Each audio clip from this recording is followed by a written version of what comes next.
Hello, everyone. This is your faithful Amanda Splatts.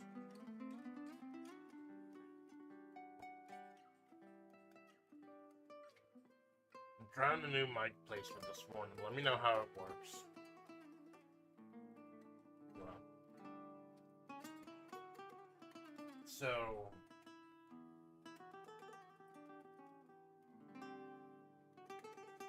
I ain't streamed in a couple fucking days. It always feels weird when I don't. But part of that is by design, too. Getting burnt out and everything. Don't want to get burnt out. Although, I'm starting to feel it. Starting to feel a little bit, and that's one of the many reasons that I'm taking a huge step back in May, and possibly even a bigger step back in June. Just everything is coming to a head right now, man. Everything is fucking coming down right now. So I wanted to go ahead and front load this first week back. Or this last week, rather, the week and a half, with something that I actually like to do, that I love to do, fucking focus a huge part of the channel on. I wanted to go ahead and do some creative writing. Point is, I wanted to do creative writing at least like once a month, at least, if not more. And even if, when I reduce my schedule and start streaming a lot less, I want to adhere to that. Although, I will admit, I almost canceled this morning's stream. It's not been a good few days. It's been, it's... I don't want to get into it. I don't want to get people down on the one stream a month that I'm really revved up for. Really behind, other than collabs. But it's not been a good week. I know too much now about a lot of shit. And I don't know what's coming up for a lot of shit. And for someone who likes to be as in charge as I am, with my middle management wagey ass, not knowing, that's what fucking kills me. But I gotta fucking shake out the brainworms, or they're gonna bleed through into the writing. Because at least I have complete control over this, right? I have complete control over the story. Although, even though I do value feedback, and one of the reasons I do the writing stuff in these public streams, is because I want to get the community involved as well. So that's why I'm gonna do character creation as well. Make a new member of the project. At least gen out some AI pictures, if not Vroid Studio, make an actual Vroid model. I don't know if my computer, my potato, is fucking strong enough to run Vroid at the same time as my 3D and everything. Might just have to kill the 3D. I got Brave running right now. I don't have Discord running, but I got Brave running, and it's like gone into little green leaf mode. So I might just have to kill Brave. But I'm running OBS in. I'm running OBS as an administrator, so it takes from the CPU, not the memory. I'm told that's how that works. So I've been road testing some stuff privately. There are a few games I want to try out, but there's one that has become my new big time waster, my new big obsession offline.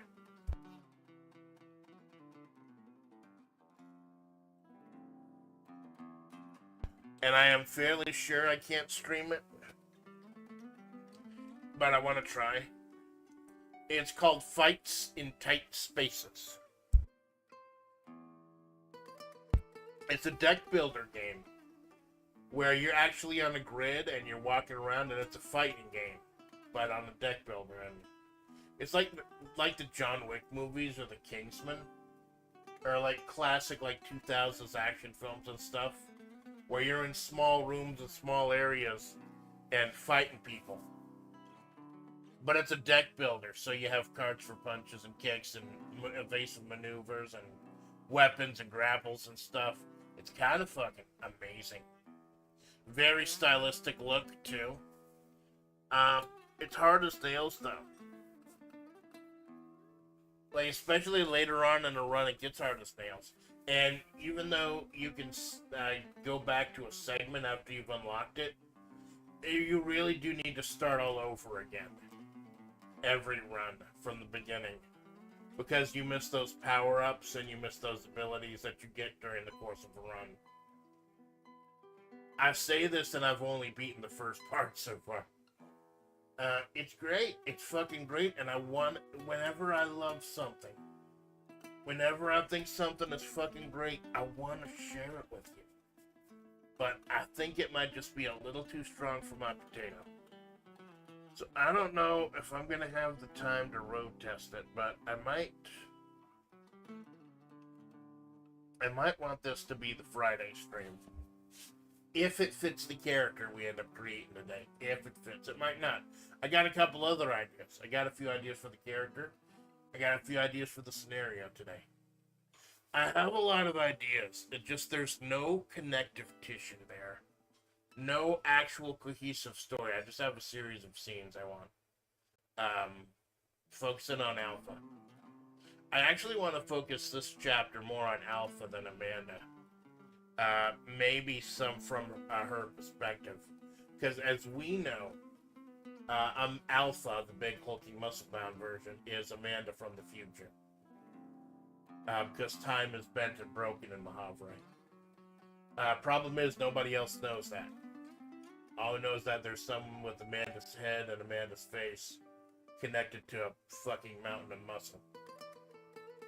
And other than that, I haven't decided whether their voices are going to be different. Like, whether this rasp you hear is something wrong or indicative of some pain, or whether it's just who Amanda is. So that would affect Alpha's voice, too. But the thing is, Alpha can't tell Amanda anything, because Amanda's journey will eventually shape who Alpha is. So as we slowly write the story of Amanda Splatts, we slowly determine who Alpha is, and whether she might be good or evil or what, and the intentions, and eventually try to figure out Sandra. Is Sandy really a coyote spirit sent to protect Mahavre? Is she an eldritch abomination? And what happened to the water? What happened to the fucking water? We're gonna do that. I have a scene. I don't know whether we're gonna go ahead and, like, quote-unquote fan fiction, the actual scene. I want to do the writing first, the creative part first. And then I want to try creating the character. Because it'd be kind of cool if I was able to fit the character in the story itself. Like carve out a small spot, like write a majority of the chapter, and then go ahead and start making the character, and then go ahead and have that character sit in. So this is going to be about, we're going to start with, I was actually going to start with something a little bit experimental, come to think of it. So if y'all have ideas for characters you'd like for me to see portray any characters from Mahavre, y'all let me know, especially when we get up to that point. But right now, I just want to start out with some writing, and it's not been a good week. So it may be a little dark, But there are several points I do want to hit, several sections I do want to get done. Like I said, the problem is just working them all. I have the ideas, I have the scenes, but there's like no connective tissue there. There's no like cohesive story.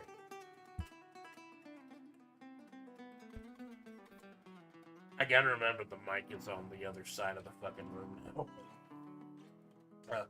I have two windows now, or two monitors. I'm monitoring the laptop, so I can watch OBS while I'm going. But when I'm really going, no matter what I'm fucking doing, I don't pay too much attention to it.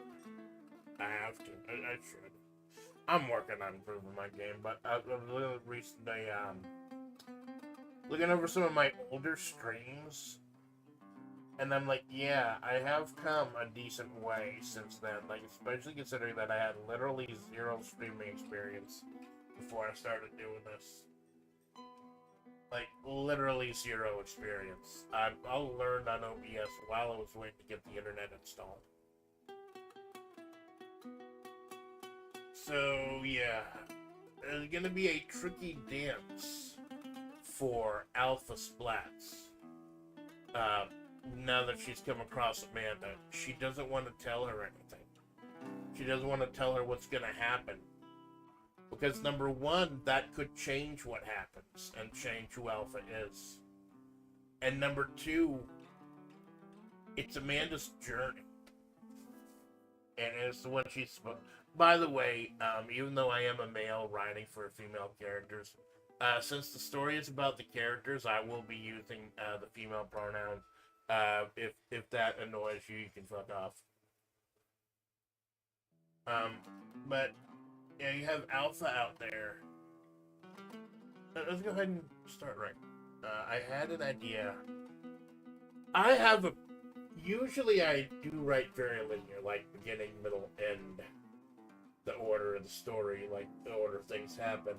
And if I have an idea for an ending or a big climactic scene, it kind of forces me to remember that while I'm setting up for it. I thought it might be interesting to do something. And this came while I was eating breakfast. Had a bacon burrito. Bacon breakfast burrito. Good shit. Not good shit, but it was fine. Did its job.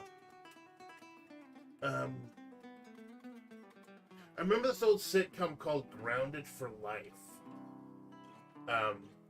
That had like Sean Patrick Flannery or whatever his name is, I forget.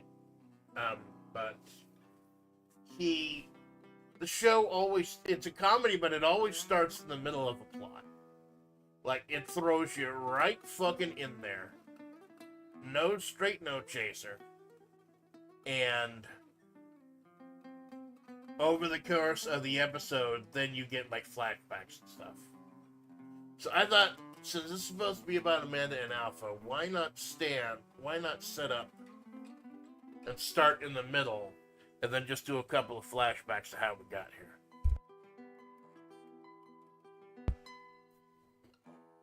And I think I am going to go ahead and do the quote-unquote fanfic thing where I use other senpais in the story. Because I had a couple of fucking cool ideas of ways that Amanda could destroy a mech. Or an Alpha could destroy a mech. But there'd be a little connective tissue on the way to getting up there, a little bit of getting back. Unless I want to just go full psycho and just go fucking balls out with the action and everything. I'm gonna get started with the same now. And the way that Mahavre is set out, it's kind of like BlazBlue's Central Fiction in the embryo. There are locations, but the way to them is covered in, like, desert. And it's easy to get lost. And it's easy for locations to change around. So it's just location to location and the distances to each location. And not everyone can navigate them. Some people will get lost in the desert. Some people go to the wrong place. Some people go to places that shouldn't exist. only a certain amount of people can navigate them. And there'll be reasons for that. Various reasons for that. But, so, we need a like, after the fight. I was gonna start, like, shortly after the fight. Just kind of draw a little bit of my fucking wires. These fucking... Why do I have my controller plugged in for a riding stream? Holy shit.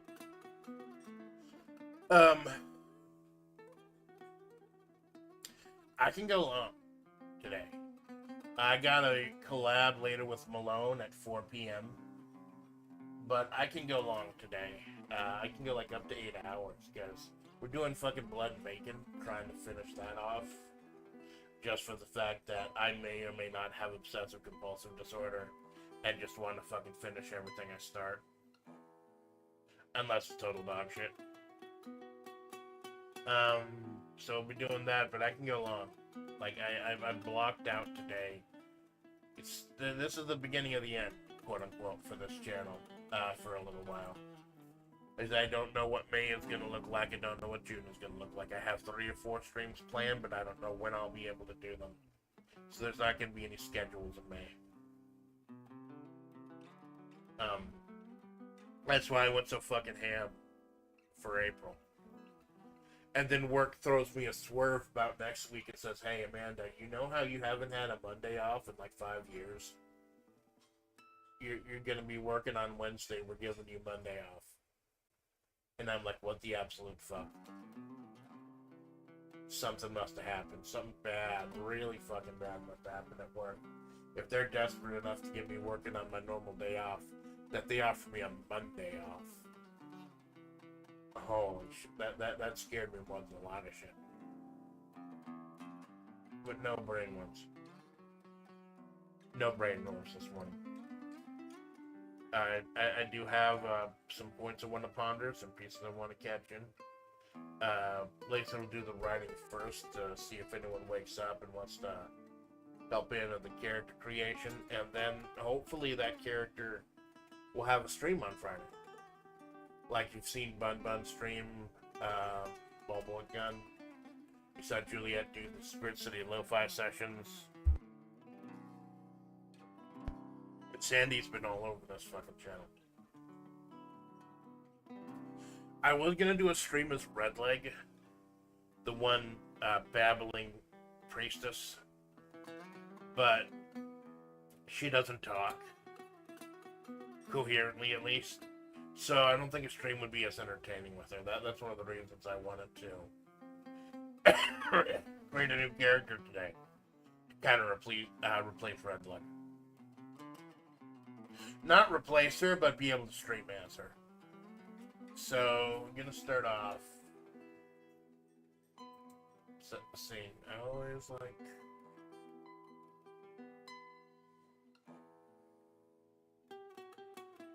I always like to start with a good first sentence that really pulls you in. Ooh, this furniture. I got some fucking new furniture. It's part of the reason my body's so fucked up. Assembling new furniture and shit. I got a deal on inflatable furniture. I thought that might be fun. Nice and cheap. And if something fucks up, it'll be easy to get out of here. So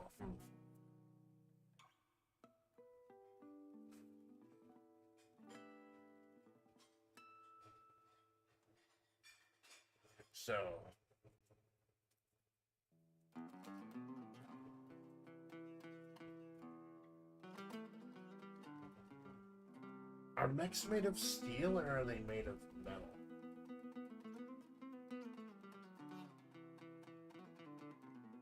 Because metal and glass would sound a lot better than steel and glass.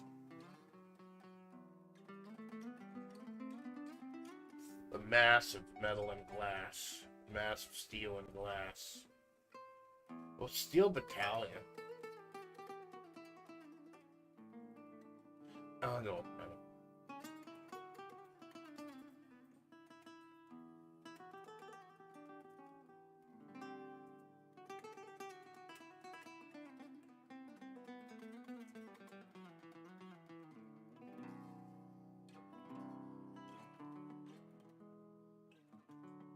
ruined mass.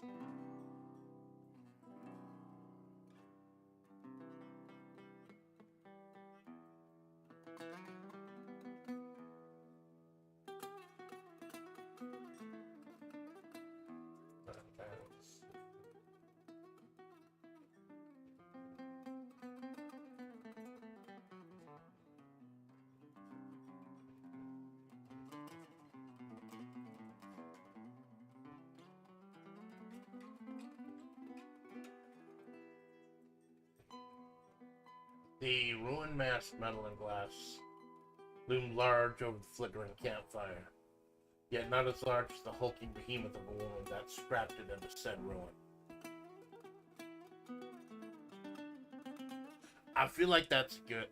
Make sure this is centered. Hold on, make sure it's centered. It's not a big thing, like, most of the time you're not actually looking at the window for the writing stream. But it's a fucking thing.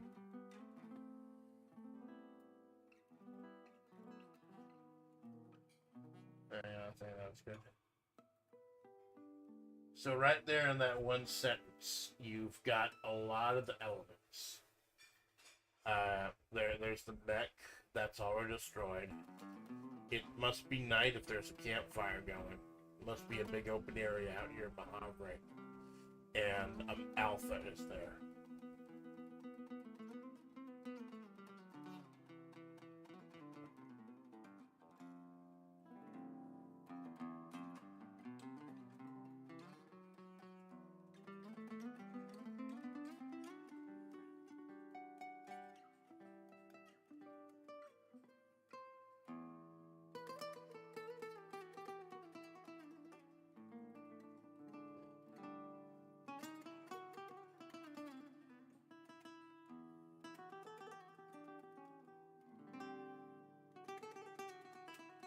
Behemoth who entertained herself watching a frail, bony thing on the ground twitch and writhe in an uneasy, fitful sleep.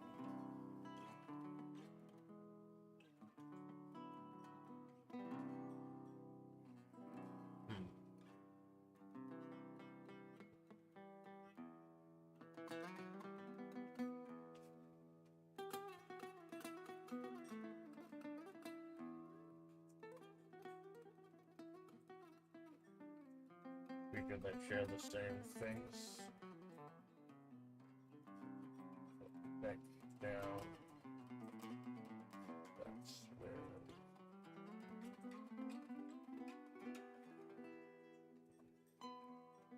Creatures that shared the same things, yet from the neck down, that's where the comparison stopped cold. Like Alpha Splatts, we don't know how far in the future Alpha Splatts is. Realize that time is bent and broken in Mahavre. Because the war with the Eldritch, things are strange there now. So we don't know how far into the future Alpha is from Amanda.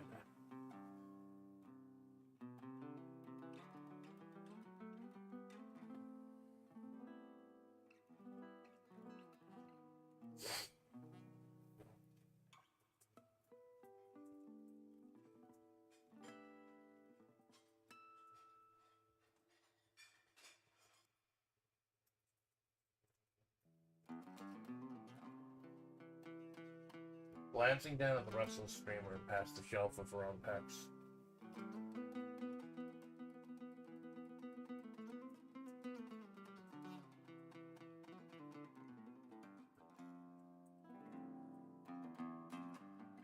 Alpha wanted to shake her awake. Tell her everything. Soul her.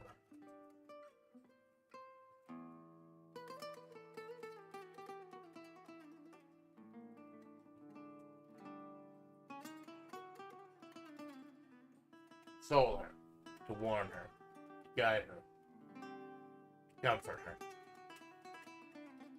I think about what I would want to do with my past self. Because things are bad now, but things used to be infinitely fucking worse. But you can't. Because she doesn't know how it would change the course of history.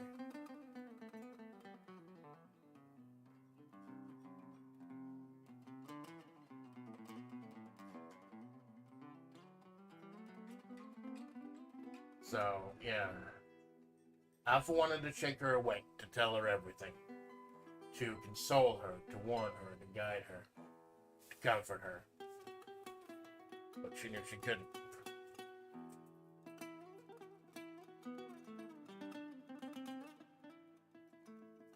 But she knew she couldn't.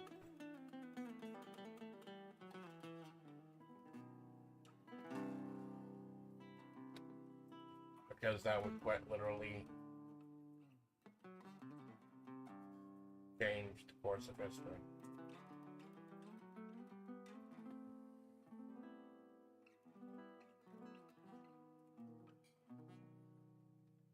They would start a new paragraph after glancing.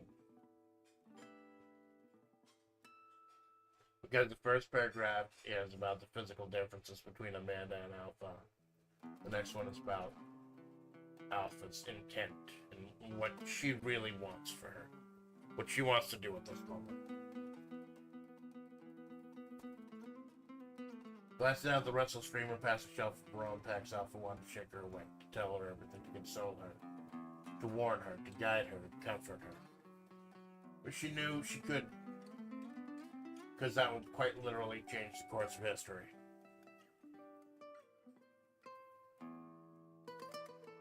And occasionally, there is a method to the madness of the Hadra.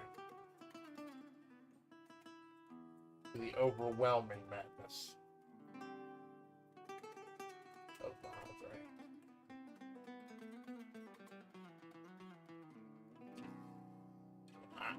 There has to be an overarching plan.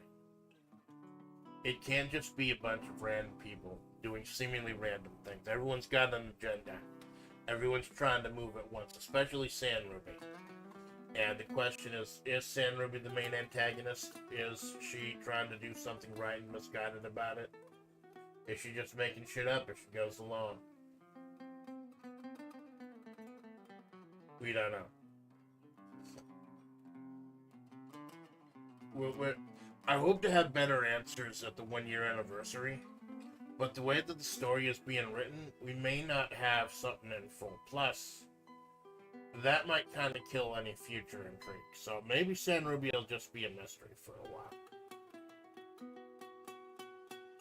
So glancing at the restless streamer, yeah, and occasionally there's an open.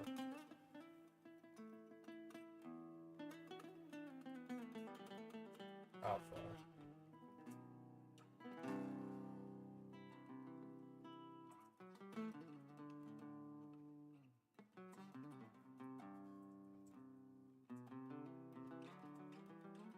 So Alpha merely found the way she always did. Flexing, occasionally humming a tune.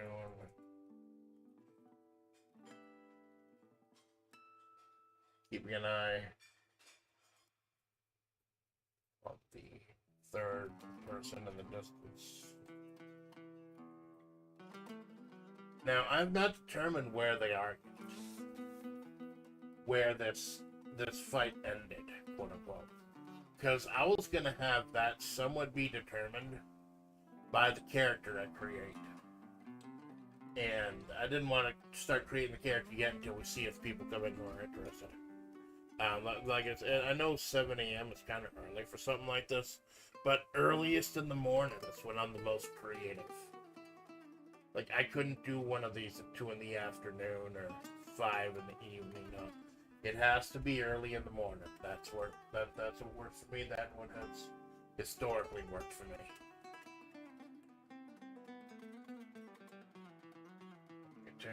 So, even though Amanda has completely given up on music, Alpha apparently hasn't.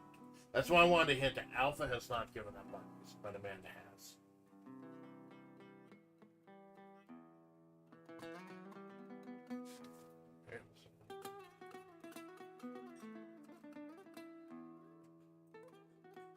vaguely aware of presence. Vaguely remembering who she was.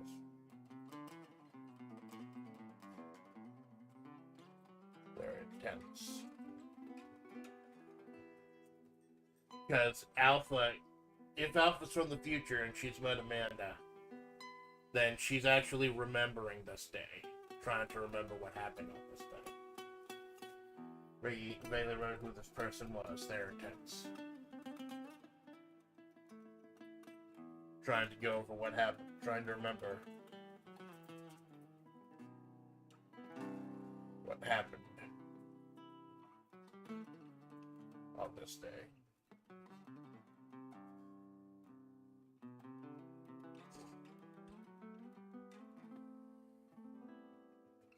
And like most days, I originally thought about having this happen exactly like directly after the Malone vs. Mahavri story. By the way, I will not be continuing that one. That's just going to be a standalone chapter. I had an idea for other characters and flavor, but that's been canceled. Days.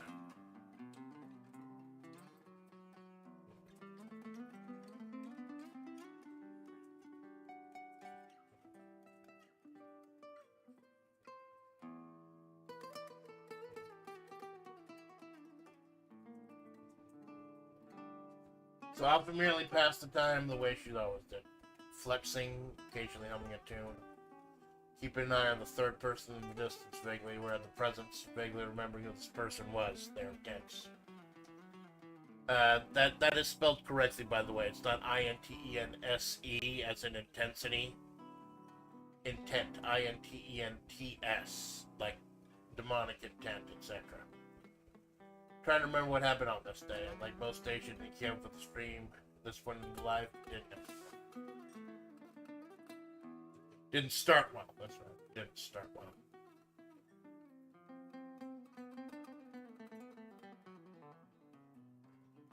So now we peel back a little bit.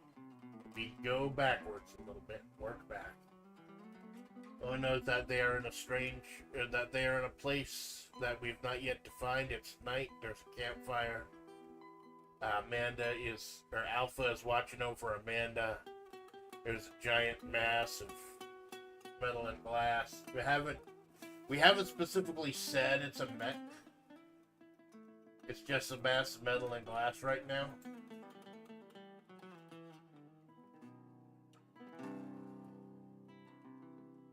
I'm trying to not think.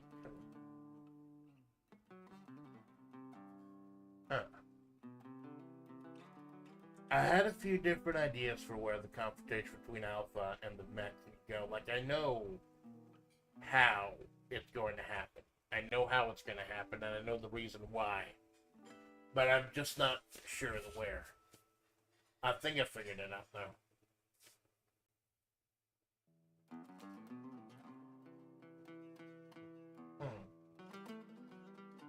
I was gonna have Amanda drinking at a bar. Because before the story started, Amanda used to take gigs singing at the local dives around the city. Around Mahavri. I think Mahavri's the county. Let's see. She dives around Mahavri.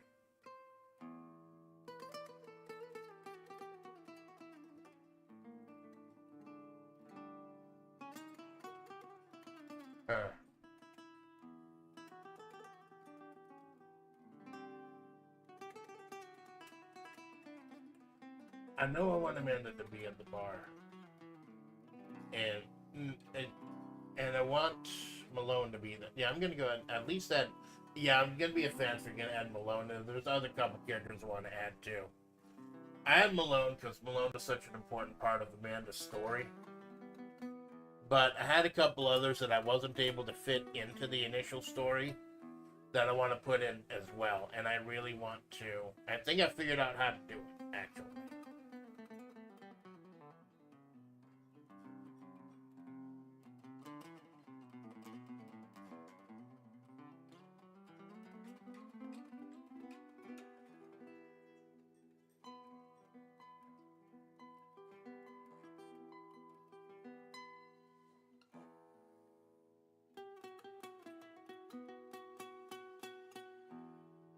We'll start out. I don't want to give like specific dates. I might like specific times. Like 2 hours ago, or 6 hours ago, 8 hours ago, etc. I could go back and add them if I wanted to be pertinent. But I think it'd probably be easier to just leave indications or clues in the actual descriptive parts of the sections themselves. I'm going to start back in the Motel, California.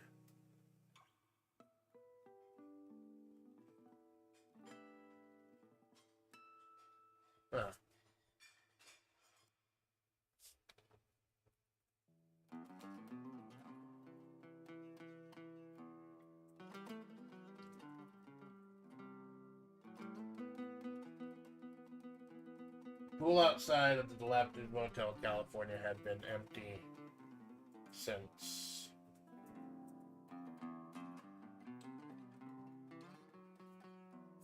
when did they close the public pool here? Yeah, I give Amanda a pool outside where she lives. I don't fucking have one. And I want it. I won't fucking want one. Let's see. Pool outside of the dilapidated Motel, California had been empty since... Yeah, just say Labor Day. Since Labor Day. The occasional workman had been out.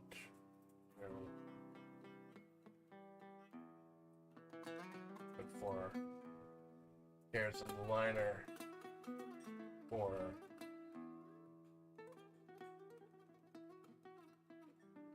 malfunctions in the pool pump, but otherwise it seemed no action, save for a couple of brats. That's not how you spell brats. What the fuck, Amanda?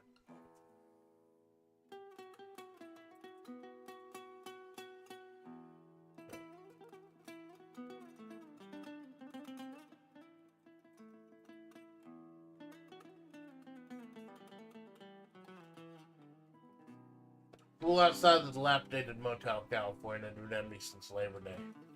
The occasional workman had been out to look for tears on the liner malfunctions in the pool pump. But otherwise, I'd seen no action, save for a couple of bass trying out there investigate one boats.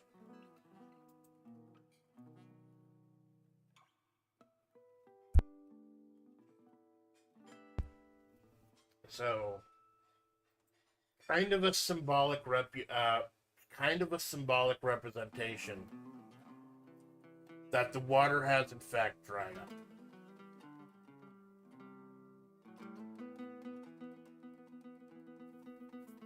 So, go ahead and set that setting up.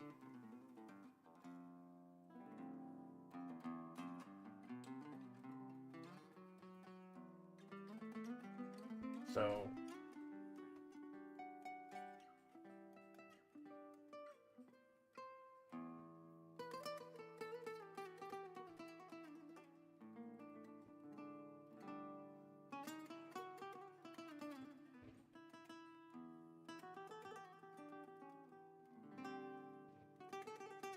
early morning, sun shone down on the old retired 5-star general and proud lagomorphic American.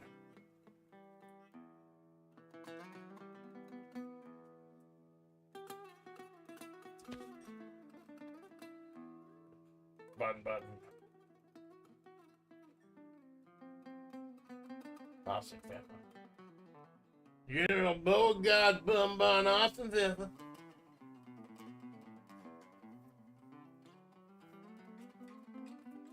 Morning, calisthenics.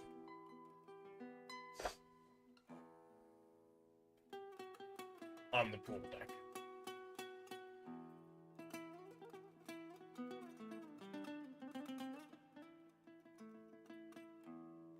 So now we've established that it's morning. And that Bun Bun's out there. Bright and early. I explored Bun Bun. Originally, Bun Bun was just a gag character for the Time Does Not Exist stream. But I kind of like what I could possibly do for her, especially as her part as the general of the Red Desert Army.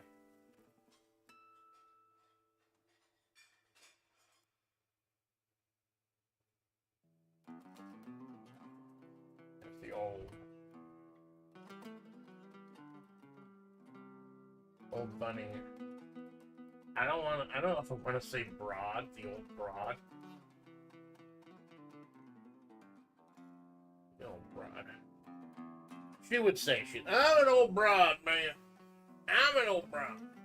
She would say, yeah.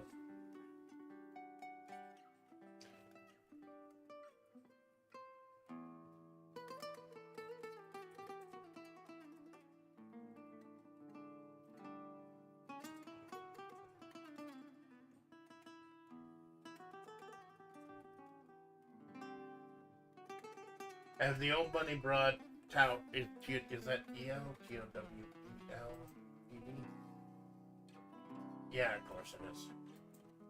I try not to spell check myself until I'm done with something. But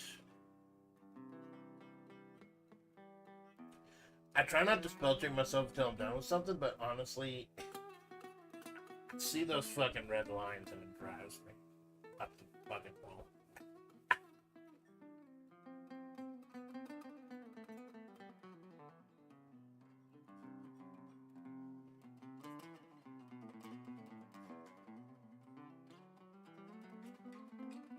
She regarded the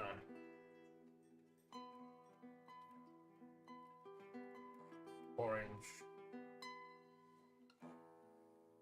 haired gremlin.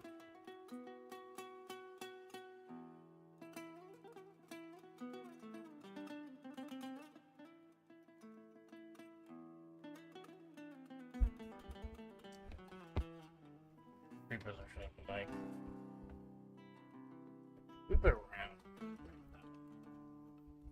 It's fucking chord. I need to get better about chord management. I need to get better about fixing these fucking chords.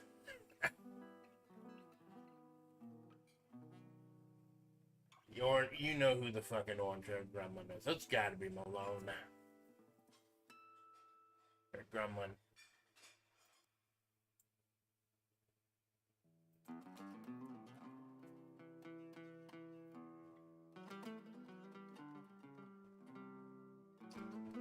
She regarded the orange-haired gremlin.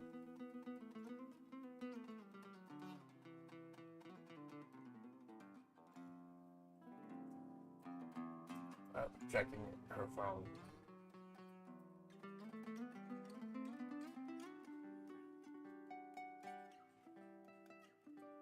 Overhead dressed warm.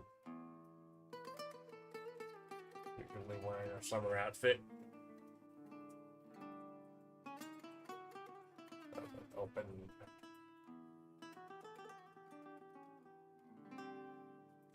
Shirt. Topic shorts.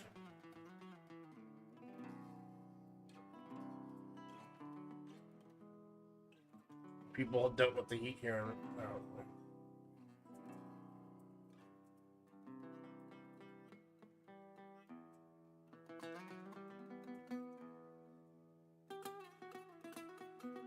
Malone to dress warm, usually wearing a summer outfit of an open Hawaiian shirt, bikini top, and jorts. Hey Jinx. Hey, thanks for stopping by, man. Just doing Alpha meeting Amanda, and I'm trying something I don't do often. I'm trying to go out of order with the narrative of the story. Maybe creating a character later today, if you want to hang around for that. I was gonna try to make it in Vroid Studio once you create the actual character herself. Don't know if my potato can handle that, but at least I'll get a couple of Bing PNGs And hopefully this new character will be streaming on Friday.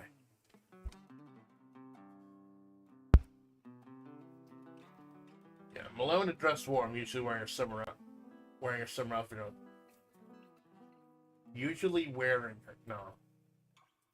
wearing her usual. This is why I read, like, even offline, I read shit back to myself after I finish a paragraph because I just want to see if it sounds natural or not.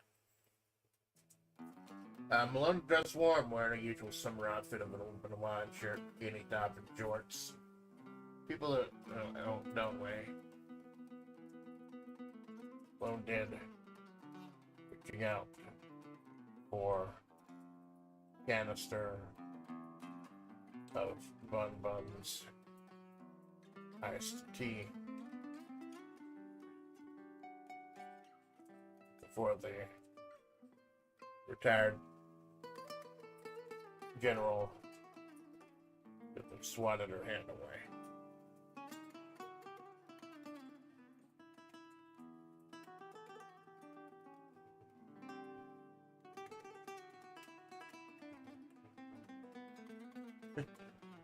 People here, yeah, Malone had dressed warm, wearing your usual summer outfit of an open Hawaiian shirt, bikini top, and shorts.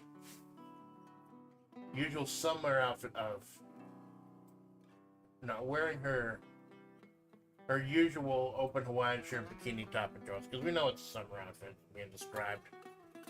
Multiple Malone. I picture that Malone has the multiple outfits, like the bunny girl outfit and the witch outfit and the Minecraft outfit, but I figure Malone always wears the summer outfit to Mojave because it's a fucking desert, unless it's like a special occasion or something. Malone dressed warm, wearing usual open Hawaiian shirt, bikini top, and jorts. People here dealt with the heat in their own way, as Malone did, reaching out for a canister of Bun's iced tea before the retired general gently swatted her hand away.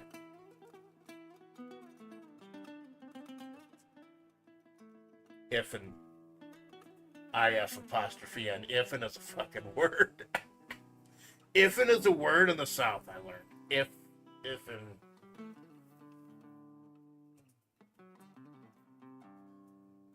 I want to make her accent Southern, but I don't want it to be incomprehensible, so I gotta be careful with how many apostrophes I put out. Ifin, y'all are driving. About to see Amanda today.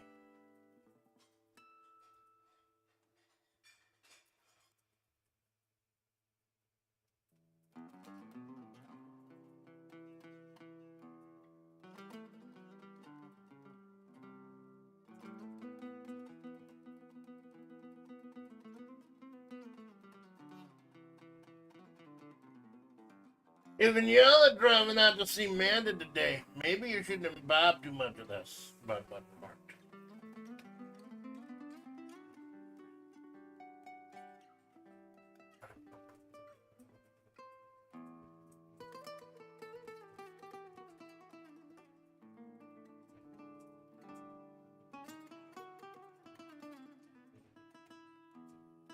I may have to get a drink before I do Kara's voice. It's hard for me to do Malone's voice.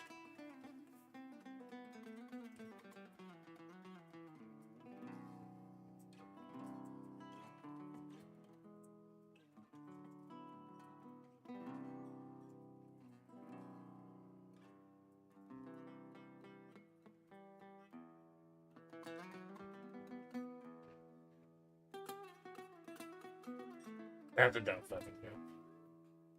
If y'all are driving out to see Amanda today, maybe you shouldn't imbibe too much of this, Bud remarked. I don't get it, replied Kara. Isn't that just iced tea? Yeah, Bud nodded offhandedly. Imported from Long Island.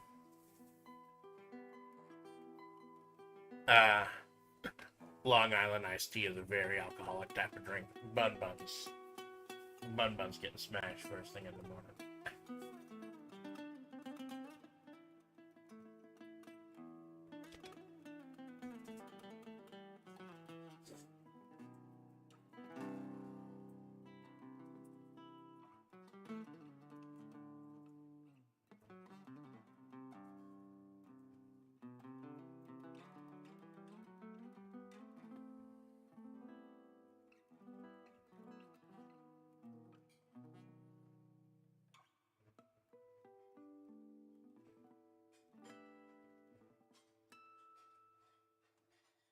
Work cut her loose early again, so she made off with a.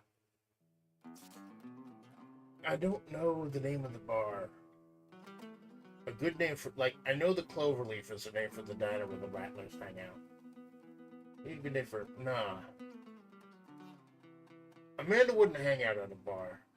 Because Amanda doesn't drink nearly as much as her persona initially. Well, Bun Bun drinks like a fish. But she can handle it because she's a lagomorphic American, can process the alcohol pretty well.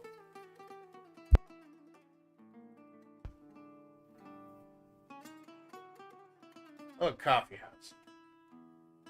I'd hang out at a coffee house, so she'd hang out at a coffee house. Good name for a coffee house in the desert.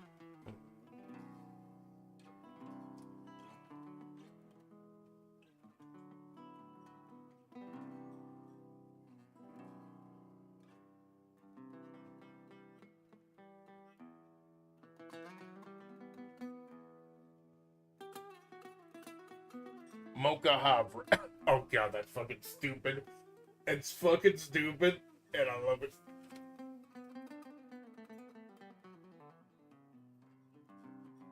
Mocha Havre. It's a coffee shop in Mahavre. It's Mocha Havre. No. Mocha Javre. Mocha Javre. No, I think that'd be too much. Putting two puns in one title. That'd be a little too much. Mocha Havre is fine.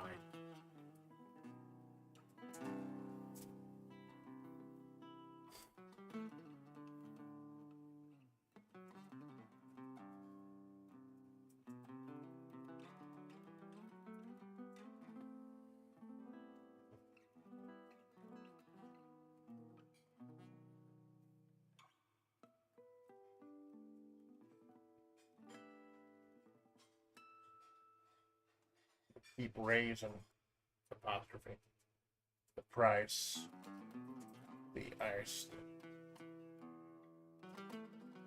there.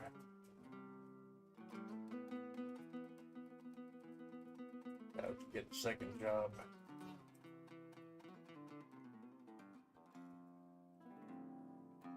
They also serve desserts because it's the yeah. That's fucking perfect, man. That's perfect. Yeah, Bum butts it offhandedly. Imported from Long Island.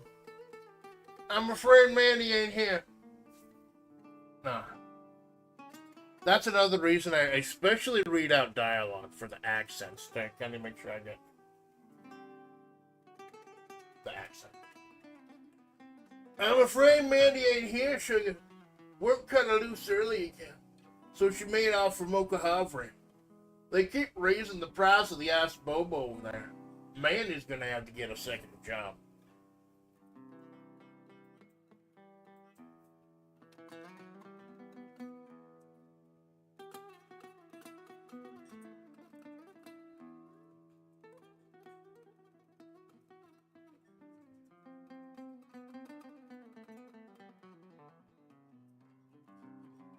They keep cutting her out, where Splatts is gonna have to get a first job. Malone remarked.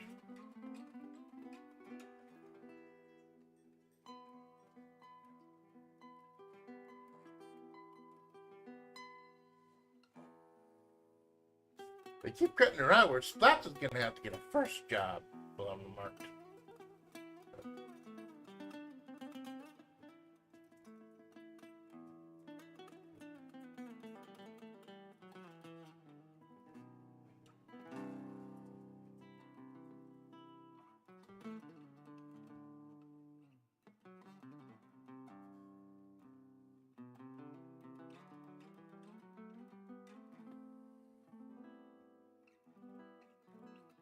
On stream.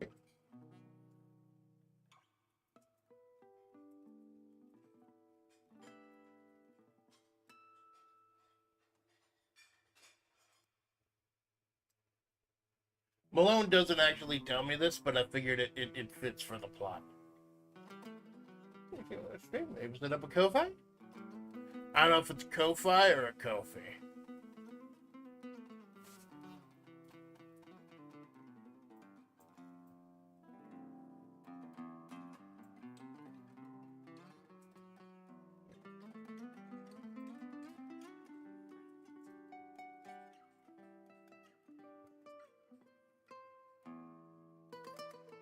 Maybe set up a Ko-Fi?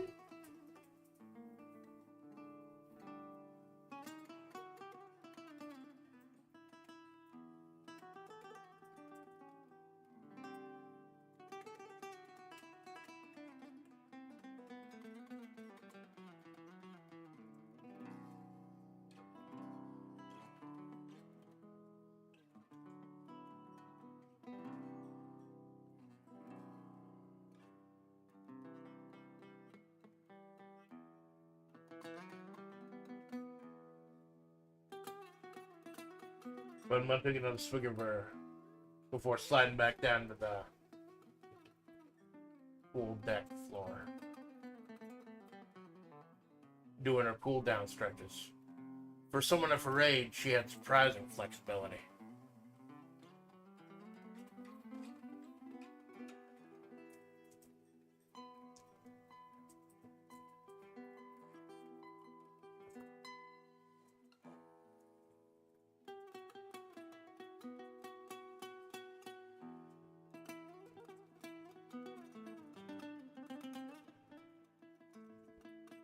She doesn't need the money that badly, should she? At least not as badly as she needs the brainworms.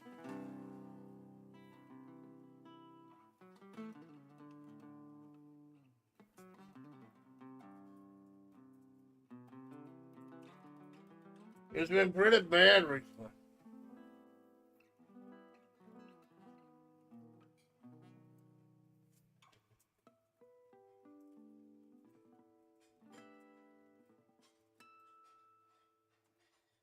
I feel like things are really coming to a head here.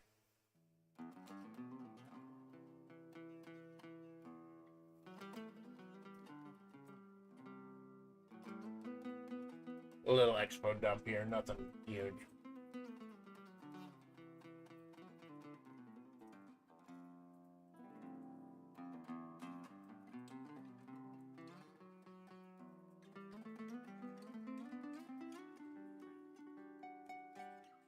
Those cultists, those on the edge of town, are starting to move in closer and closer. Because remember the lore video, there are a few different factions in Mahabharata. There's those on the edge of town, the Lovecraftian cultists. There's the Rattlers, who are just pure evil for evil's sake. They hang out at the Cloverleaf Diner. And there's the military. And there's the Red Desert Army retired. The Red Desert Army is supposed to be disbanded, but you can't keep those girls down.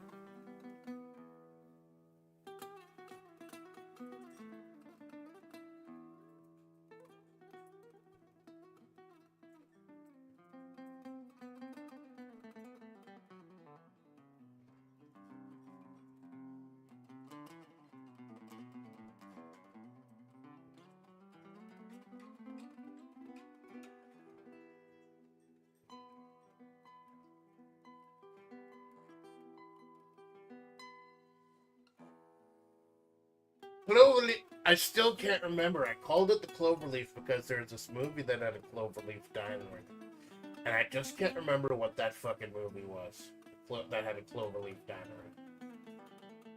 And I just thought that sounded like a good name for a diner.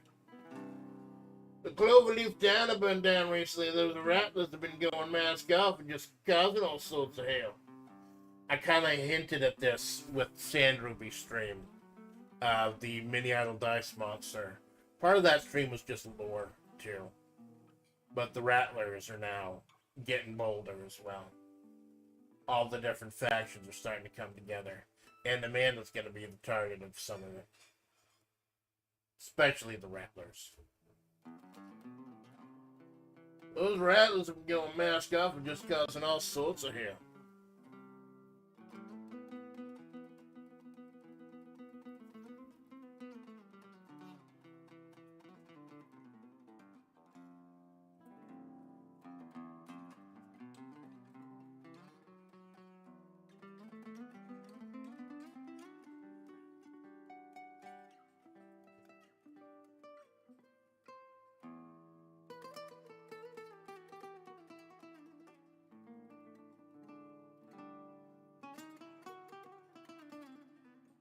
Kind of glad she got out and started touching sand instead of just staying in her damn head all day.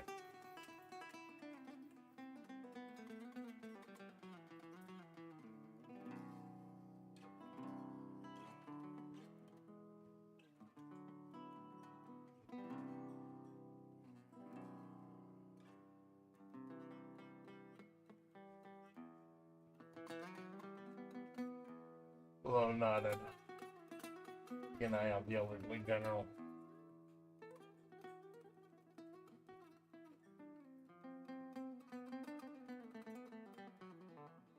This part may go on a little bit long, but I know how I want to end this scene now that we've done the exposition.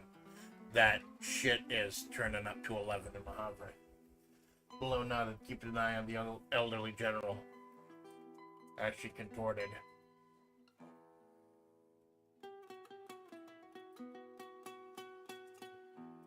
Bun chuckled, noticing Malone giving her the eye.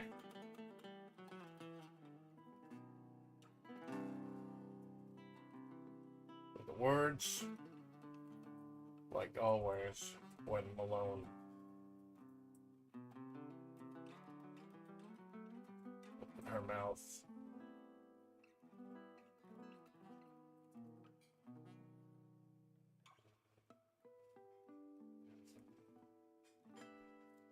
Tumbled out with a giggle.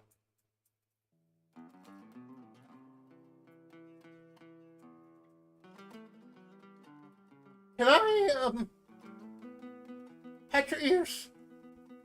I just want to know what they feel like.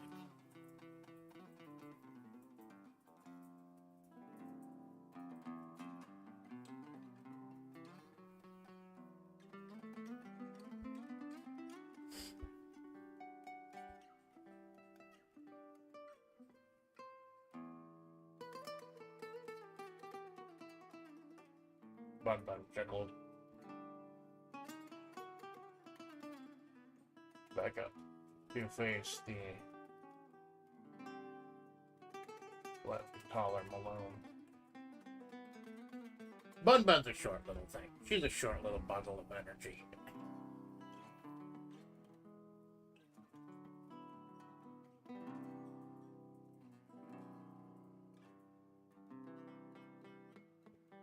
Without buying me dinner and drinks first?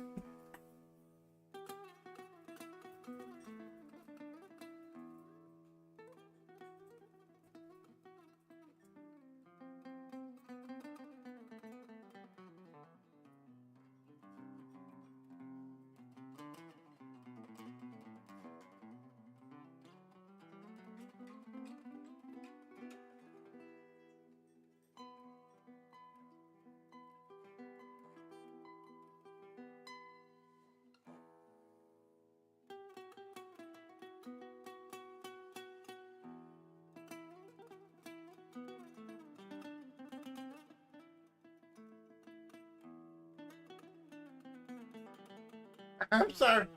Malone hurriedly giggled out. It's just, I didn't know actual bunny girls existed until I came up here.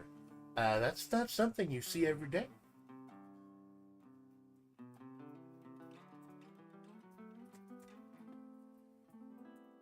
Bun arched neck, turning her attention back to the gigantic sand-colored war mech looming over the Motel, California.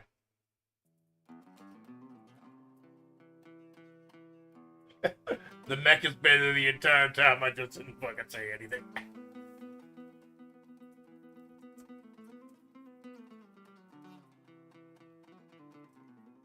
And I think that'll end that. Malone nodded, keeping an eye on the elderly general as she contorted. Bun chuckled, noticing Malone giving her the eye. With the words, always Malone opened her mouth, tumbled out with a giggle. Can I, pet your ears? I just want to know what they feel like. Bun chuckled, standing back up to face the slightly taller Malone. Without buying me dinner and drinks first? I'm sorry. It's just, I didn't know actual bunny girls existed until I came out here. That's not something you see every day. Von Bun arched her neck, turning attention to the gigantic sand-colored war mech looming over the Motel, California. You don't say, sugar. And fucking an orange-haired girl piloting the fucking mech isn't something you see every day, but I guess it is now. Same thing. Just in case something fucks up, because everything's been fucking up technologically, not just for me.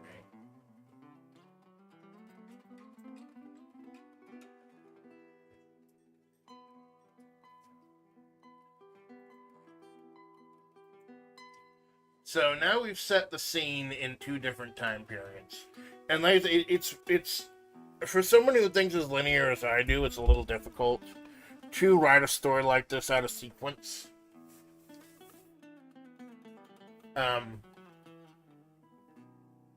But it can be fun, it can be interesting because it does add that suspense.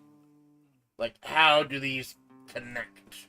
Plus, it also kind of goes to how Mahavre is. How time is kind of bent and broken and flows differently here. The narrative could bend and break as well. Yeah, Malone saying, hey, bunny girls aren't normal. Then she's like looking at the giant fucking mech. I'm plugging my phone. How many? Oh, got a switch. I got 2 batteries. I got one battery that's always charging and the other one that I charge my phones with. Because I don't plug my phones into the wall anymore. I don't. One day I had a phone plugged in, and then like a bulldozer hit something at work on the site. Someone not following proper fucking safety protocols, I think. And fried my SIM card. So I do not plug my phone into the wall anymore. I just fucking don't. But now that I do have Brave running right now. So, since I've only taken up a little bit of the screen with Document, set it to stream health so I don't get fucking Menhero over the analytics and shit. Cover up the likes and the status. I gotta do this. I'm not supposed to Menhero, but I will fucking Menhero over the number. Like, who's coming out? Like, I don't expect a million people to show up for a riding stream at 7 a.m. These are niche things that my fans enjoy. And I enjoy my fans enjoying them. Salute. I'm really digging this cream wild cherry Pepsi. Oh, it's really fucking good.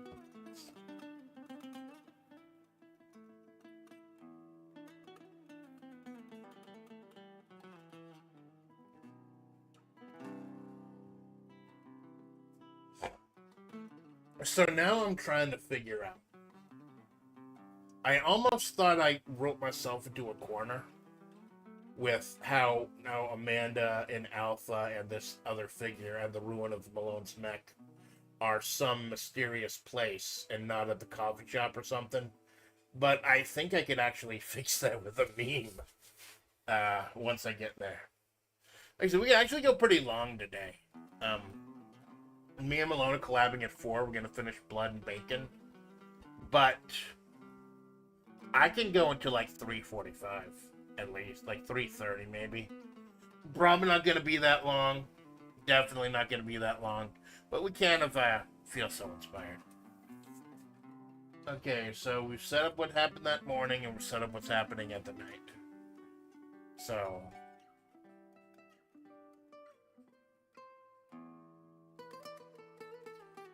I almost want to do a quick scene with Sand Ruby, but that's not going to work. I don't know if she's going to fit into this. Like I said, I want to fit Malone in. I want to fit a couple others in, but you may not see the others stopping by until after.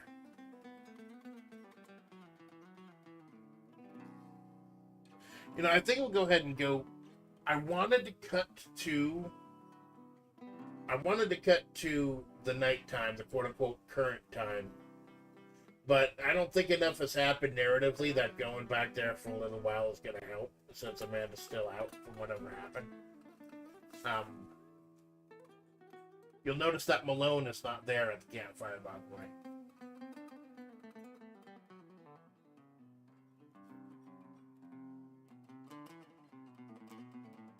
Yeah, I think just a little brief something. Just a little brief something to break it up before we get back to what's going to be a hell of a scene.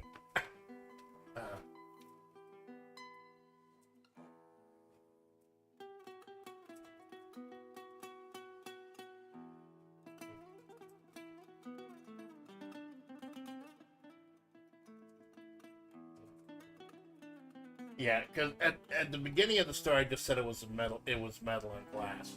Now we go ahead and establish that it is in fact Malone's mech that is standing there with Alpha and Amanda.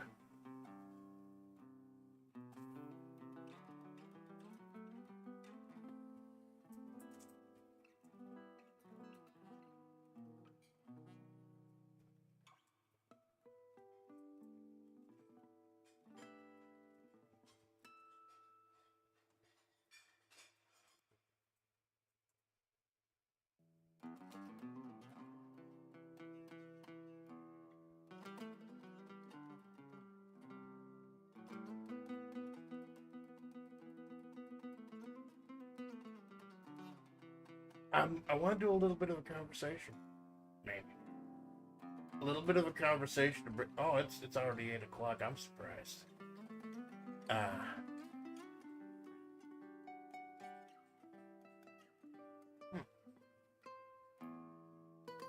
It's starting to come together now. So I want to go and just do a brief conversation with Amanda.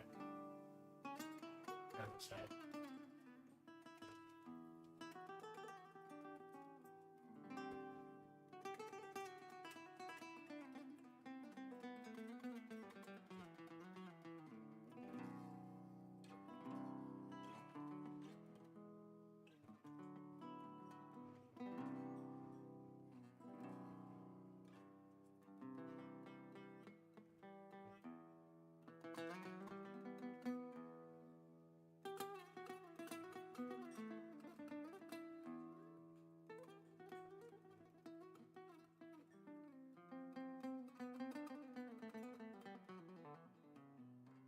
It seemed to rouse the road crew woman to laugh. The pale and bony figure slowly opened your eyes and reached for a suit jacket.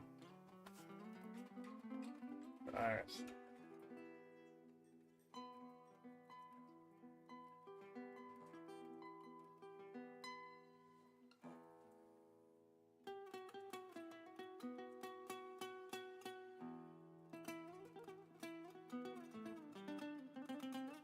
I still haven't decided what Alpha's voice is.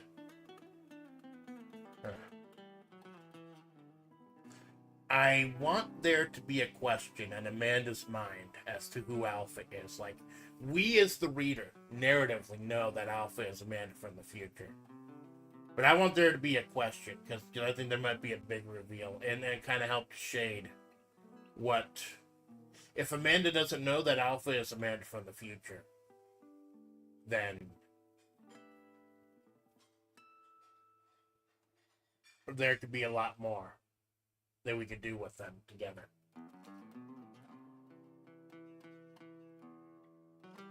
So Alpha would probably sound different.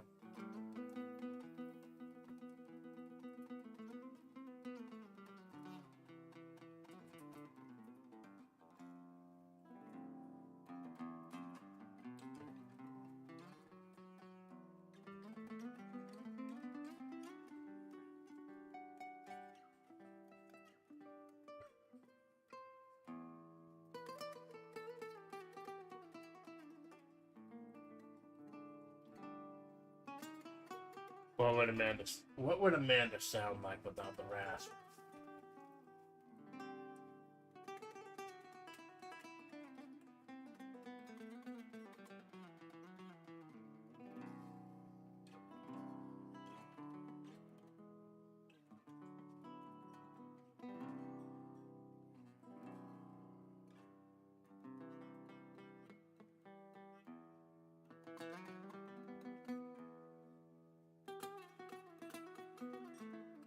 Let's try.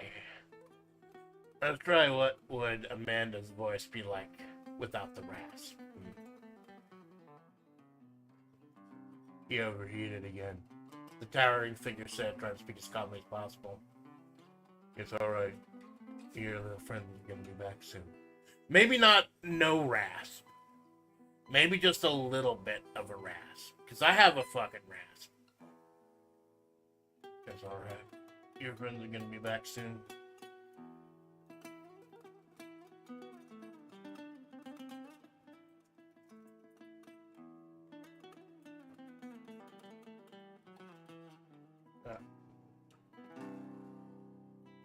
Powerful bass-driven voice. Another shock to Amanda's system came with that powerful bass-driven voice. It was her voice, just as it was her face. Let's do that. Got us in front of her. But different. Clearer. More confident. And that's supposed to be the big difference between Alpha and Amanda, is the confidence. And Amanda is like I am, just fucking riddled with the fucking brain shit. Alpha is much more confident. Fucking knows that she's the shit.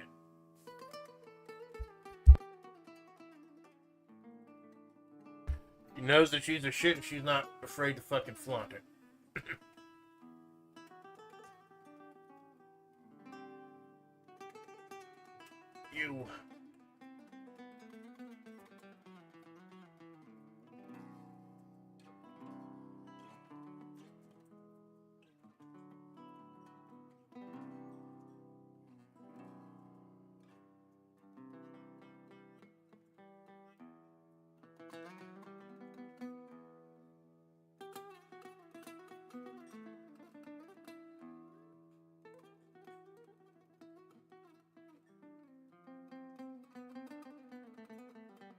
You. You. Amanda stammered, reaching for a small of her back and finding that her Desert Eagle was still there. Because Amanda carries a Desert Eagle. Because she's from the desert and she listens to the eagles. You fucking get it? She's a Desert Eagle. She's a wolf, technically. Or at least that's what San Ruby says. We don't know how reliable a narrator San Ruby is. Although the lore video that San Ruby narrated on my birthday, the one about the factions of the Mahavre, the actual war, what happened with the war and everything, that has been corroborated by other sources, so you can't take that as canonical. We still don't know who San Ruby really is, whether she's actually legitimately a coyote spirit or just an eldritch abomination. I think that's going to be one of the last big reveals before I end the story of Mahavre. Those are going to be like the two overarching questions. What happened to the water? And who is San Ruby really? But that's not going to... You...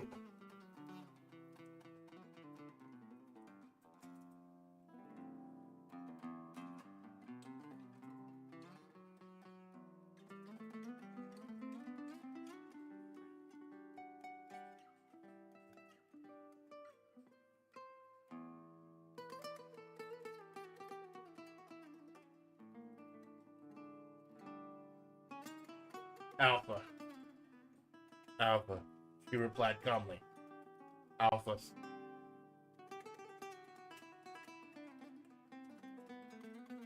stopped herself.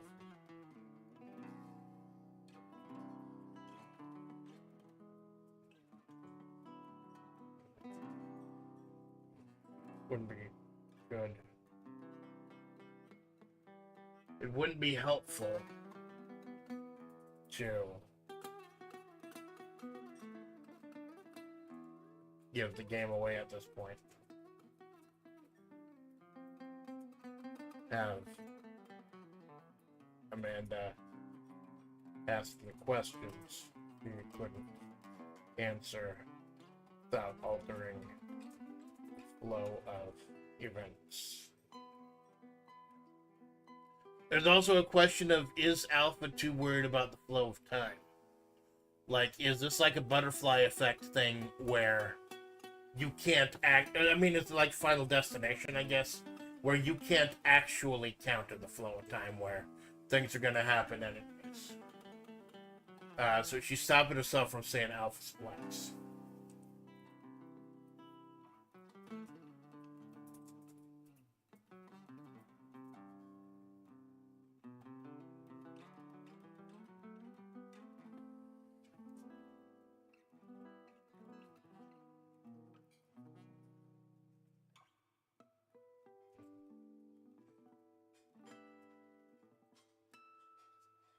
Alpha. He replied calmly. Albus. She stopped herself. Wouldn't it be helpful to give away the game at this point? Have Amanda asking questions she couldn't answer without altering the flow of events. Alpha sounds like a lot better than you, doesn't it? Alpha sounds a lot better than you, doesn't it?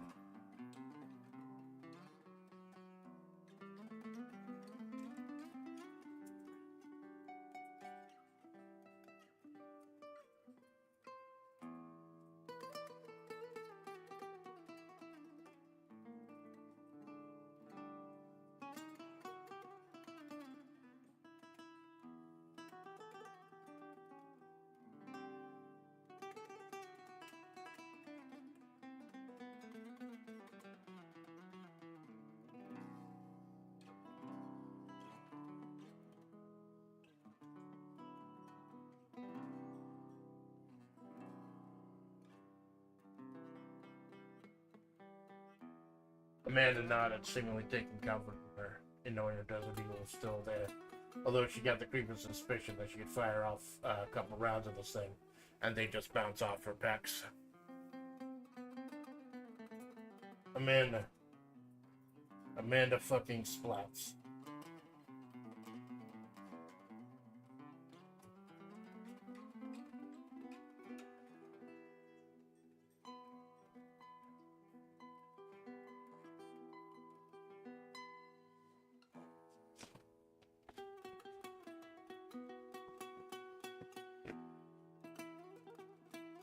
Amanda fucking Splatts.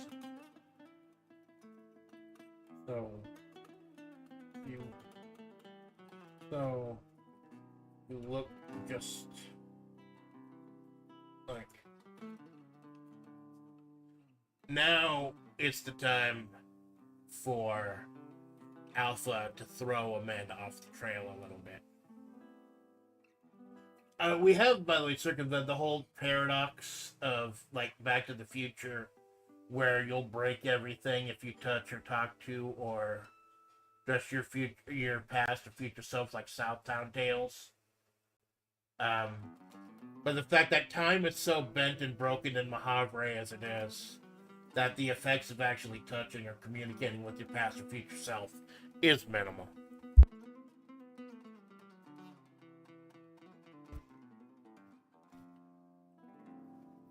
Amanda nodded. Even take comfort knowing her Desert Eagle was still there, although she got the suspicion that she could fire off a couple rounds of this thing and they just bounce off of her pecs. Amanda fucking Splatts. So you look just like...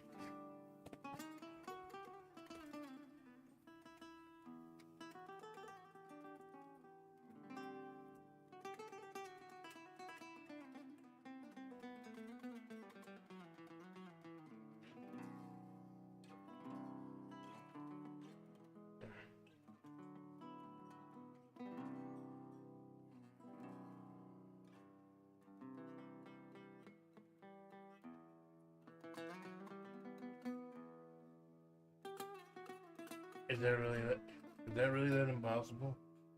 Alpha replied, carefully choosing her words.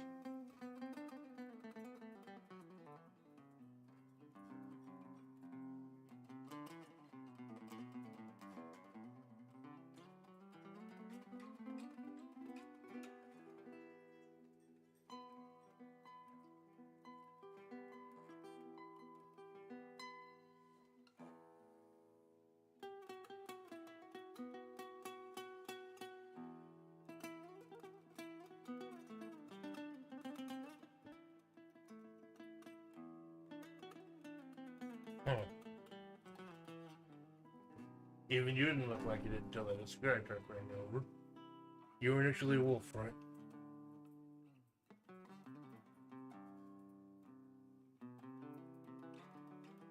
You were initially a wolf, right?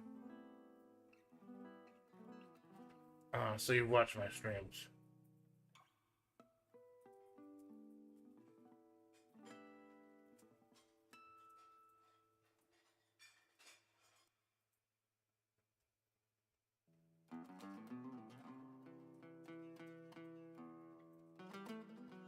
Like trying to get her bearings as the night crept on. Oh, so you've watched my streams, Amanda replied. So they're trying to get her bearings as the night crept on.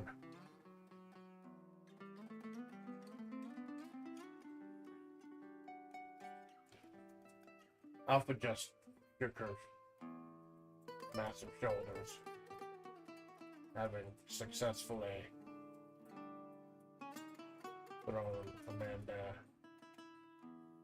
thrown former wolf off of her scent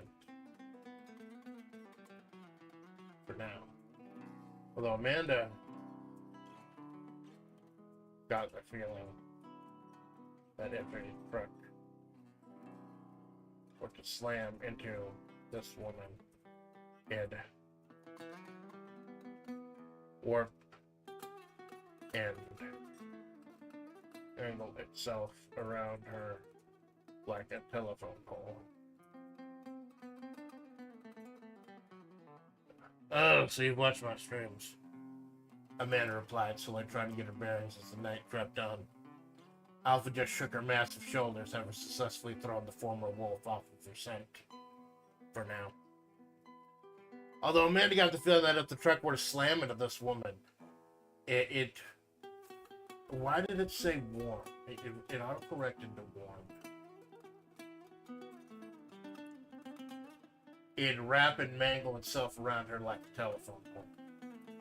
Like a concrete, like a steel telephone pole.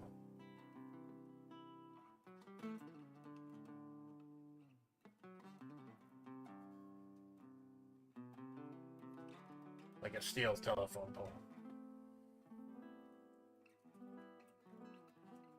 Mangled steel.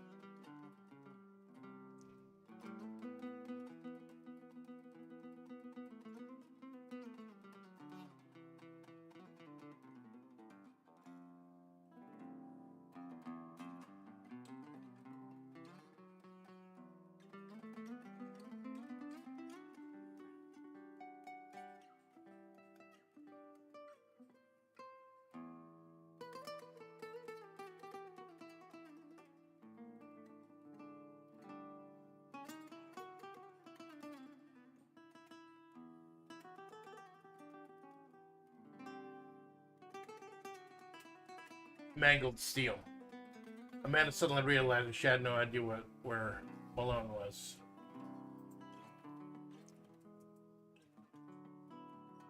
So actually, her Dan Warmack in that heap behind her. Alpha decided she could comfort her with at least this.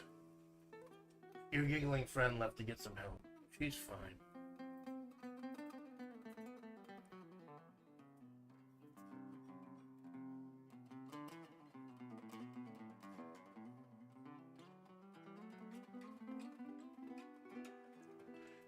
Amanda nodded, keeping one eye on that third silent figure looming into darkness, and an eye on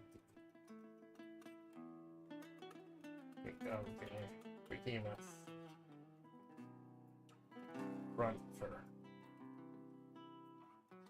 Keeping one eye on that third silent figure looming in the figure that we're going to create today. I'm actually going to stop at a point and go ahead and create the character. Like, I have a few ideas for the character, but I wanted to see if any of my regulars showed up, like Jinx or anyone else. Maybe Malone. I don't know if Malone himself is going to show up, because Malone was up to like 2 a.m. last night playing Minecraft with, like, we got a collab today. It's not till 4 o'clock, so I know Malone get some rest and take care of real life shit. But Malone's Minecraft Tuesdays have been going fucking crazy.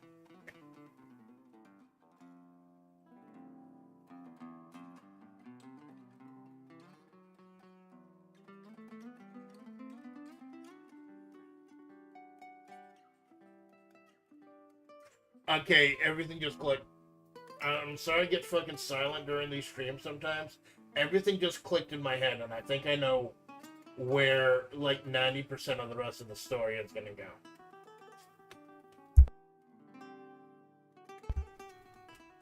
I keep muting the mic because I'm having digestive issues. They go for like 10 hours. Like, yeah, it's fucking crazy. I'll fucking die if I go that long on a stream. The longest stream I ever did, I think, was like 11 hours. That was before a long hiatus. And that was Vampire Survivors. I was going to do the Castlevania DLC. Then I found out that the way you unlock characters in the Castlevania DLC is fucking stupid. So then I just did the entire Contra DLC instead. I went like 11 hours and I was ready to fucking die. Although on these Wednesdays and Sundays when I stream twice or 3 times, I end up going like 10 or 11 hours. But there's a break in the middle. Sometimes there happens a break. Bending out and keeping one eye on the third. Another physique of the behemoth in front of her.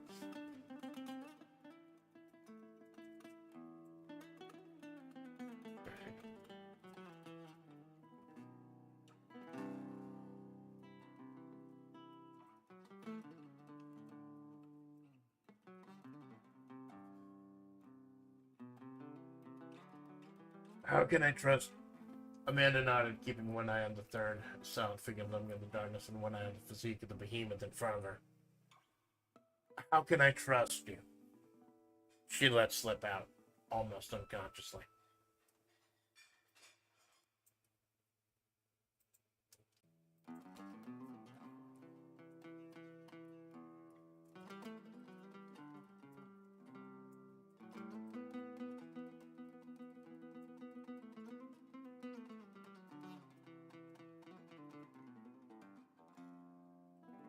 Well, for one thing.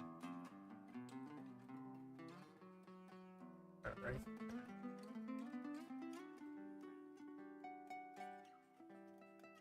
Amanda nodded, seemingly taking the comfort in knowing that the Desert Eagle was still there. Although she just got the creeping suspicion she could fire a couple of rounds and say it just bounce off of her pecs. Amanda fucking Splatts. You look just like... Really that impossible? Alpha replied, carefully choosing her words. Even you didn't look like this until that Skype ran you over. You're actually a wolf, right? Oh, so you've watched my streams, Amanda replied, slowly trying to get her bearings as the night crept on. Alpha just shook her massive shoulders, having successfully thrown the former wolf off of her scent. For now. Although Amanda got the feeling that if a truck were to slam into this woman, it'd wrap and mangle itself around her like a steel telephone pole. Mangled steel. How I've spelled that fucking wrong. Holy shit. Mangled steel. Amanda suddenly realized she had no idea where Malone was, and her sad war mech couldn't keep behind her. Alpha decided she could comfort her at least with this. The giggling friend is getting smelled. She's fine. Amanda nodded, keeping one eye on the third solid figure looming in the darkness, and one eye on the physique of the behemoth in front of her. How can I trust you? She let slip out, almost unconsciously. But for one thing, I saved your little coffee house. And that ties back to the quote-unquote flashback.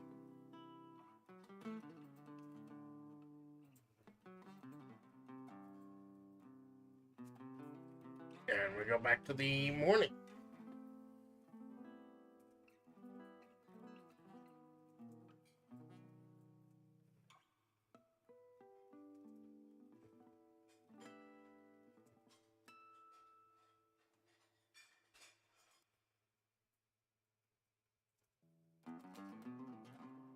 The sun beamed down on the monstrous beige laser equipment. And non-Euclidean roads.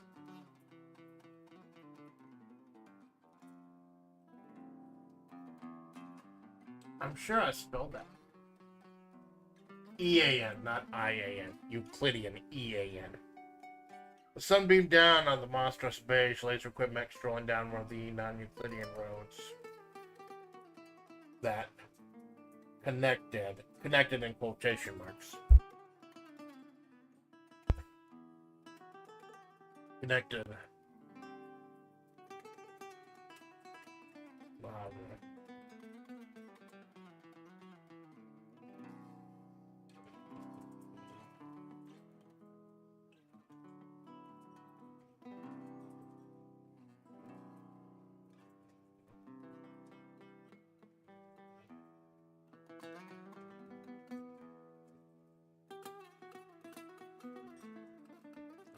The sun, Malone just way up.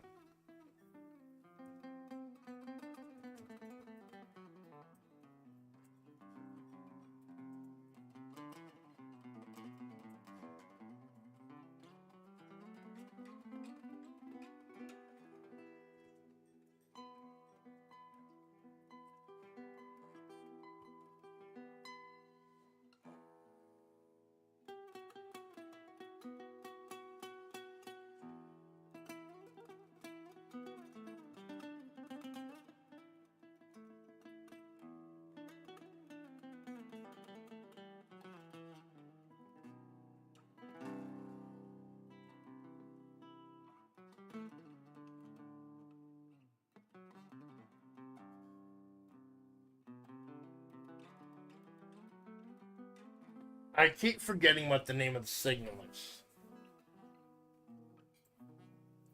What is the name of the signal embedded in radio songs?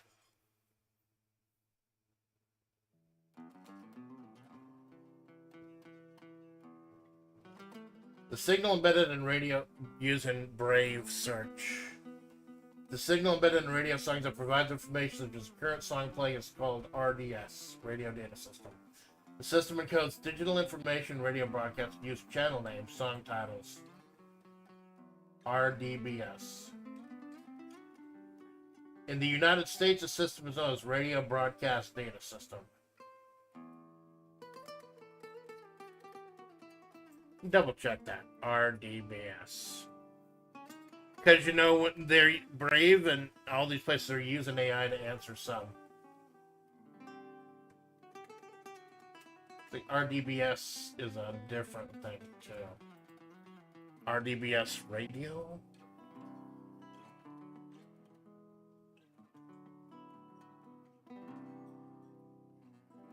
Yeah, RDBS...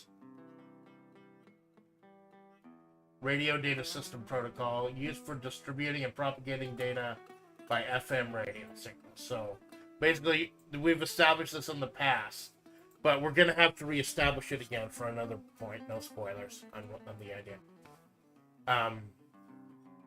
That not only is Radio Free Mahavre playing lo-fi hits hosted by Juliet Romero, the mysterious glowy femboy, it's also giving out these RDBS coordinates.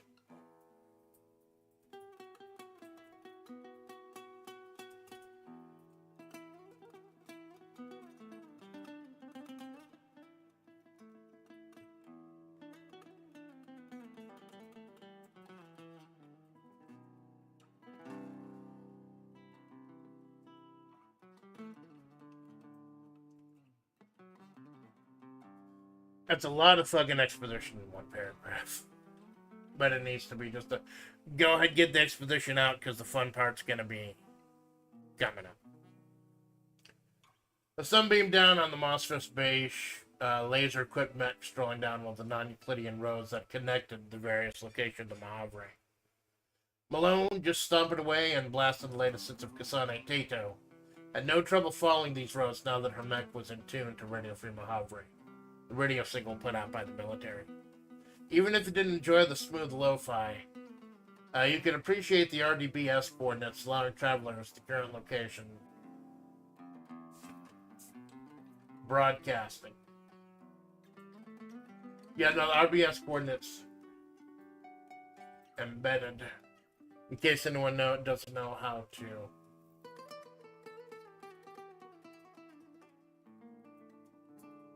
The embedded RDBS coordinates allowing travelers to current locations in Mahavre and shift and locales. If you watch my playthrough of BlazBlue Central Fiction, it's essentially what's going on in the embryo. The locations are there, it's just they change, and the distances may change, so it's easy to get lost if you don't know what they're doing.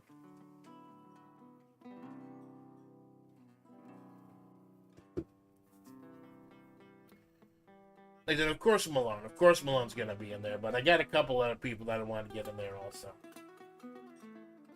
Like, I did Choco last time.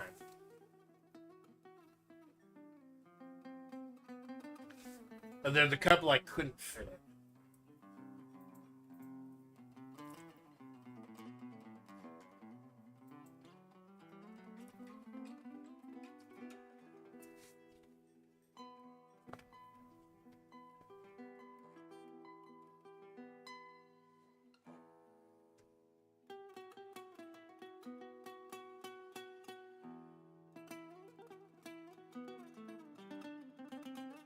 A small, great shopping center came into view. Little shopping center where the coffee shop is. Something nice and quiet, something quaint, I call it.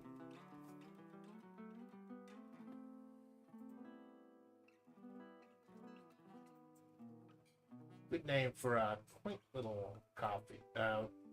No, coffee shop is Mocha Havre. Called the shopping center.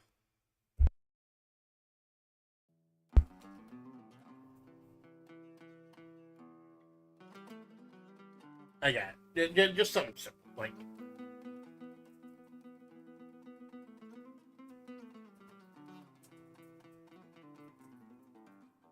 commerce center.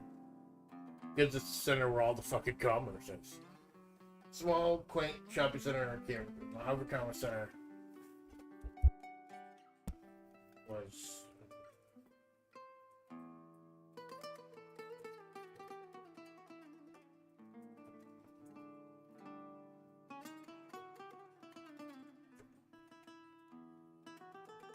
plus I could use the Commerce Center in the future as a store where Amanda could pick things up. A few stores. I could, instead of having to have a different location for everything like that, Mahavre County Fairgrounds and things like that, I could have a lot of stuff here at the Mahavre Commerce Center. Right home about. Enough to keep you occupied. Inside the air conditioning. God, I'm fucking scared. I had to turn on the AC this month. My electricity bill fucking doubles, triples when I had to turn on the AC here. Because it goes constantly. It gets so fucking bad out here. Like I said, that one collab I did with the orange juice, it was almost, the reason that, my laptop conked out, it's almost 89 fucking degrees. That's why it was at like 70% CPU, 80% memory. But it was still stuttering and sputtering and freezing. Because it was just overheating because it was 89 fucking degrees here that day.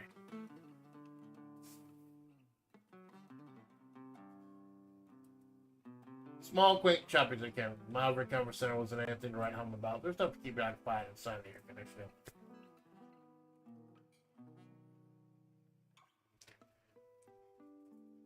Not wanting to the general populace.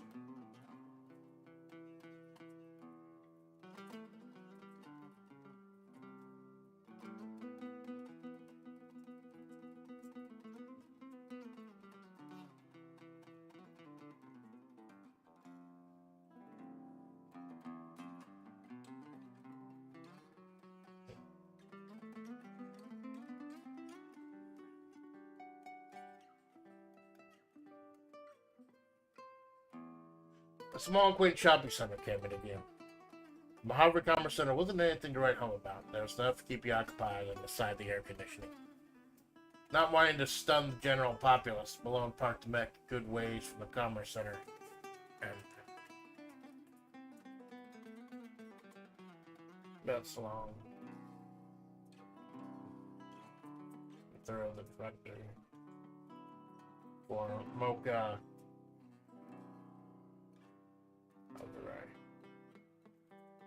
Mocha Harbor. I hope I remember that name of that shop. That would be fucking hilarious to use as a locale in the future. Because I used to hang out at coffee shops all the time myself for the free Wi-Fi. But like, it's not anymore. Not since COVID actually closed down a lot of shit. A lot of the places that I love to visit and get free Wi-Fi and shit up, they just don't exist anymore.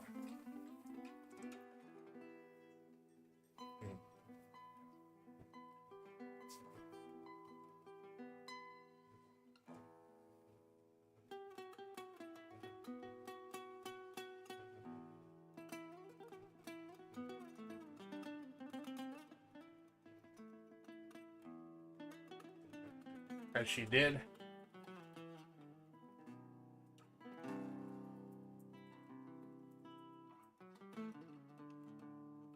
As she saw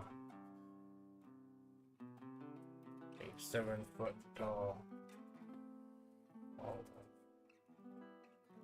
muscle, belly, clad in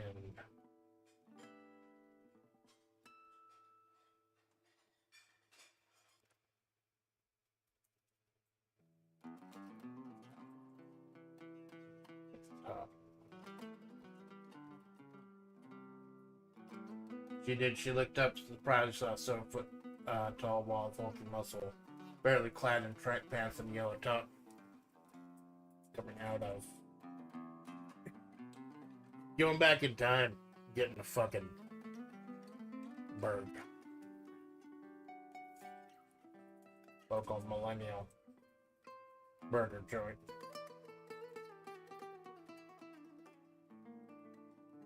Millennial burger joints have become a fucking meme right now. I don't know. Like, I went to them. I used to go to these millennial burger joints. I liked them. But shit gets way too expensive. Like, for a burger and fries. You're paying for the atmosphere, though. You go out anywhere.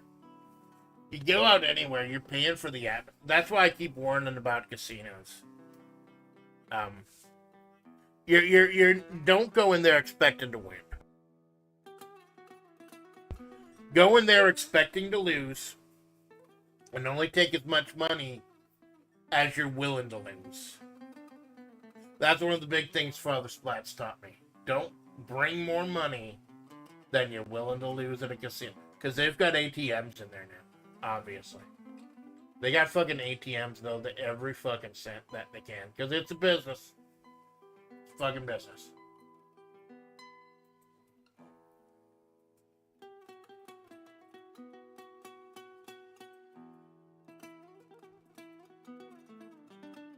With a couple of bags full of beefy goodness.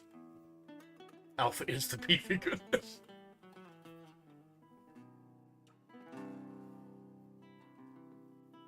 That.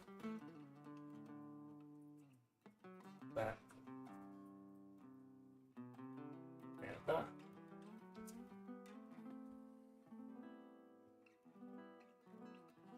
Was that Amanda?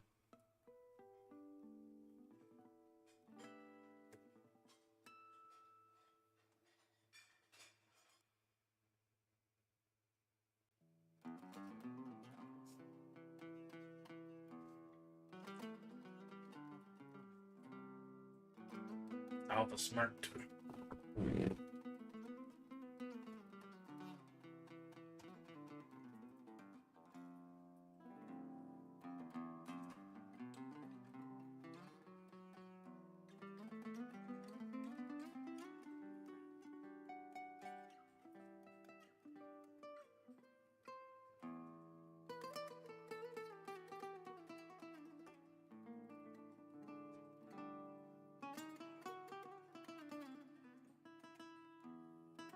Alpha smirked, hitting a brief side chest before Malone's attention was distracted by a more familiar quote-unquote face.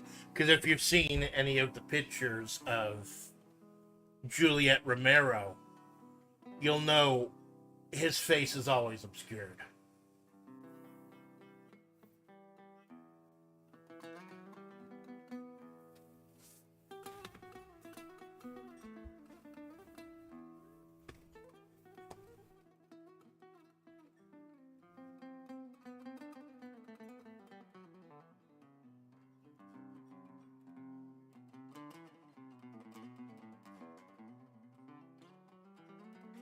How to work. I know what I want to do now. I know how I want to link this together. I just need to know how to work.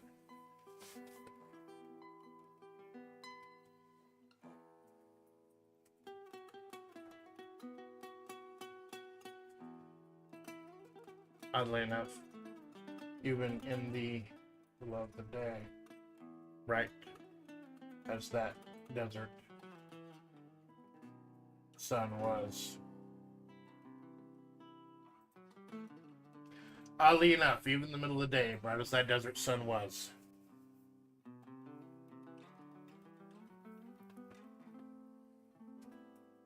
Juliet Romero's face seemed obscured by shadow and unreadable.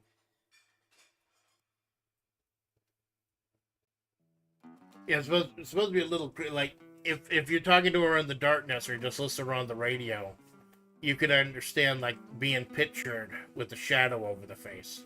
But if you saw the karaoke on my birthday, where she actually comes out, and that was the big real reason for the karaoke, was to premiere the 3D models of Bun Bun and Juliet. Then you saw that even in the middle of the day, her face is obscured by shadow. And there's going to be a reason for that, but I don't want to get into that yet.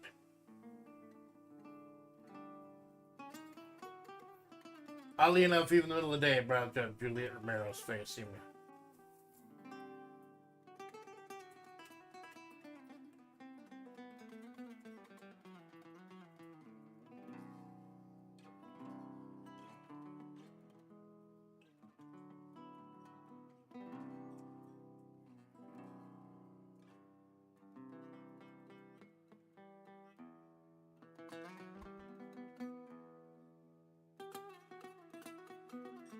Well, if it isn't the great Carbon, the military fanboy calmly remarked.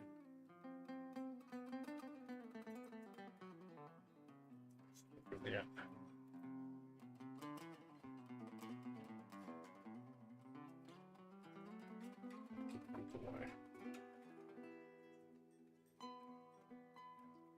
As he was distracted. When I keep telling people I'm wondering about making a male character of this cast, I keep remembering I do already have one. Juliet's a guy. Juliet was initially supposed to be a woman, but due to influences of Jawoon and her community and everything, Juliet is now officially a femboy. And I hinted at that at the Mahavre Vegas Dream stream, when they quote-unquote accidentally put her name as Mr. Romero, and Juliet didn't dispute that or say anything about it. Well, if it is with the great Carmela, the military fanboy Dominic Alpha, seeing Juliet, so I tried to was distracted by orange gremlin. Orange-haired gremlin. Because Malone is a fucking gremlin. It's great, but it's a fucking gremlin.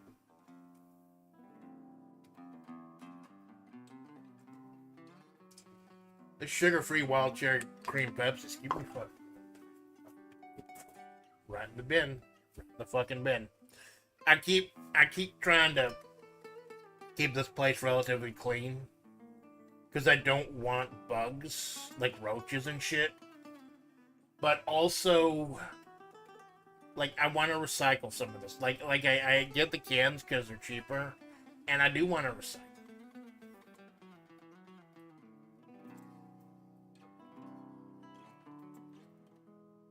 Alright, get back to the story.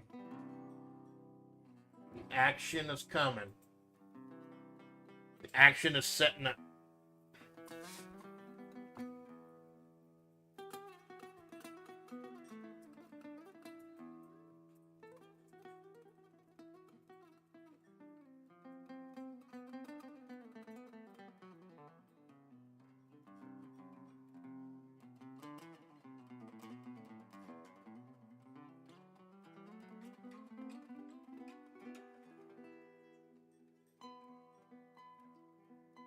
I know that's not how you spell thoroughfare.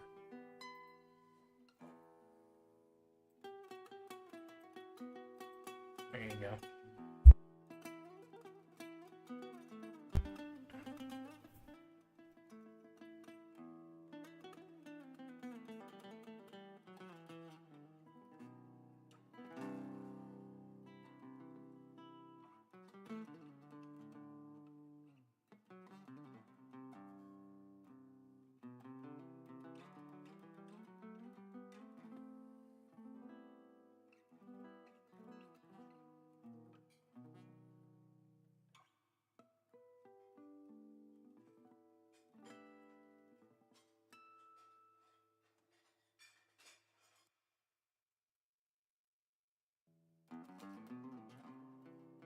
He'd call her Jules. Malone would definitely call her Jules. Don't fit us in the great car, Malone. Military femboy calmly remarked. Alpha, seeing Juliet, slowly tried to creep away as he was distracted by the orange-haired gremlin. If you're looking for your friend Amanda, she's a Mokahagri right down the main thoroughfare. Oh! Thanks, Jules! Malone cheerfully replied.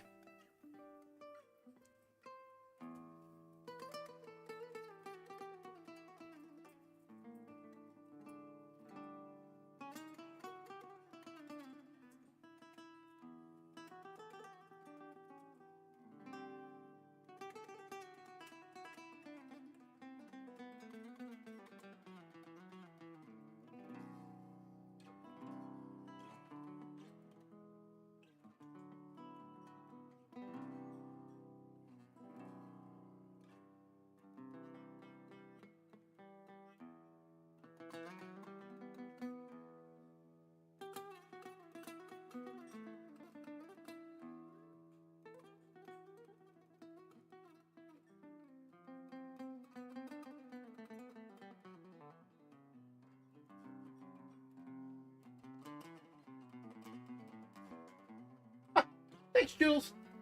Malone replied cheerfully. Hey, I'm really digging those guidance signals I heard from Mokahagri's putting out. But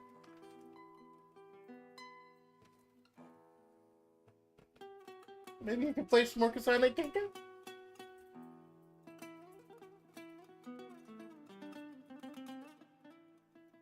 Malone loves Tato.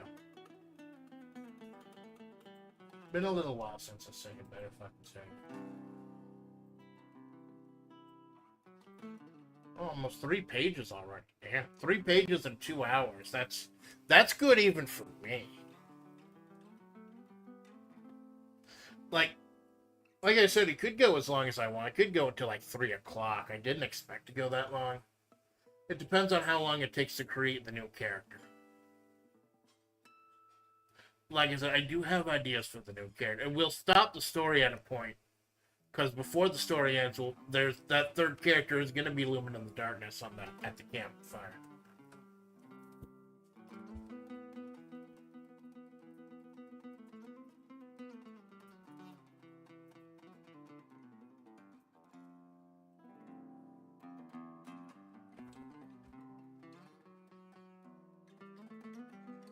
Because remember, during the most recent Spirit City Lo-Fi sessions, the kitchen DLC one, Juliet tried to warn people about Alpha and said that if anyone sees Alpha, they need to report it. Hey, Pillow D3 month.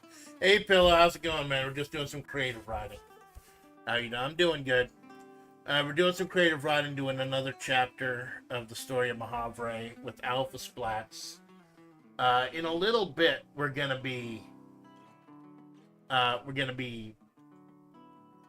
creating a new character. That might be a couple hours, depending on how long this scene goes. Right, Juliet seemingly noticing Alpha getting away. Okay. Calm, but for us. Excuse me.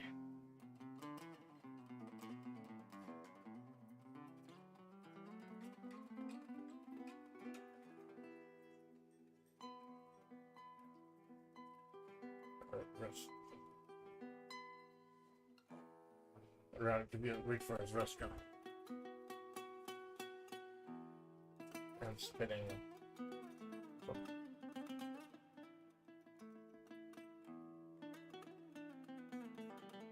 Interesting. Hey, thank you. You're doing good to hear, man. Good to hear.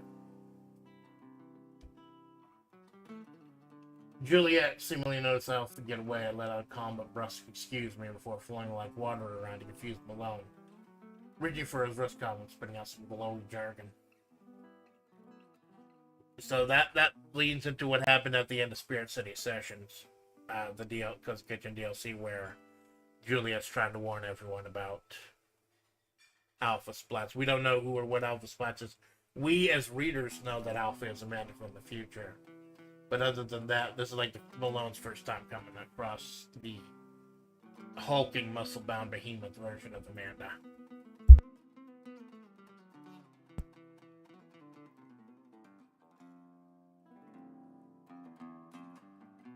Most right, left, below. Bit confused.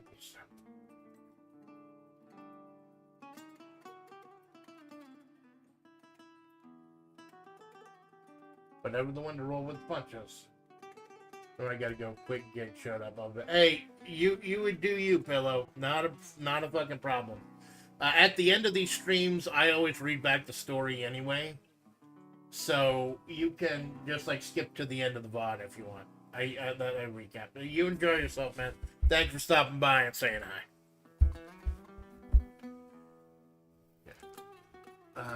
This, like most things in Mahavre, left Malone a bit confused, but everyone to roll with the punches. Ever the one to roll with the punches. Alone with usual MO. With his original MO of surprising. No.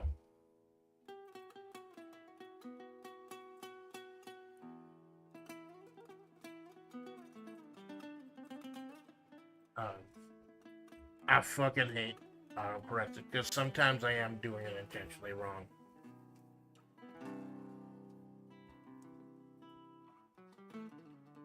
Surprising.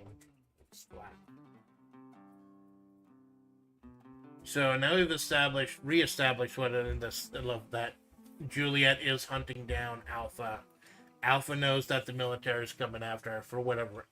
We don't know it's the Alpha military even. We don't know if it's just Juliet.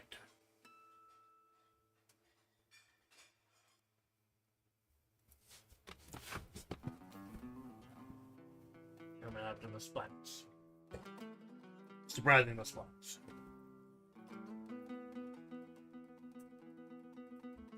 Look at how Ray was. And the way I've got things set up right now, it's a little bit awkward to type. I've got a fan platter underneath the laptop, and I've got like a little tower underneath. It's a little awkward to type.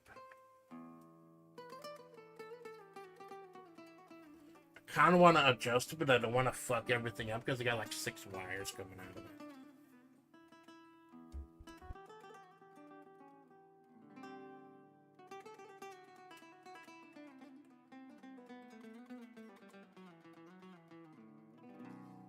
Try this.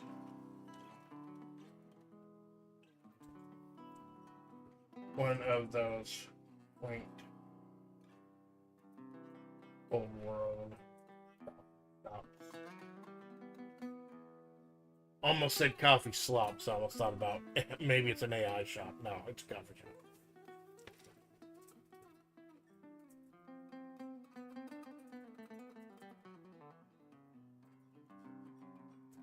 With the wood paneled walls and refurbished lights and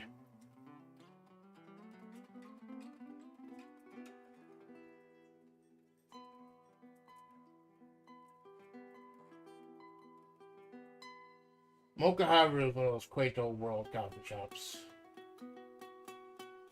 With the wood paneled walls and refurbished lights and bland acoustic music playing in the background. It kind of gives you an idea right there. It's nice. Just a nice quiet little place.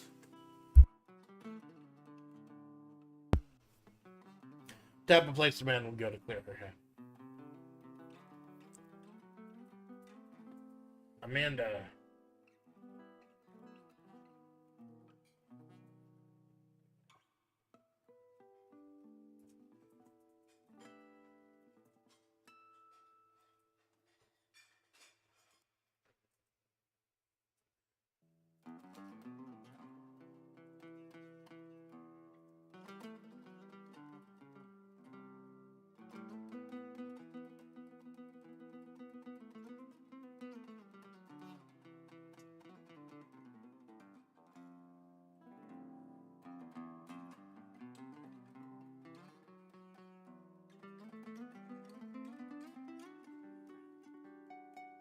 Amanda sat in one of the booths, facing away from the door, wearing her cotton pod business in this 100-degree heat.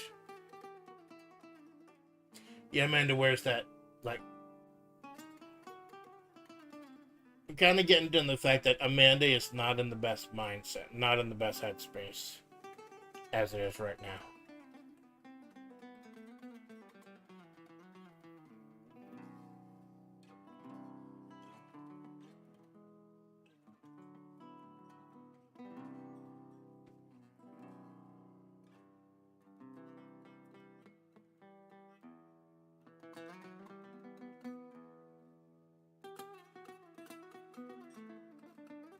Balloon bounced over.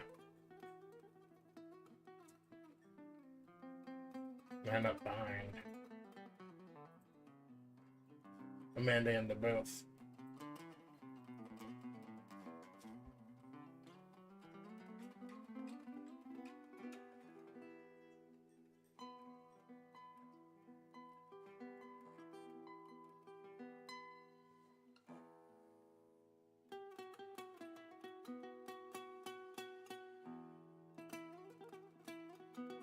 Amanda sat in one of the booths, facing away from the door, where cotton pod business in this 100-degree heat.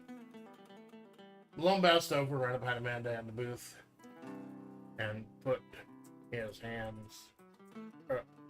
her hands in front of Amanda's eyes, yelling out the classic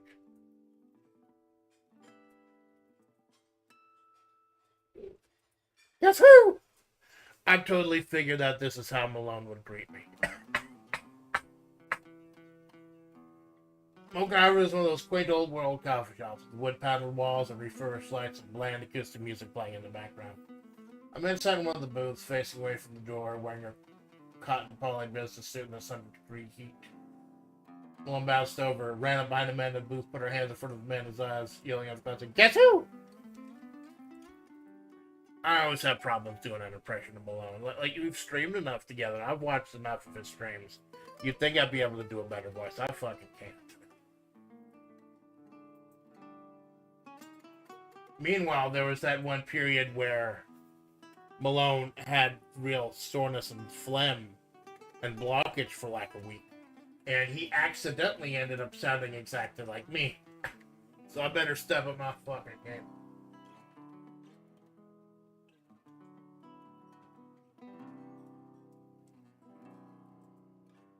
It's not Joe.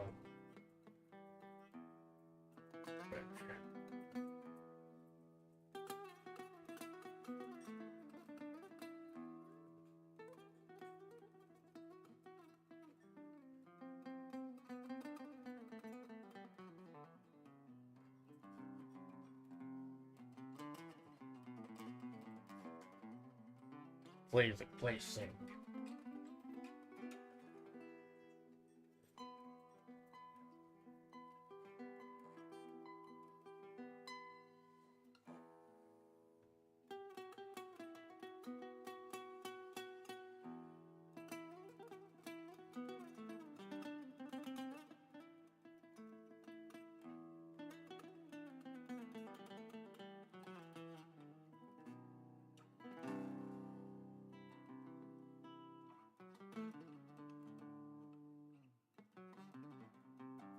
Led the bony desert bitch, pulling out her desert legal, whipping around and placing them. I'm sorry if I go silent here and there. It's because I'm trying to plan the scenes. It's always harder for me to do action scenes in my head. Trying to plan out in my head how this is going to go. The divine, directly. Malone's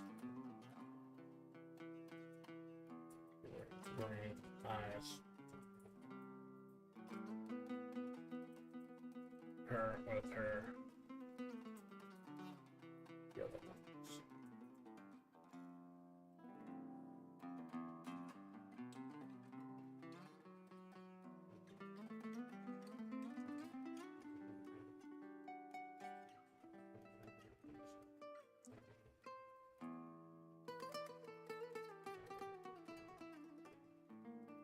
Clenched teeth. Tell. They had been crying.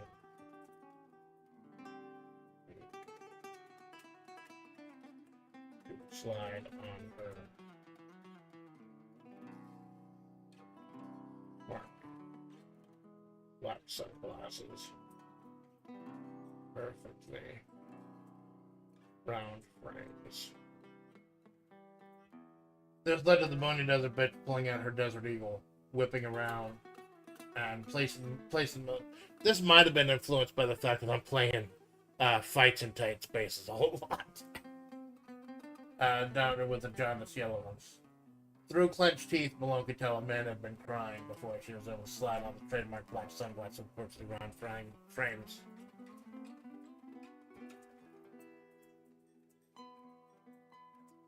Obscuring the windows to her soul.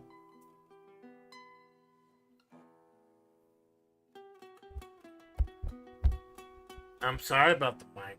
I'm trying a few different things.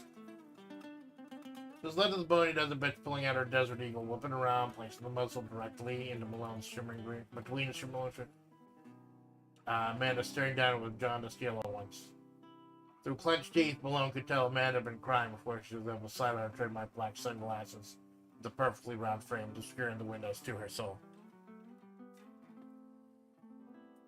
What the absolute fuck? What the absolute fuck, Malone? Screamed out into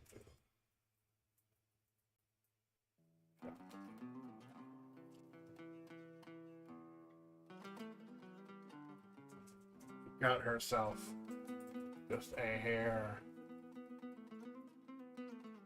too late as mousy barista.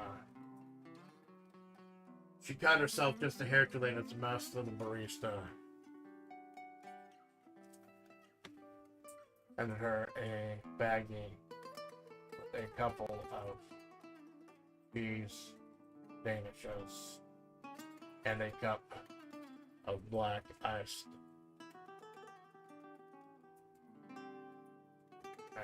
boba coffee.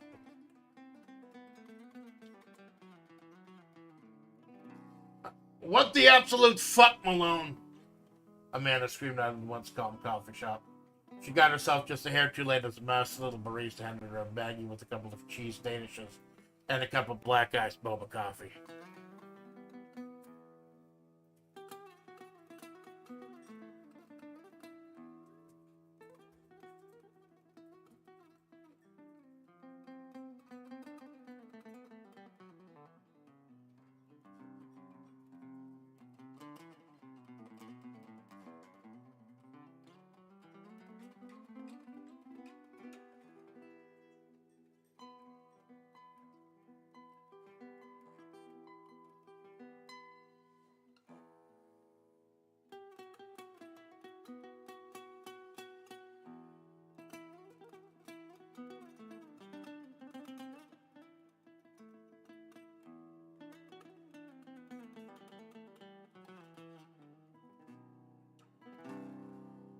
Yes, the barista said in a tone that was a mix of I don't want to do this and I'm so sick of this shit.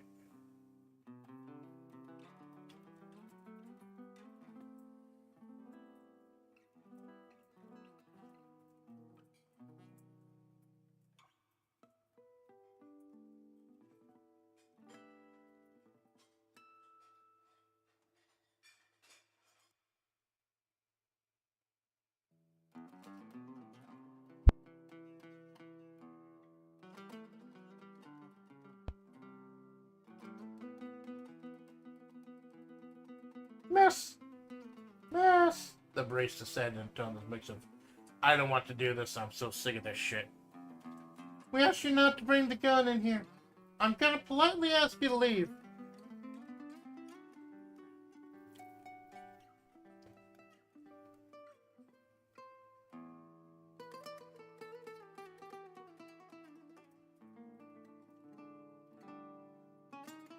Yeah, alright.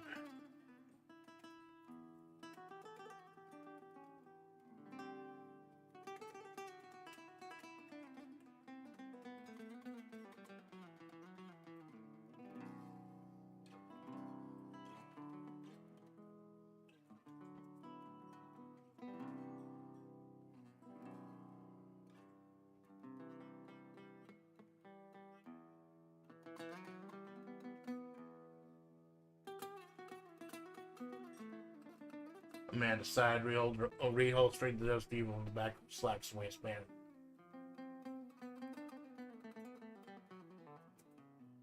Yeah, I got. Yeah, that's fair.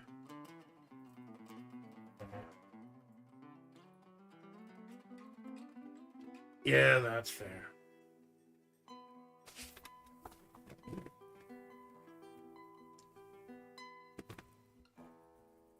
My debit card and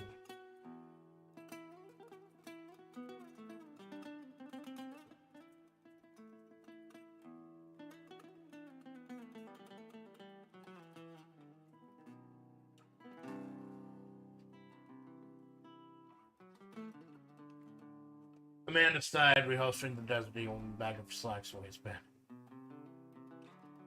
Yeah, that's fair. Just let me get my debit card and just please take it and go.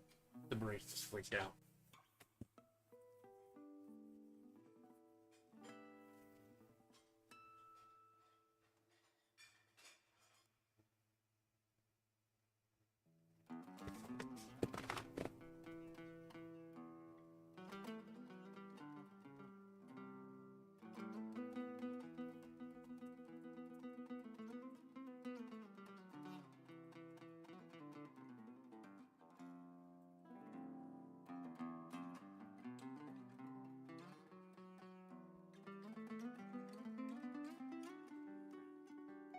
Just please take it and go. The barista squeaked out. Amanda sighed, grabbing her order as Malone bounced off behind her.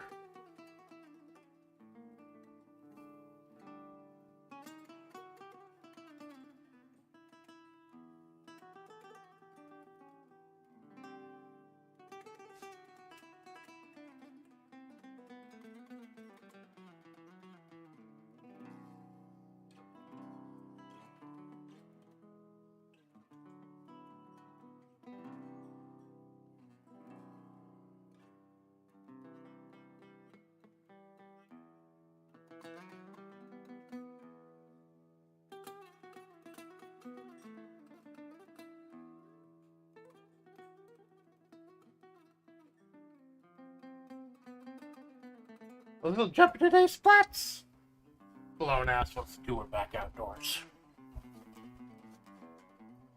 I'm not trying to do Malone a disservice by making this impression like this.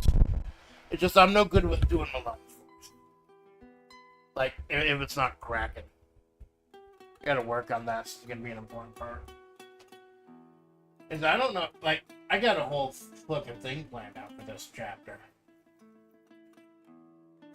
2 hours. 2.5 hours. This is a really good clip, even for me. Moving the mic back. I keep talking about when I'm moving the mic, where I move it, because this will partially be for me. Because I'm going to listen back to the VOD and see where the mic was best. Took a long simple side. So, we've already established that Amanda is really fucked in the head right now. Absolutely fucked in the head.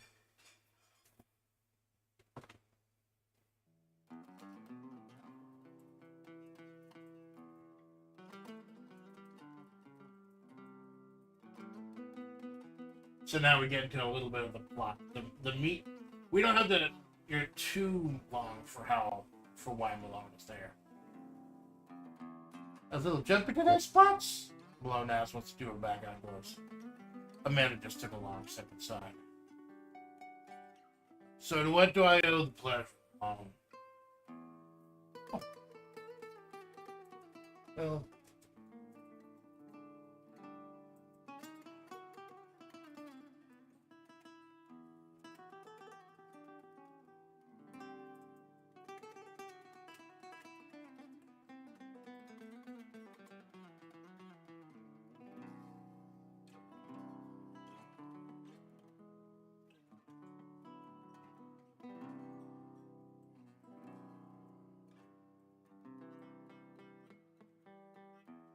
Oh, well. Let's come out and check your singing gig tonight. But the party while we sing this so that you... I don't take singing gigs anymore.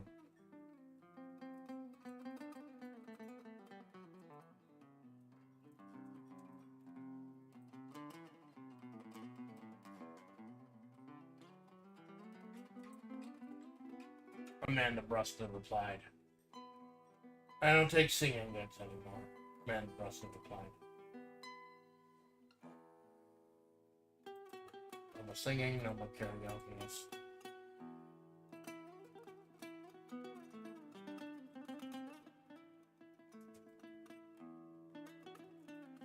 No more karaoke.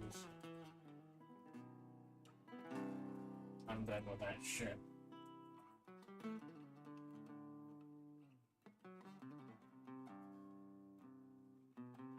I'm done with that shit. I don't take singing gigs anymore. Amanda Bruston replied. No more singing, no more karaoke. I'm done with that shit.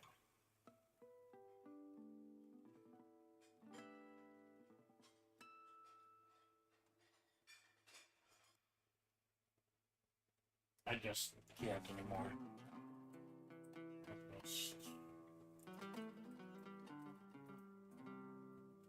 Can't anymore.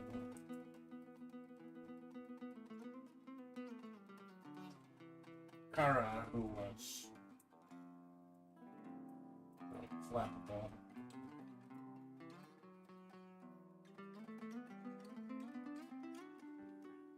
Kara, who was usually unflappable.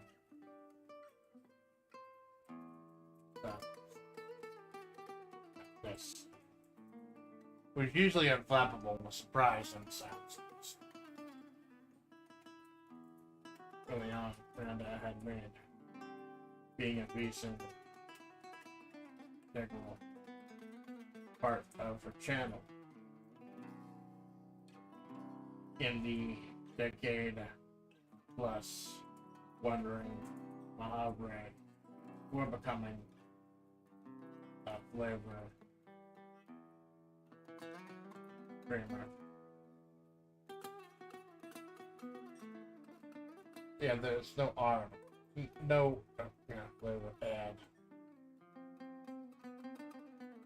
Standard. Standard, muddy. Or becoming a flavor streamer.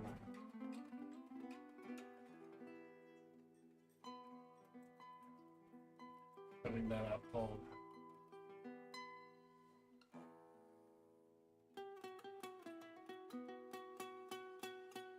Openly crying in public.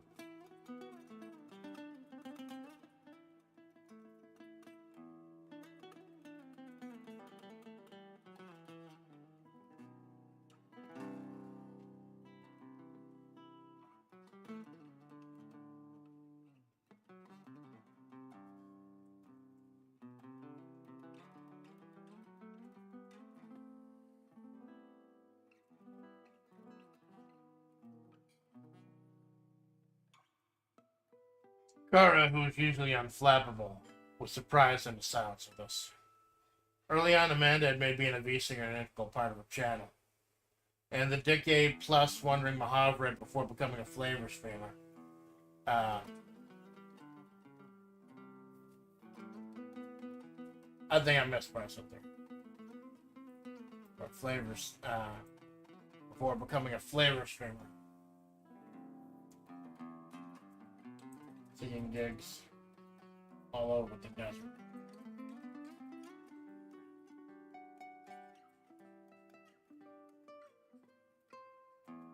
Now here she was,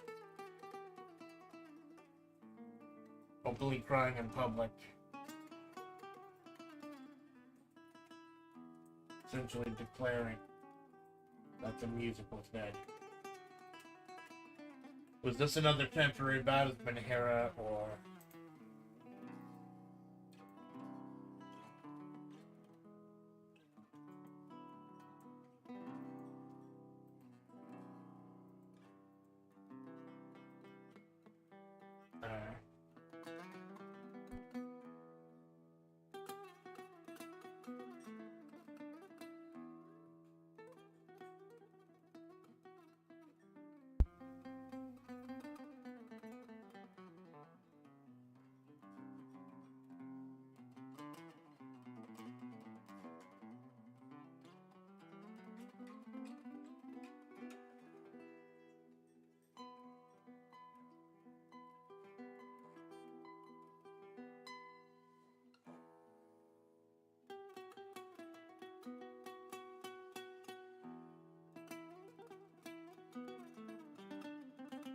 Okay, I'm just trying to figure out how to word this thing. Temporary bout of Manhera, or... both roadkill and caramel were got out of their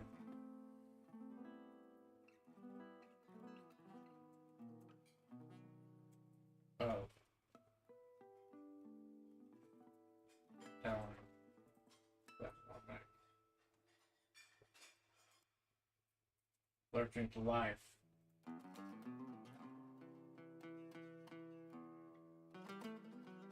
Bumping towards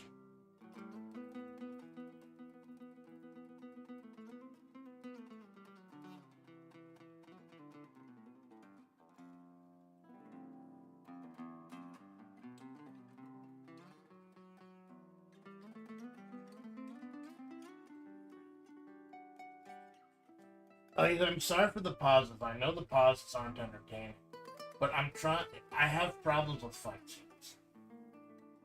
And we're about to get into the fight scene between Alpha and Malone's. Both Roadkill and Caramel were shot down the referee by the side of Malone's towering sand woman, lurching to life, stomping towards the gigantic. Must have been Alpha, who stared up at it with a smug, confident smirk.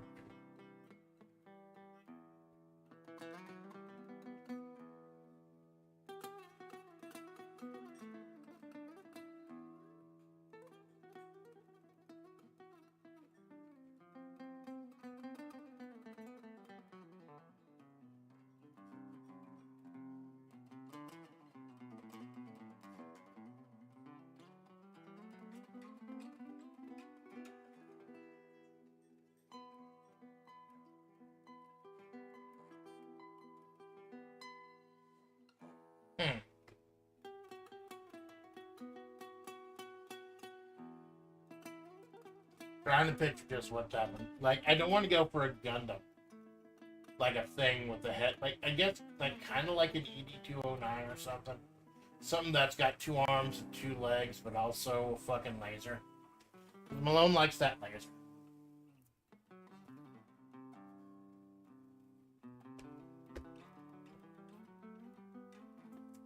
The mech. One of its monstrous arms down at Alpha.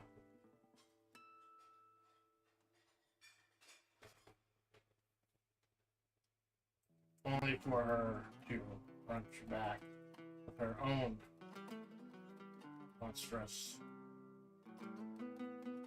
arm.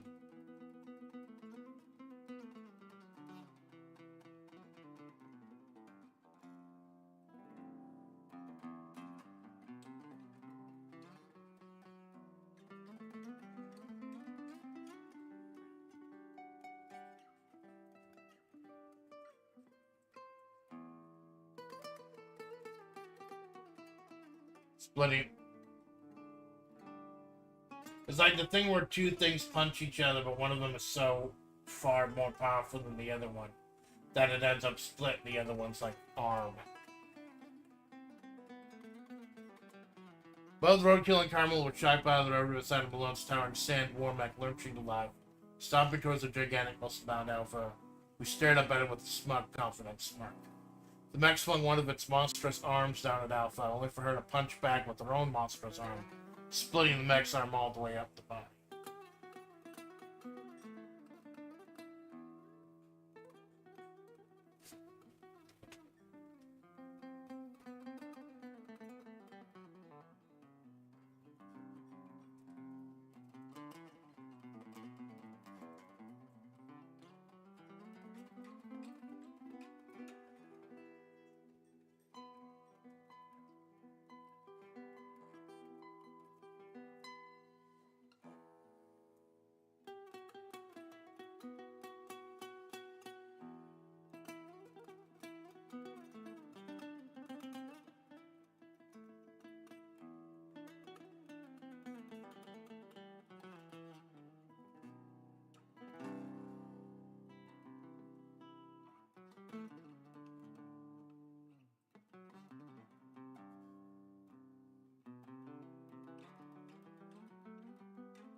It's that fucking Dragon Ball me.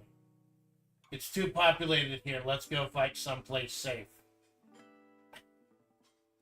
They end up in Amanda carrying me straight. No one's fucking there. If you insist on doing this, Malone, Alpha bellowed out, combat me.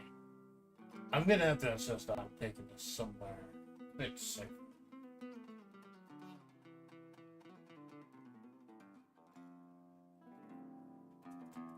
That the behemoth grabbed the mech by the foot,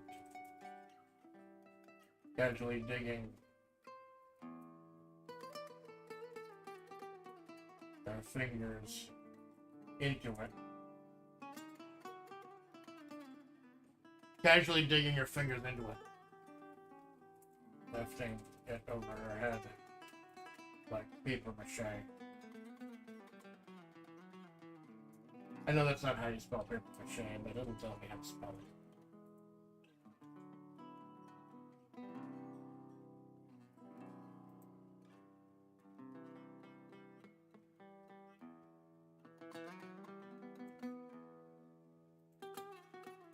There's an accent somewhere, I think. Paper mache.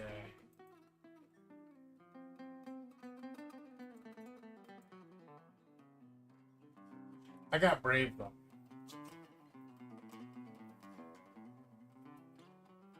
Paper mache.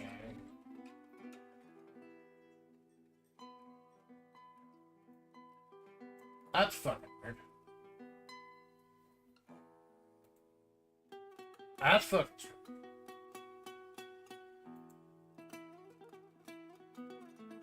It's like... Oop, fuck. I I didn't want to change the format. Fuck.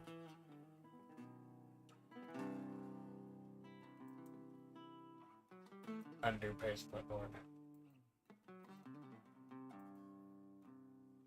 Like paper dossier.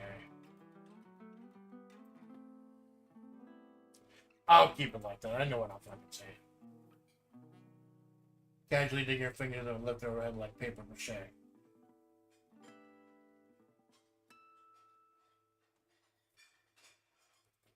Getting good running start.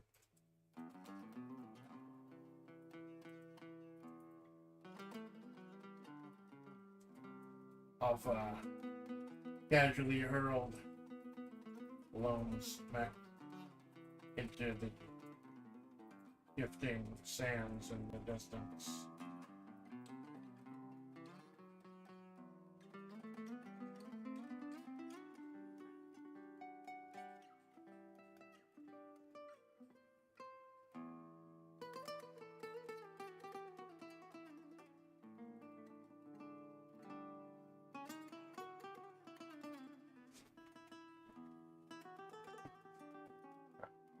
I'm trying to figure, at the beginning of the story, you see that Malone, or Amanda, Alpha, and the mech are all in the same area.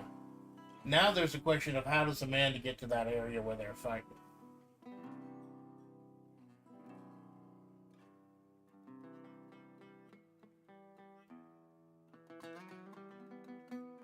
Oh my god, I think I figured it out. I think I fucking figured it.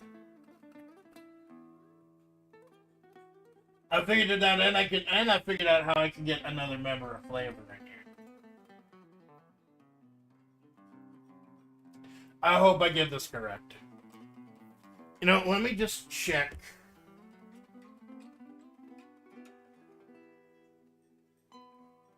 I closed Discord, but let me check Discord. Okay, I need to check. Someone gave me their lore.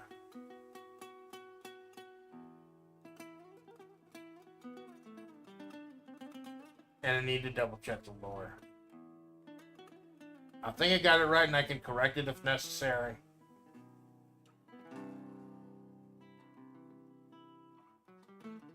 Going back.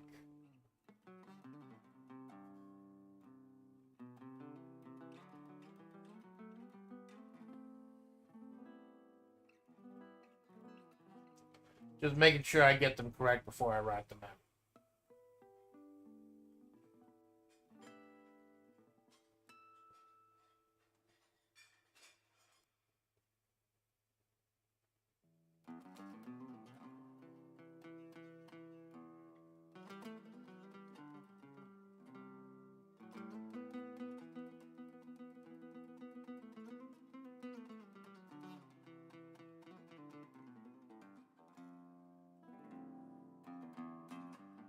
Oh, good.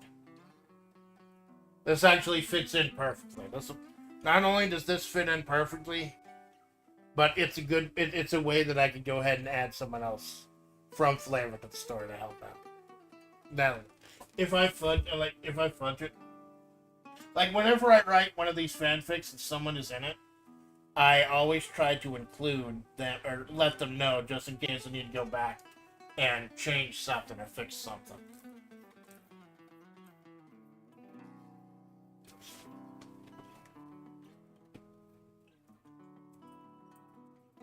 Black John.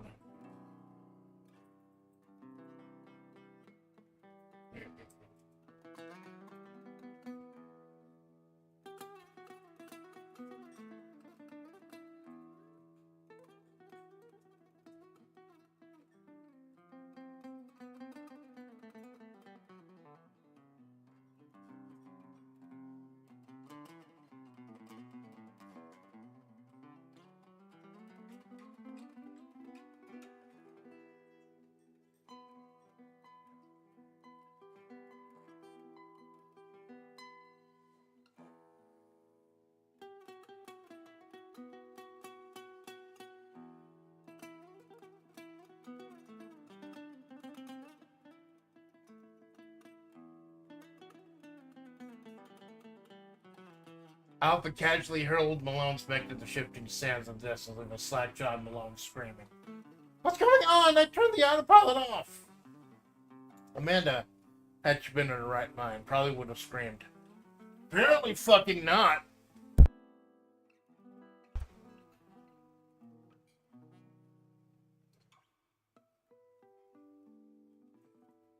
It was. This.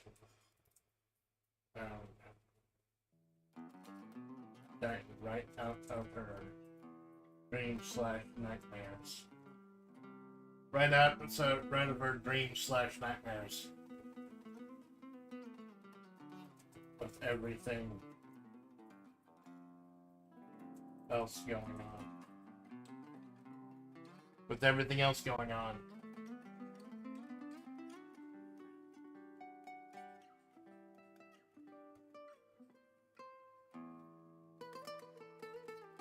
Yeah, much fair.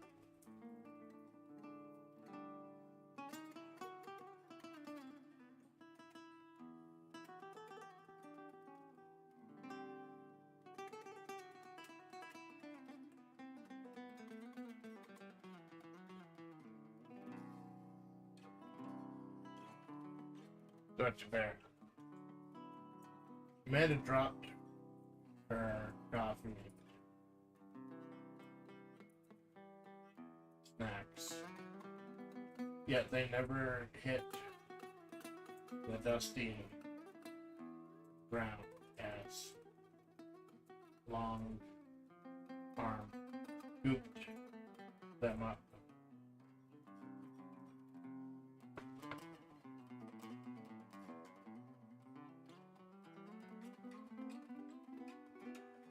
But as it was, seeing this muscle bound tied right out of her dreams/nightmares, with everything else going on, was just too much for her. Amanda dropped her coffee and snacks, yet they never hit the dusty ground as the long arm scooped them up and handed them back to her. A long arm attached. Oh. Ebony skinned chimera in a dark purple. Is that chimera? Yeah, I used to call it chimera for the longest fucking time. Because I think that was an enemy in Final Fantasy 1. Chimera. No, it's chimera. Dark purple dress.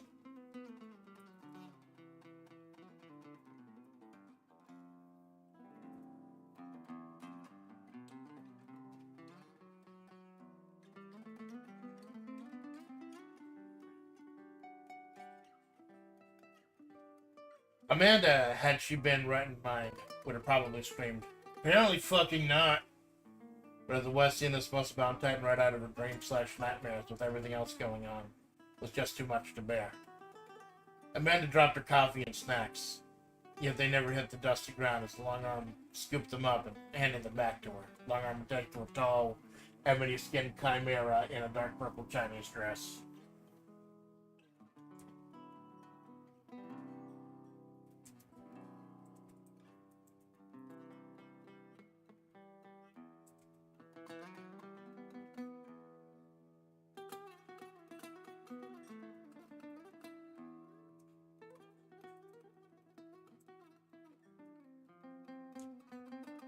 Make sure I spelled that right.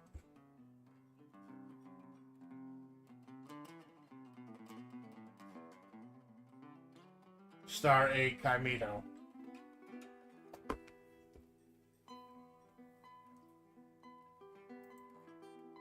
Star A Chimito.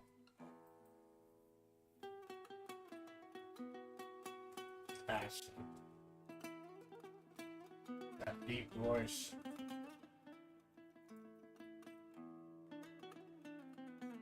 Boy, enough. Seeming to come from Kaya. Come.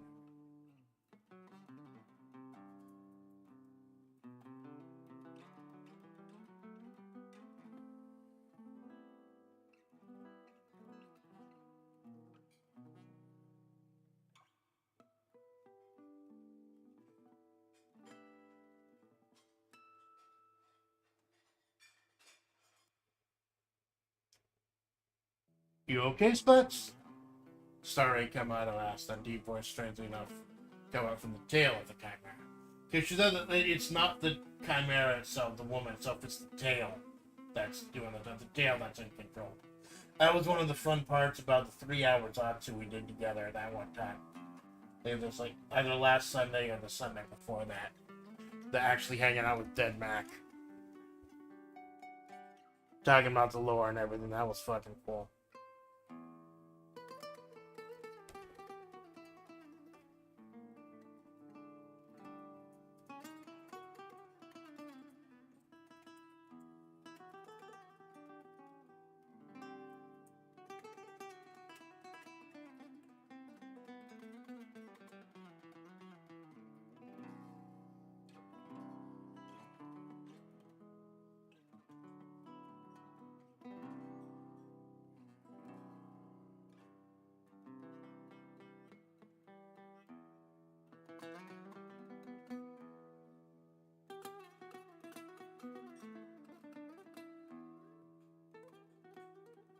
You okay, Splatts? Starry Kamado asked, a deep voice strange enough seemed to come from the tail of the chimera. Amanda blindly nodded as the Dead Mac turned her attention to Kara. Good. Now that that's out of the way, Malone, what the hell? Malone, what the hell? I... No. Well.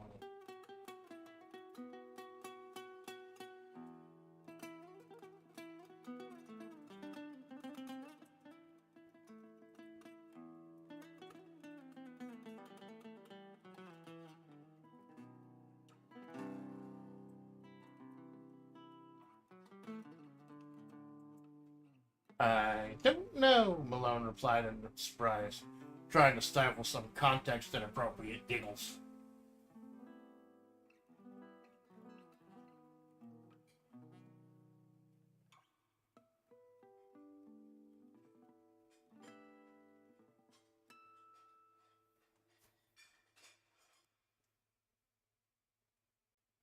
Yeah, I wanted to put Denmac in because I thought that teleportation skill that Denmac had could be very useful, especially in a place like Mahavre.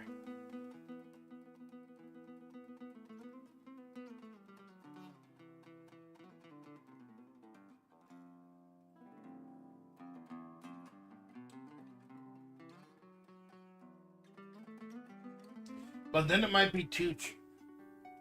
If Denmac can teleport anywhere, might be too cheap. So maybe there's a cooldown or something. Like,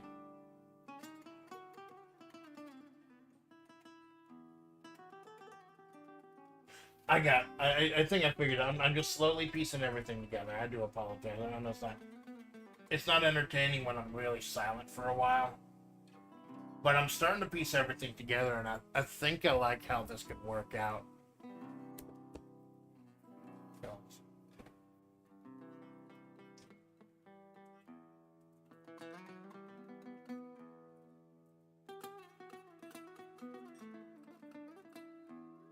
Could we go get my Mac? I don't know, Malone replied in surprise, trying to stifle some context. Could we go get my Mac?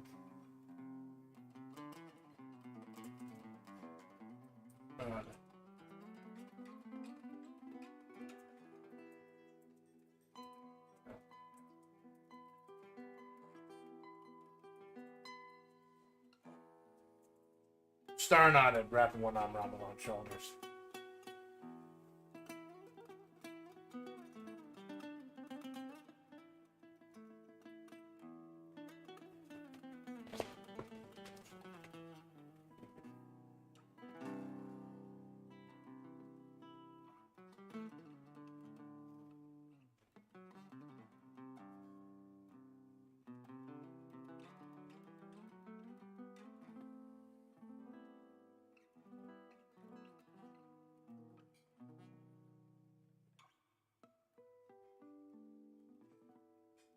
Star nodded, wrapping one arm around Malone's shoulders.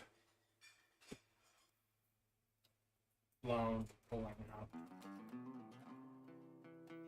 his phone without being tracker coordinates of his standby. Getting a good visual on them. Then use his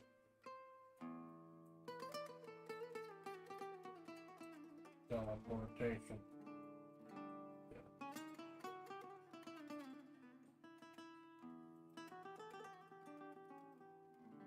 Interdimension, yeah, with the high.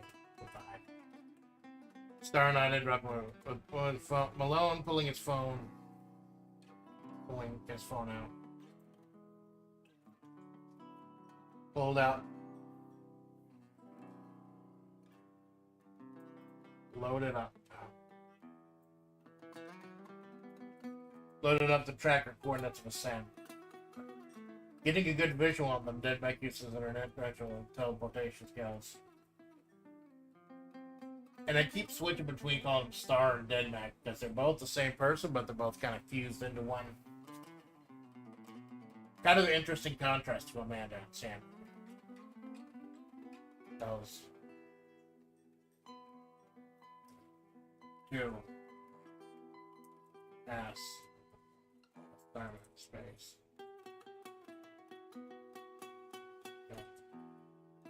So I didn't expect was for Amanda to latch onto them, and for the three of them together to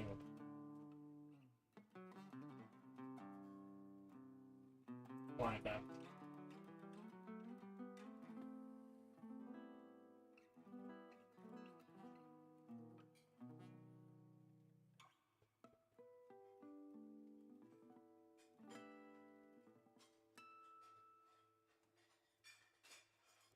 Yeah.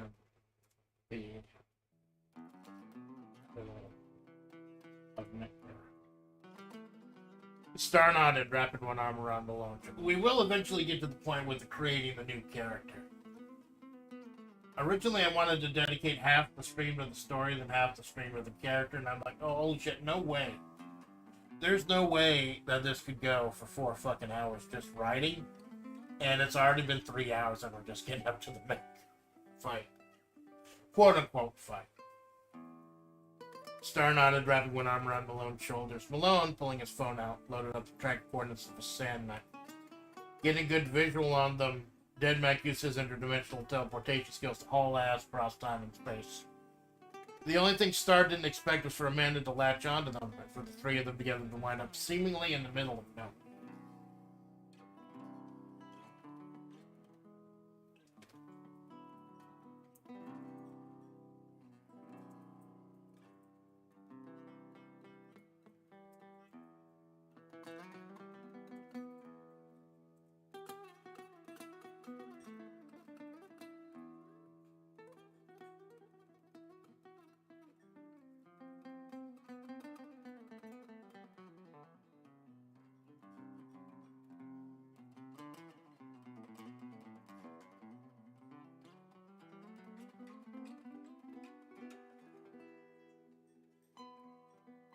Amanda, you didn't have to come with us.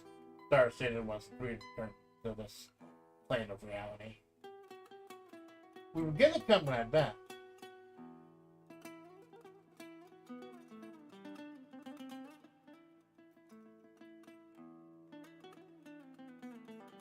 We were gonna come right back.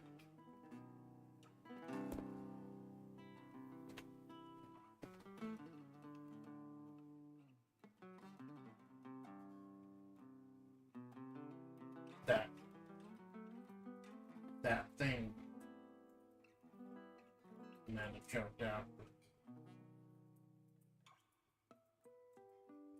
Getting a better look at Alpha as it merciless pummeled the Mac.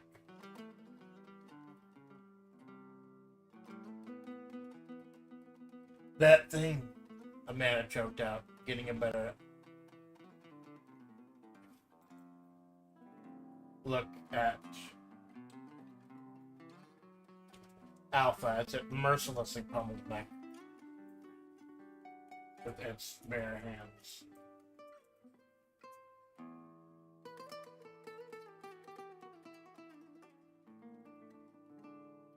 It's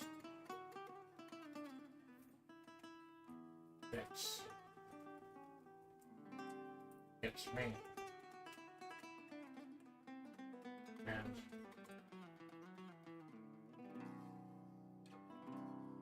collecting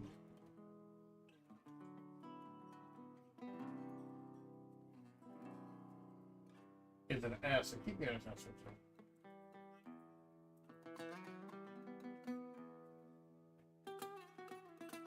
That thing Amanda joked at, getting you better look at Alpha, as it mercilessly pummeled the Mech with its bare hands, deflecting earth-splitting lasers with casual reflex. It's me. And this is the first time Amanda gets a good look at Alpha.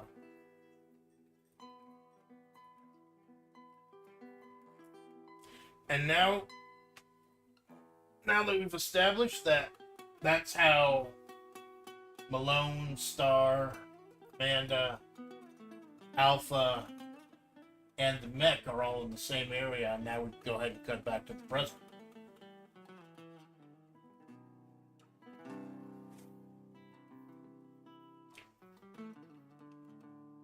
I did not expect this stream. We could go 8 hours. Holy shit, we could go 8. Although we've already gone like almost 5 pages. The creation part shouldn't be too long, creating the character, unless, like, everyone knows stops by. I have a few ideas. I'll mull them out openly. We might cut the actual, like, the art stuff. Like, we might not do Vroid Studio. I might just make a couple chibis or something and do the Vroid later. But I was just creating that new character. But I'm just on such a fucking roll right now. I do have to use the restroom, though. BRB.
I'm back.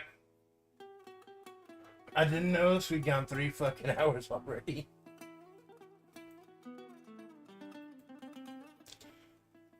Going back. Thank you, James. So, to everyone's shock and amazement, so now we've got it. The fight has started. Malone's mech is seemingly moving on its own. And Alpha is just absolutely fucking annihilating it.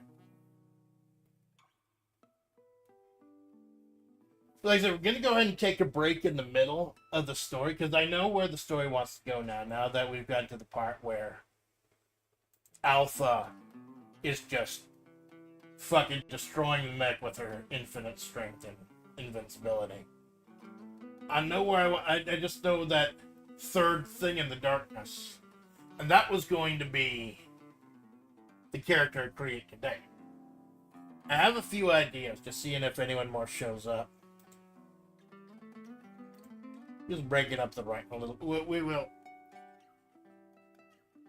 I'm so fucking into my show. I never had a writing stream before where I thought like I might not finish this chapter. I might not. But we've established a lot of stuff so far. And like I finally was able to get Dead back in here somewhere. Because I like streaming with Dead Matt catching his streams. Just a little hard to get a handle on how to write his character. And I think I'm gonna be okay. So now we bridge the gap a little bit more between the morning, the beginning of the story in the morning where Malone is talking to Bun Bun, all the way to where the fight began.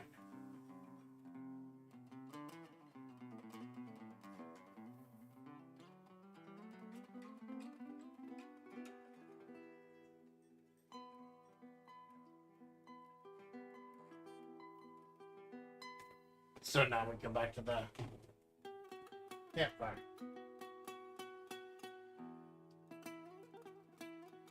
The boba coffee had been long spilled in the sand at that point. But the two shared cheese danishes.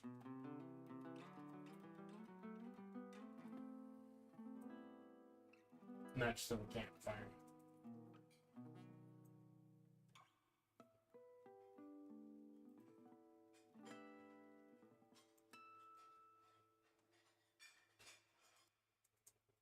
Amanda would take her eyes off of Alpha, and Alpha itself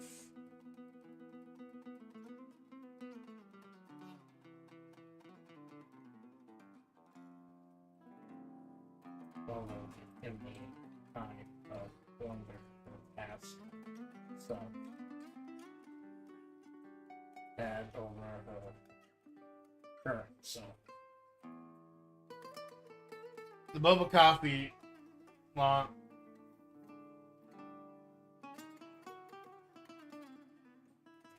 I'm going to tell you, get a little tired, starting to fuck up the context and stuff. The boba coffee had long been spilled in the sands at that point, but the two shared cheese danishes next to the campfire. Amanda couldn't take her eyes off of Alpha, and Alpha herself marveled at the kind of wonder her past self had over her current self.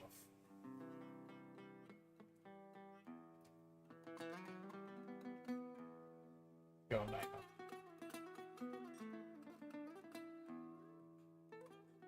Amanda knocked her way over.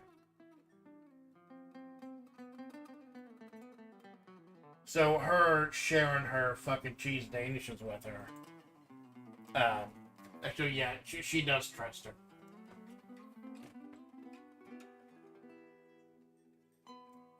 Did you have to just...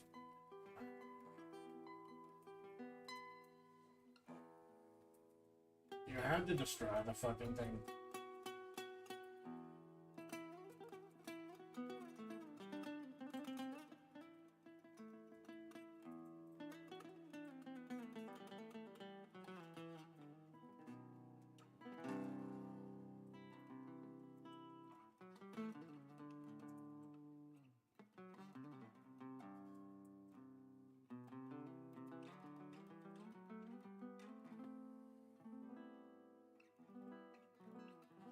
Boba Coffee had long been, had been long.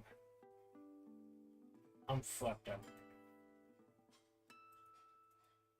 Boba Coffee had been long since spilled on the sands at this point, but the two shared cheese dashes next to the campfire. Amanda couldn't take her eyes off of Alpha, and Alpha herself marveled at the kind of wonder her past self had over her for herself. That sentence is confusing, but it's supposed to be confusing. It's supposed to be a little confusing. Did you have to destroy the fucking thing? Amanda asked. No. Alpha casually answered, not following up.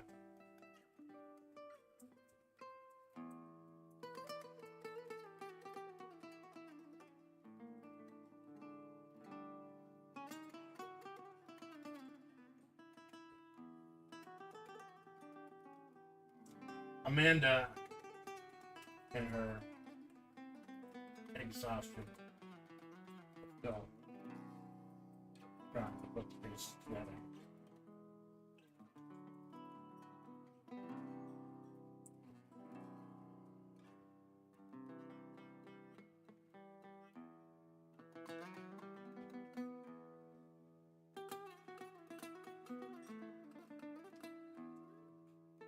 But everyone's okay, right?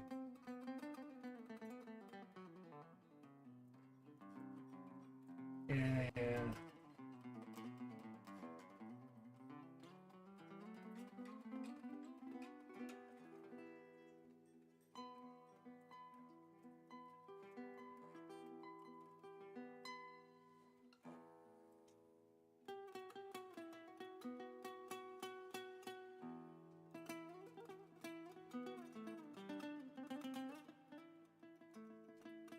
yeah, your little friend should be here. Alpha Wick.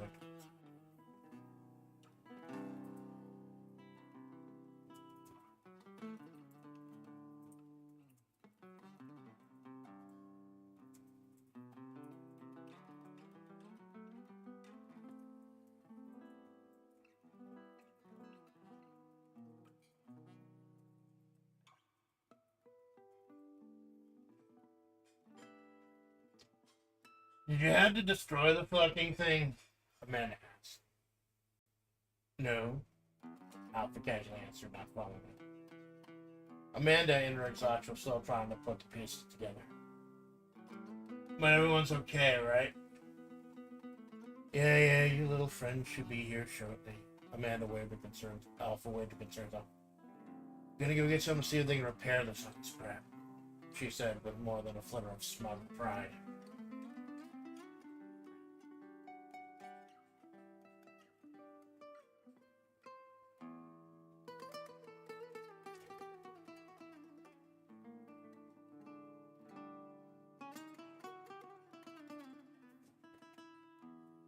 So, are you Amanda's was got something off as the third started to emerge. Clear wave from the darkness.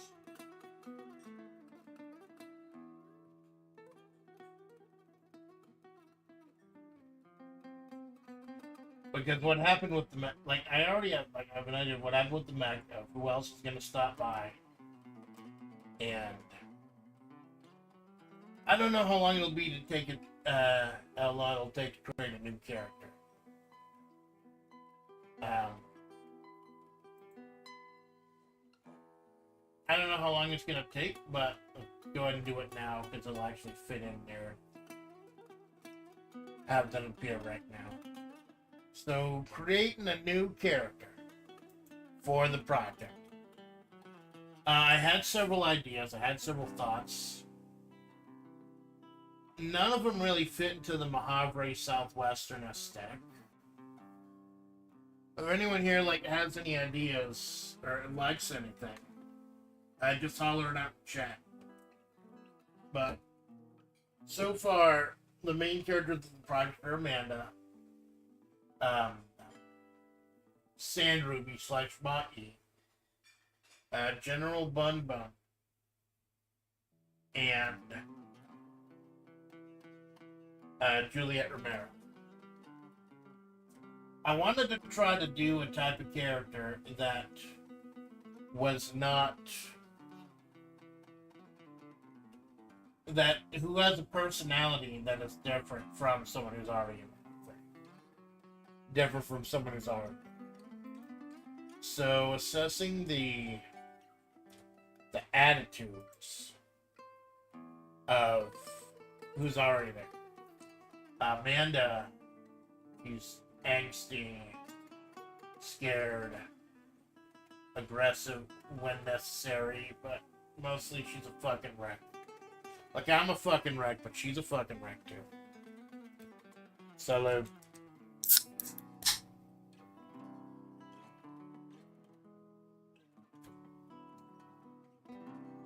Sand Ruby is initially what Amanda was going to try, wants to be. What Amanda wants to be. We'll go ahead and start typing this down. Individual as well. Amanda.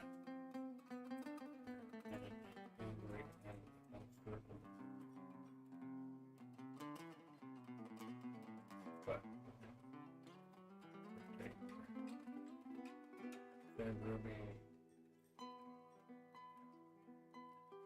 Cool. I don't know, Amanda.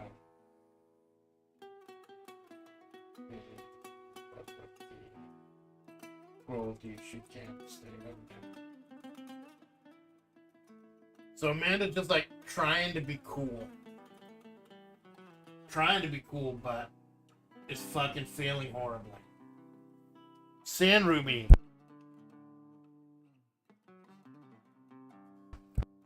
Sand Ruby has that cool casual attitude, but she's also a bitch. So it's a weird balancing act with the two. Bun Bun. Loud.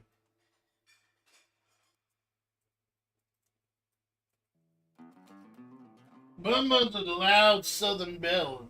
Boisterous, loud sweetheart. Deep from the deep south. Deep south chill. Pleasure to be around. And Juliet. Calm and inquisitive. And very shady. That's not just a joke about his fucking face either. He's a mysterious. He's a fucking glowy working for the military. So those are the 4 attitudes of the 4 members of the Havre right now. The ones who've streamed so far. I think we'll go ahead and create general character. Then put him in Mahavre. I mean, then like make an AI gen or something. And if I have the time, because now I'm looking at the clock, we've been going hard for 3.5 hours. We haven't really gotten to the brunt of the story yet, or introduced the other members that I want, a flavor that I want to show up in this one.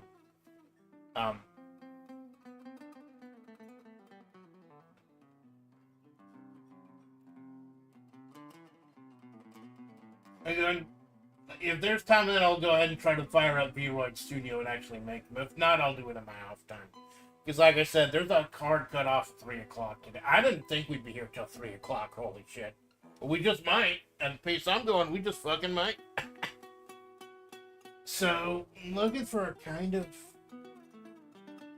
of character that we haven't seen. We got Amanda, who's a fucking dumpster fire. We got Sandy, who's calm, casual, cool, cruel. We got Bun Bun, who's loud, jumpy, boisterous, cheerful woman. We got mysterious, shady, mysterious femboy. Whenever I write, whenever I create, I'm usually influenced by whatever else, what other media I'm consuming at the time, whatever I'm doing at the time. And I don't have any ideas from anyone else or anything they want to know. Flavor Uncounted, you don't have the comedic relief, that cold logic flirt. That's what I can think of at the moment. Well, I was leaning towards that, actually, Jinx. It's funny you bring that up. Because I'll see if I can go ahead and get a picture of it.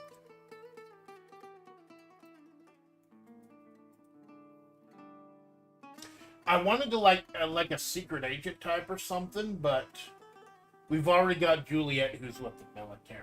But I'll show you. I want to stream this game so fucking bad. But I don't think I can. It's called... Get a picture for it. Get a fucking picture for it. I don't like having my...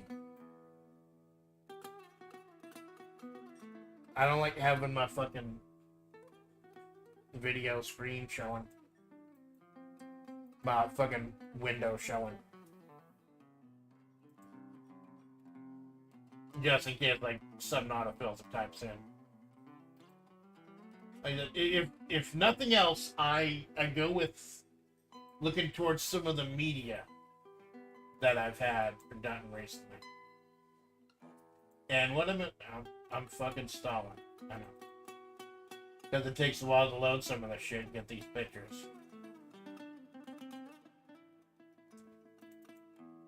There it is.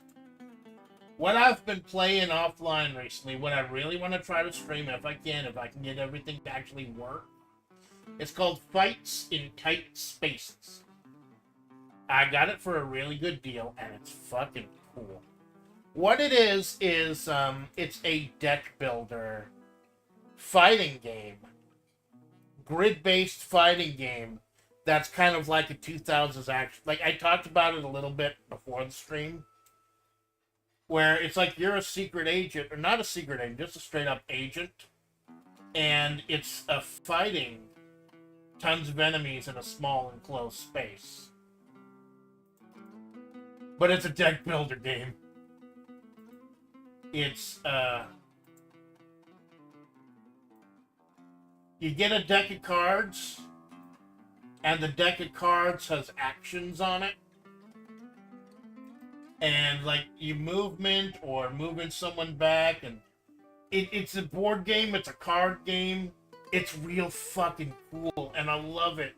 It's 3D, it's recent, and that means it's not optimized. That means it'll fucking chunk my computer out. It'll fucking hate it. So I thought, like, an agent type. Kind of someone who's, like, quiet, reserved. Because Amanda is fucking Amanda.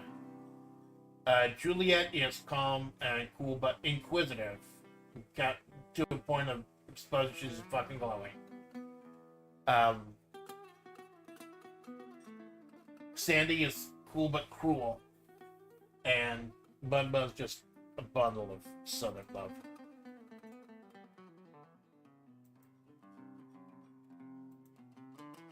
I tried the number for that, some videos are interesting, really didn't ground. Yeah, that's fine. It's not everyone's cup of tea. It's a weird thing. But I thought, like, maybe an agent. And also, what I've also been playing is I should play it earlier, a samurai game. First Strike samurai game. So, some of the coolest ideas I've had in the past were, what if I put 2 and 2 together? Two things that didn't really fit together actually working together. Put this down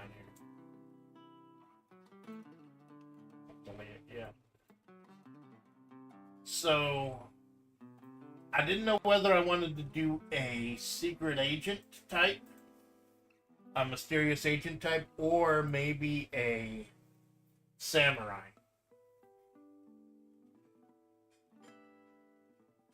I could probably do both. Like, maybe she works for the shogunate.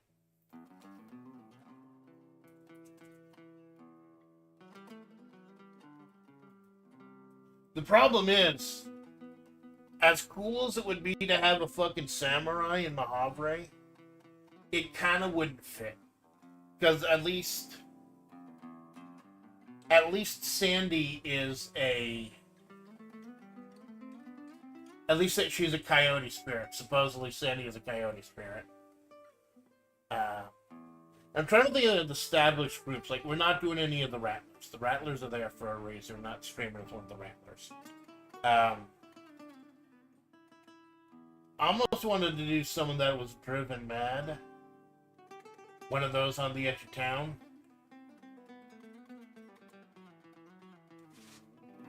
Those on the edge of town.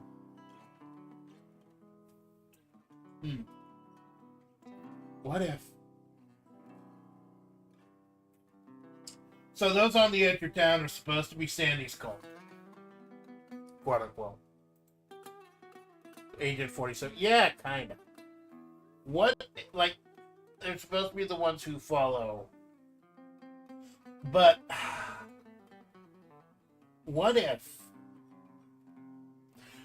not all of the cultists were wailing, screaming, fucking mad? Then how about Native American ones shooting it? Yeah. Oh yeah, that's another thing. The water bearers. Remember in the original? If you remember the original lore story, there were the women who were the reason QRD. The reason Mahavre used to be a beautiful place was because it had water flowing underneath it, and it had water flowing, and one day the water dried up, but there were people who were there to guide the water, to take care of the water, and make sure that Mahavri stayed a sacred place where you would speak to the gods. What if she's a modern water bear? One of the people who's trying to search, because the story may have gotten off track with big hulking muscle-bound women and fucking military fanboys. It might also be a good way to get the story back on track a little bit. That's a cool fucking idea. Thank you. That's a cool fucking idea. Yeah. So all right, go with that. So I'll make another cultist because I kind of want to try cult, but I don't think I need to do a cultist if I'm streaming a Sandy, because Sandy is the quote-unquote god of their cult. So get the right when I got fucking 7 or 8 tabs open right now. I'm no Carl Malone. I don't have 57 fucking thousand tabs going, but it's enough to baffle my brain.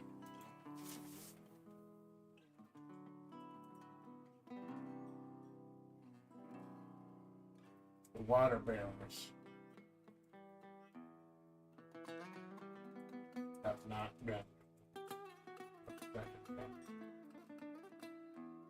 Because if there's an organization in the military, there might be an organization by another country or another caste. Or we don't even need to not define it yet. It could just be ill-defined. A group. Dude, they could be the water bearers. They could call themselves the water bearers. Because we don't know how long ago the water stopped. Nobody does, because time is bent and broken in Mahavre. And time did not become, like, real, quote-unquote, again, until Amanda got run over. And that somehow, for some reason, started the clock again. Not been represented yet. Maybe an agent type. Not inspired.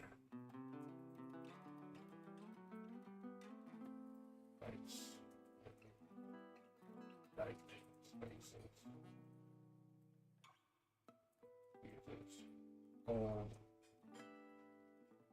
logic in this strange and unnatural world.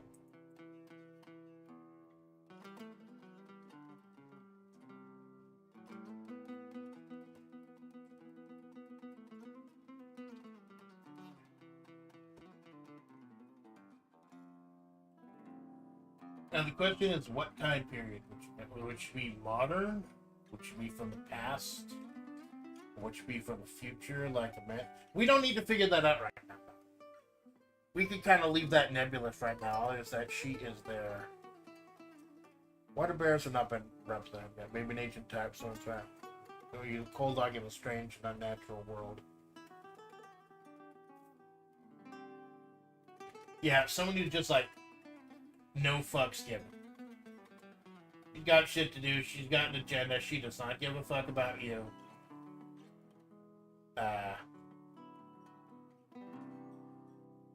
That'd be fucking cool. That'd be fucking cool. I'm trying to picture what she looks like. A symbol's religious symbol's amulet or has a gun or some ritual symbol like a dagger or axe or something. The past adapted. That's fucking cool, dudes. That is a fucking cool idea.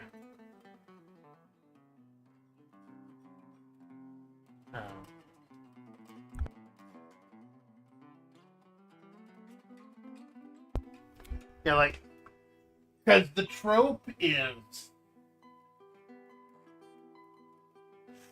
Because the trope is if someone from the past is brought into the future, they're confused by all the mechanics and deviltry and shit.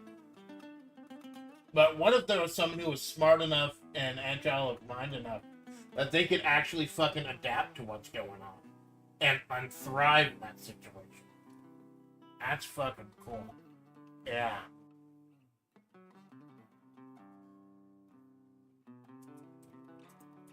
Past. Yeah, like alpha. Future. Trying to track down what happened. The water.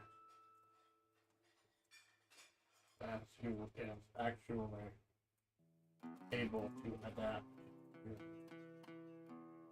current.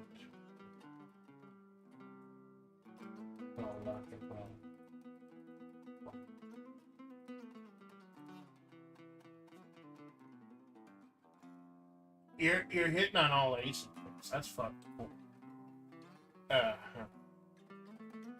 So she'd have her usual shit, the guns. What's this suit? I wanna start playing the music from Fights Tight Spaces. But I don't know if I'll get fucking dinged for it.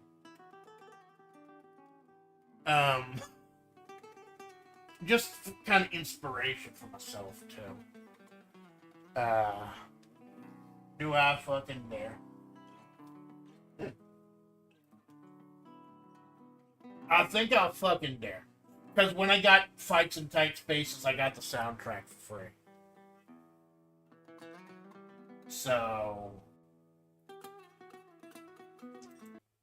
I'll keep an eye on. My phone's up to 67% now. I'll keep an eye on my phone. Just in case it gets content claimed, I will cut it immediately. But if it's a video game, then it shouldn't be an issue. Like, it's not like it's fucking Nintendo. Be hilarious. I cooked y'all with the music and character and everything, and then I'm not able to actually fucking stream it. I'll look around. For it.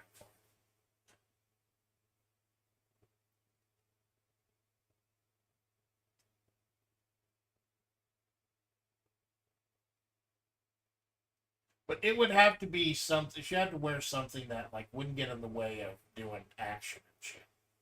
So okay, so the background music is off.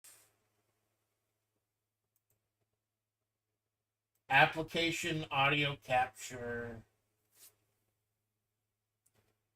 That's FITS.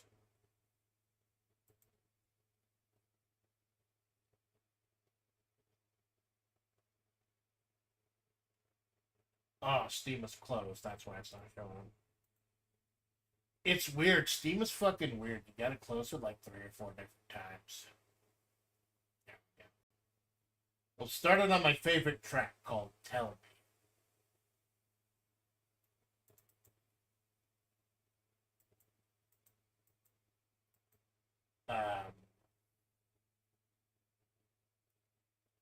Steam web helper.exe. Here we go. If I notice that the stream has been claimed, just hang around for a little bit. I will automatically fucking stop the music. We're gonna start with "Tell Me," my favorite track. But don't want to be too loud. Watch out.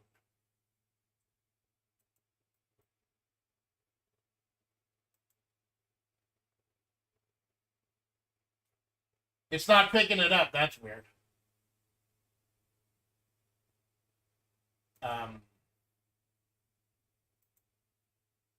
don't know what it is. It's not picking it up. So I'll just go ahead. I don't like doing this, but I'll just go ahead and turn on desktop audio. And then delete that. You just hear it on desktop, because now I can hear it, right? I've been streaming without the headphones all day.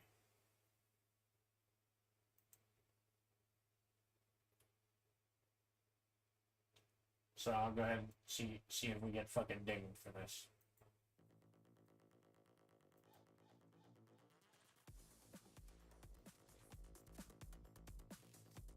My fucking butthole is clenching a word. Sure.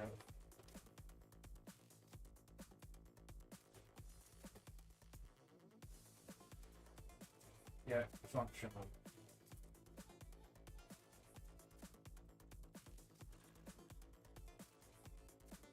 I want something with green hair, and I'll show you why. Because it just fucking came to me. It fucking came to me. Let's see if I can find it. The desktop.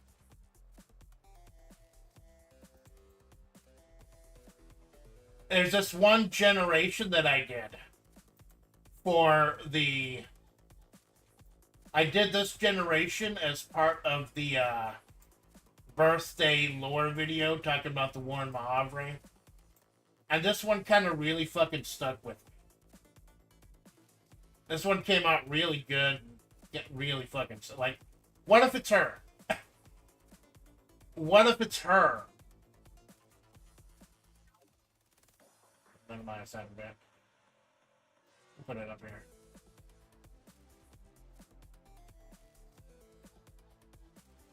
I think we're okay.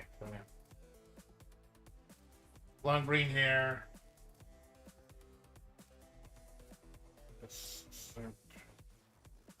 Probably with slacks. Because, like, I don't know, move around in a mini skirt or what.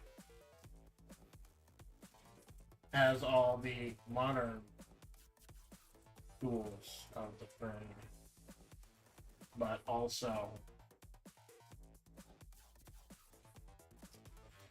shit, healing magic. Well, let's go with healing magic. Also, healing magic and turtles. Because I don't think we have a healer in our group yet. Like, if this is an RPG, she need to be a healer. And flung into the, you see on the state of the water barons of the desert.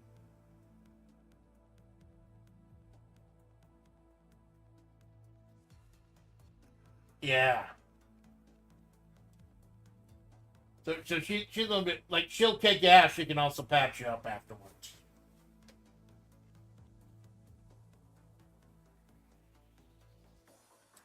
Yeah, business suit has all the modern tools of trade, also magic and healing and tones.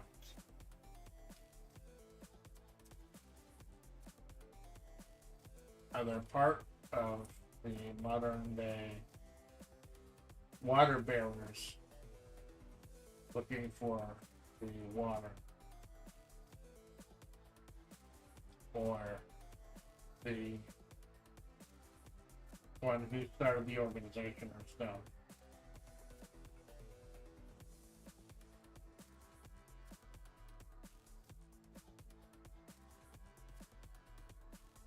Because what if she saw how things fucking went, and then took that knowledge to the past with her and organized the water bearers?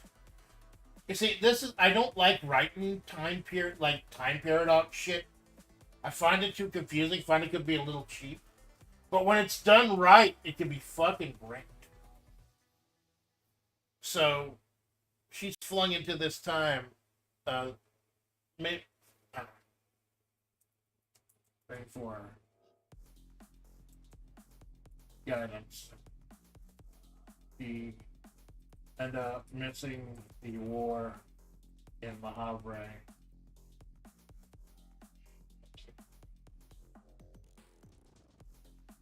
Anyway, the war in Mahavre complete.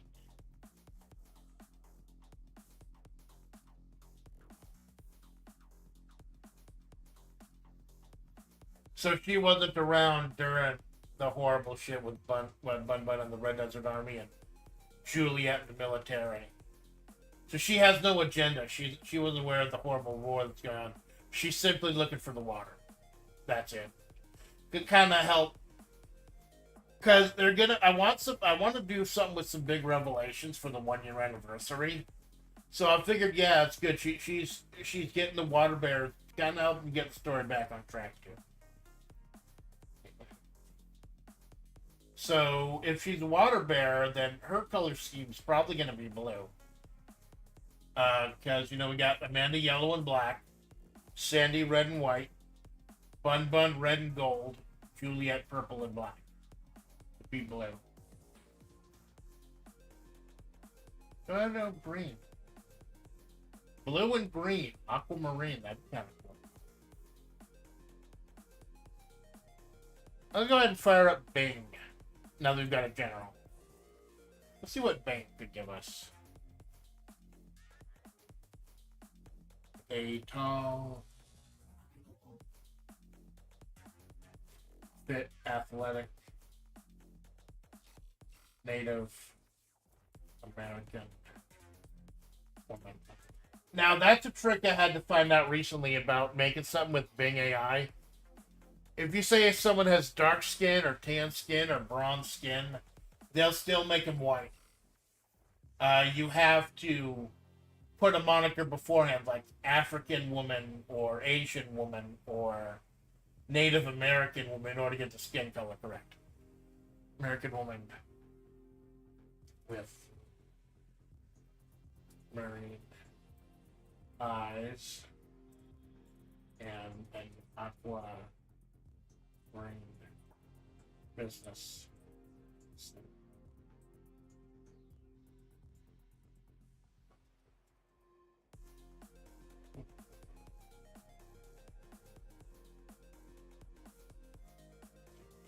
And long aquamarine hair. I'm kind of leaning towards an idea I initially had for a goddess of the water. There's actually going to be a designated goddess for the water itself. But I scrapped that because it didn't really fit into the mythology here. This actually fucking fits. I had 5 or 6 different ideas, but this one actually fucking fits. Aquamarine business suit, long aquamarine hair. With a bold, casual expression. Holding a silencer. Holding a pistol with a silencer. Holding a Glock with a silencer in one hand and an aquamarine Native American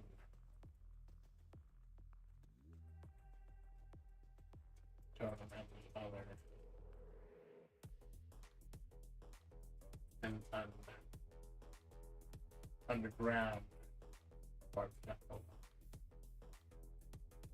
from a 90s camp. I have to be careful that I don't overload the AI with too much, or it will start forgetting stuff towards the beginning. Let's see what it pulls up.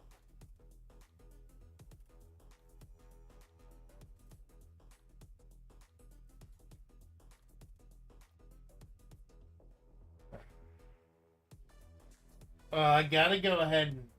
The first couple pulls are really good, but she's got pale, light skin.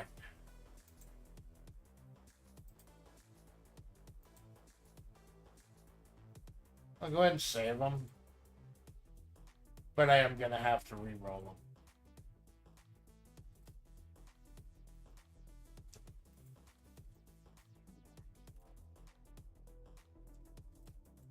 Like, I thought putting Native American would change the skin color, but it didn't.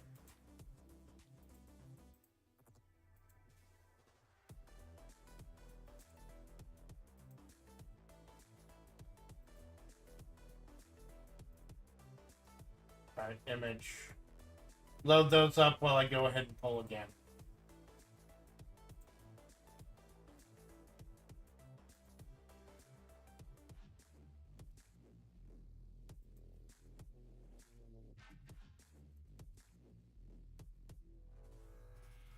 Because any of y'all who've seen my weekly wrap-ups know that I got so many AI gens in my folder that when I open it up, that it fucking takes a while to load.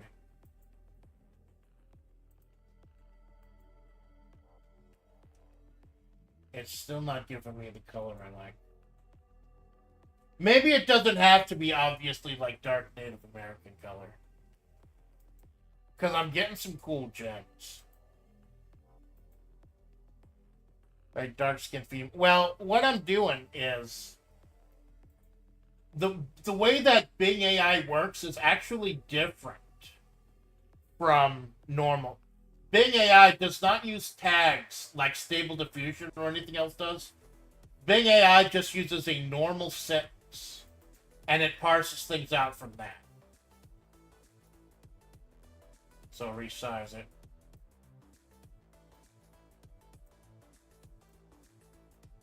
This is one of the ones it gave me. You do not actually type out tags, you actually type out sentences. Like what I have is a tall, fit, athletic Native American woman with tan skin and aquamarine eyes, and an aquamarine business suit and long aquamarine hair with a cold, casual expression, holding a Glock with a silencer in one hand and an aquamarine Native American totem in the other, in an underground water temple from a 90s anime.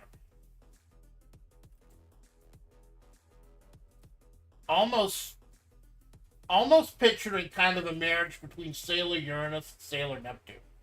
Where like she's got the Neptune look, but she's got the Uranus attitude. Problem is, she doesn't look Native American. But she doesn't have to look Native American to be Native American. Like I had an old friend long ago. And he was Native American, but he didn't look like traditional. I think this one actually came out pretty good.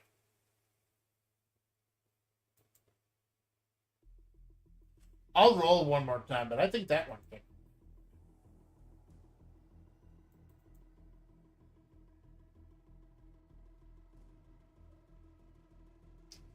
Women in suits, man. Women in suits.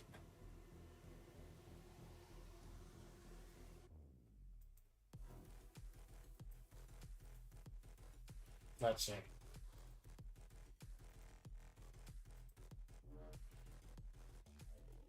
I'm liking the vibe of it. I can keep re-rolling later.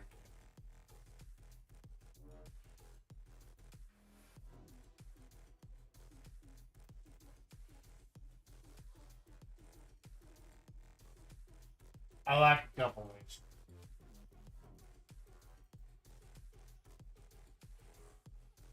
Kind of sexy, too. I don't think I have any characters in the project that are like deliberately the traditional, sexy. I do like her. I do like how this is coming.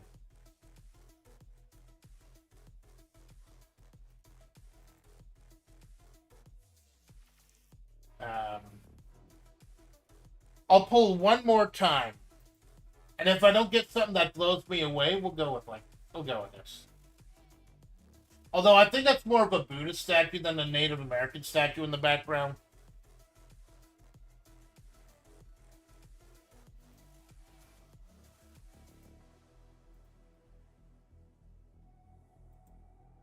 Because, like, if you have too much text, it'll forget stuff. Like, some of these don't have a silencer on.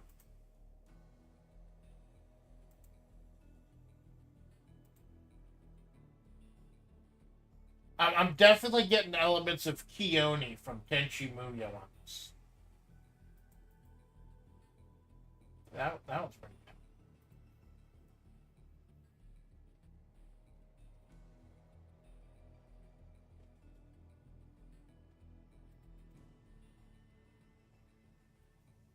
I kind of like this one. I'll kind of go with this one.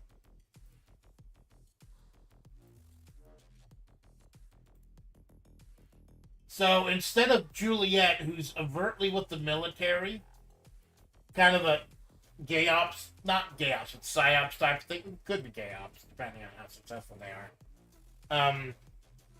She's actually a more of your traditional 007 type. I think you need a good name for her. Now, the cool thing is, if she's going to be a secret agent, we don't need to give her like a quote-unquote real name. We could figure that out later. I just need a good agent name for her, let's say.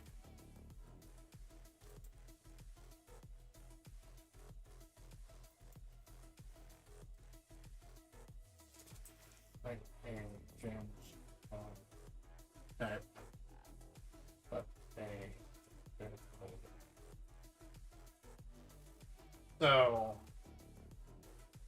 oh, she's like ice. She's looking for the water, but she's got ice. What's the Native American word for ice? Because Ma'i's name, Ma'i is the Navajo word for coyote.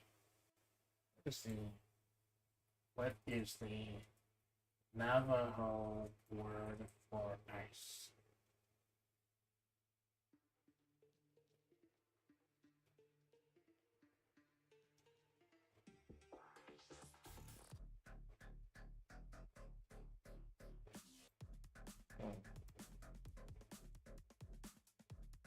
Don't know how accurate I am.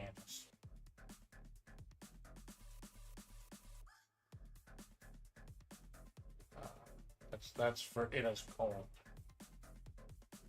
English Navajo Dictionary.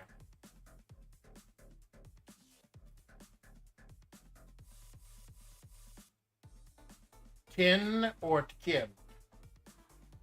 Tin or Tkin?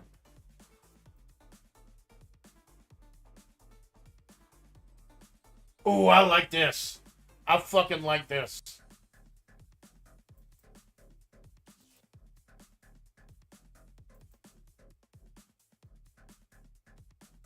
Get a snapshot of it, fucking show you.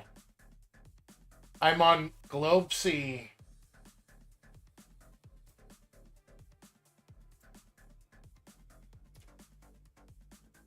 Pull that up. This is all good practice there.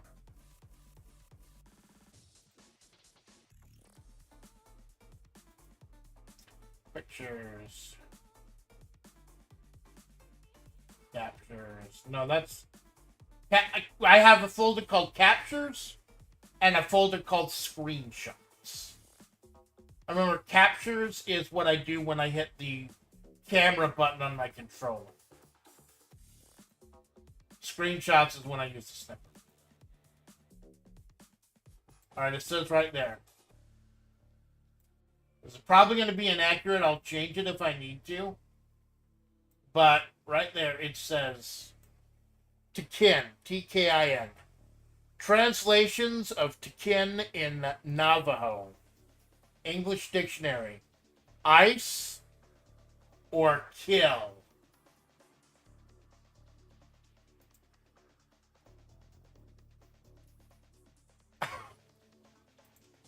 I fucking like that. That's fucking perfect. Get a better snapshot. Just go to the page for Tkin.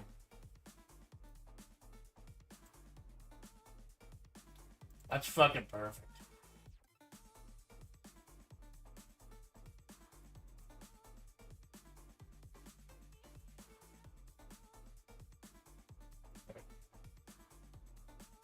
What's up? Oh, by the way, the music, this is what I do in real life when I write, when I'm not on stream. I have music going. I have mood music going. And it gets me in the mood to write. Name of agent. Yeah. After the Navajo word for both ice and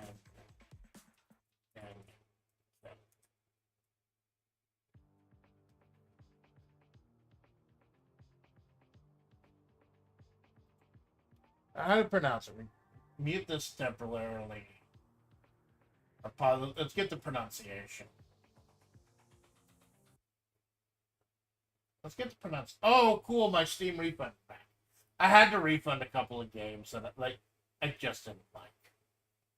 Like there was a game that I thought was cool, like a wrestling game. Turned out it was an old fucking 80s game on a DOS box. And it was shit. So how do you pronounce this? Ice. No, that's not how you pronounce. What's the pronunciation for tequila? No, that's how you pronounce ice and how you pronounce kill. How do you pronounce tequila?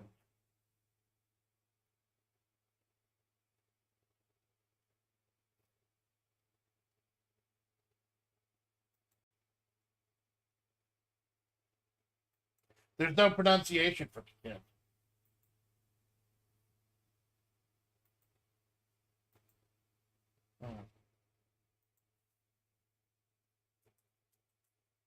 How do you pronounce the Navajo word?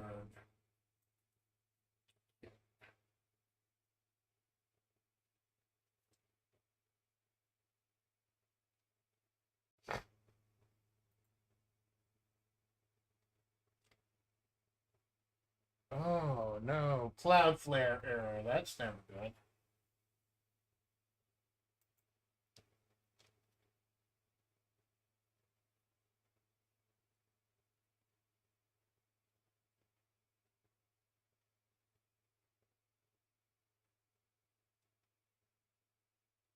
Oh, it's given me an article for the Navajo Quota.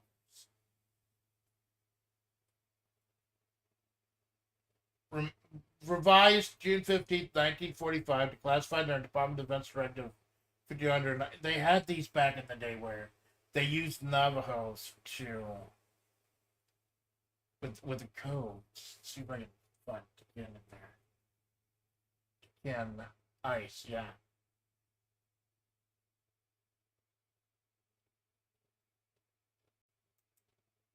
Ice. Sid Dahi ice sitting. That is fucking cool.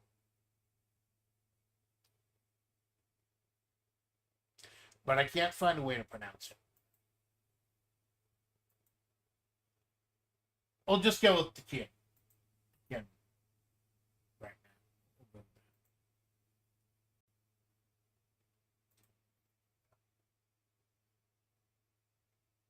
We'll start from the beginning.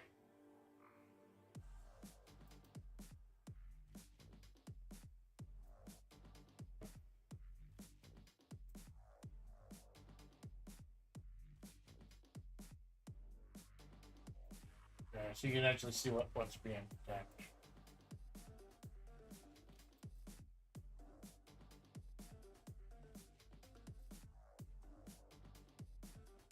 I haven't been muted yet, so we're fucking good. Might get claimed, but I'm not monetized anyways. That's fucking fine. Put up the pad again.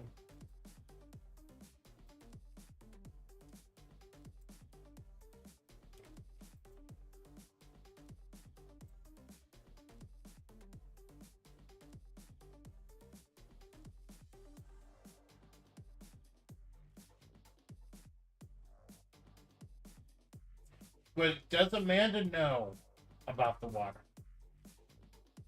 I don't think Amanda knows. I think there was. I want there to be a scene where Sandy tells Amanda about history, because Sandy Mai lived through it. Bun Bun and Juliet fought through it. I don't think Amanda knows. Amanda's only been around for like 12, 13 years in her current state. So I'm just gonna write Agent Tikin's scene and then go and switch back to normal BGM.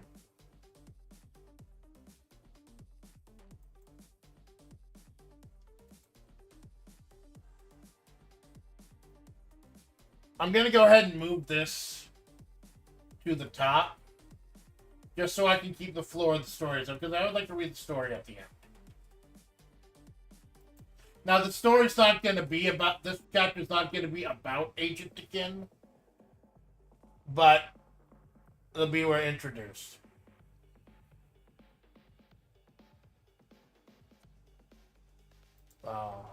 Same.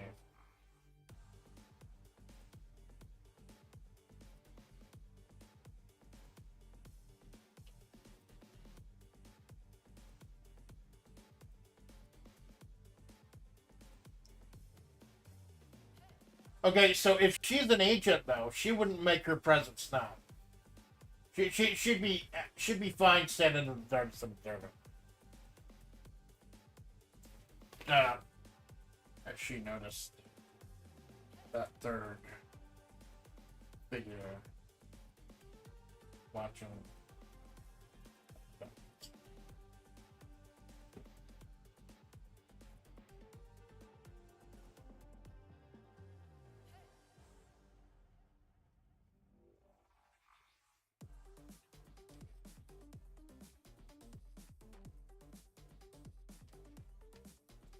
An aquamarine suited young woman with parent native.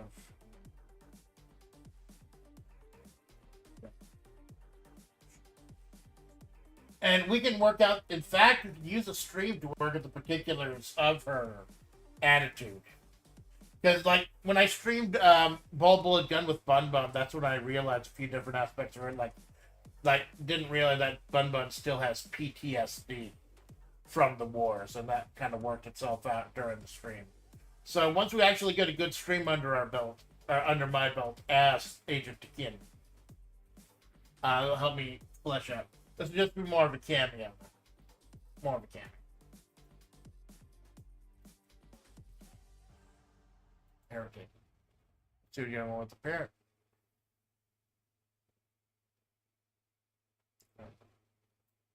Native American.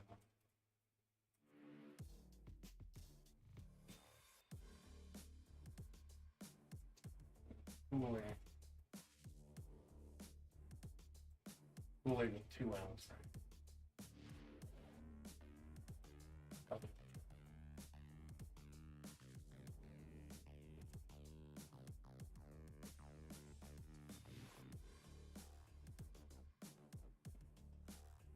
All the while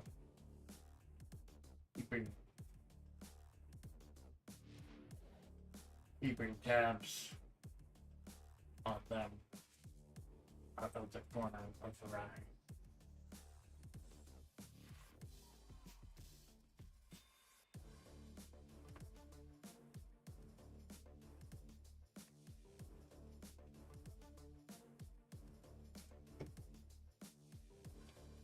Amanda's query with Southern Cow, but she knows that third figure watching in the darkness, an aquamarine suited young Native American woman who coolly disregarded the other two, all the while keeping tabs on them out of the corner of her eye. You know, this is gonna sound so fucking dumb. This is gonna sound so fucking dumb. But Marvel Rivals, isn't there a character named Jeff the dog who's a healer and heals people with water? Don't tell me I accidentally backed into a fucking Marvel's Rivals reference. Don't tell me I backed into fucking Marvel Rivals. Keeping tabs on out of the corner of her eye.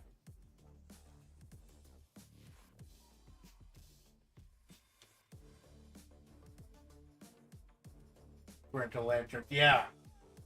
Jeff the Shark from Marvel, I think. I think it's the one that either Trob or Grub plays a lot. Right.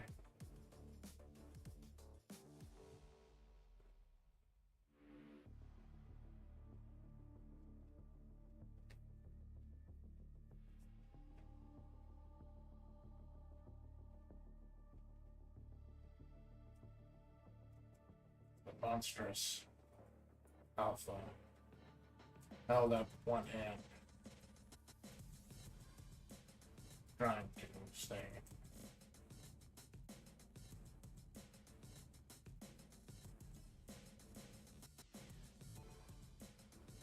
She's fine.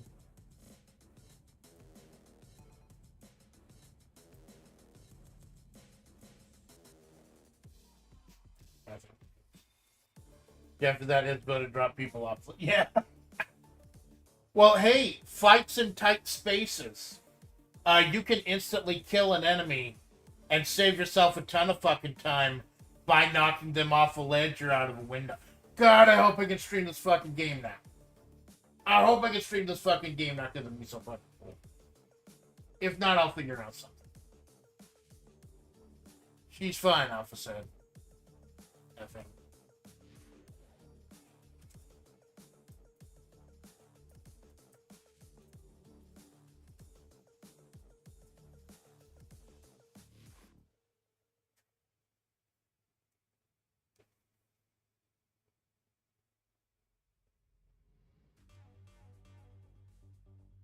She's fine, Alpha said. I think. She actually helped patch you up after the airstrike.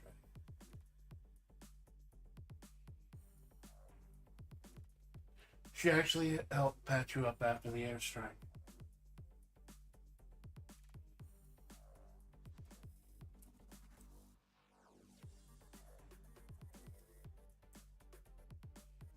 Good to know. So she... Wait, what fucking airstrike? Wait, what fucking airstrike?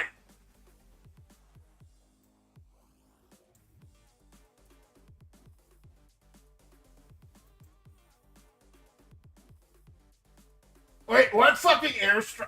Because Malone has talked previously about having the fucking airstrike capable mech. And during the demo for Desert Chronicle, he actually ended up calling out an airstrike nuke in part of Mahavri. That, of course, is not canon. That was just a test run.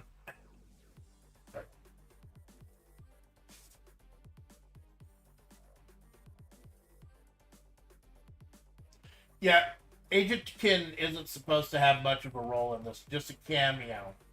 Because this is supposed to be two separate things.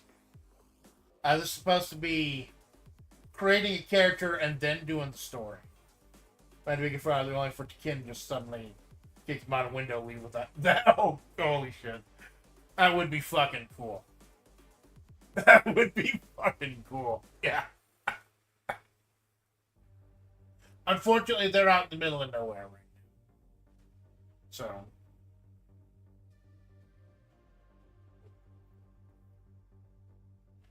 I want to move this along a little bit. I wanted to get the other cameos in.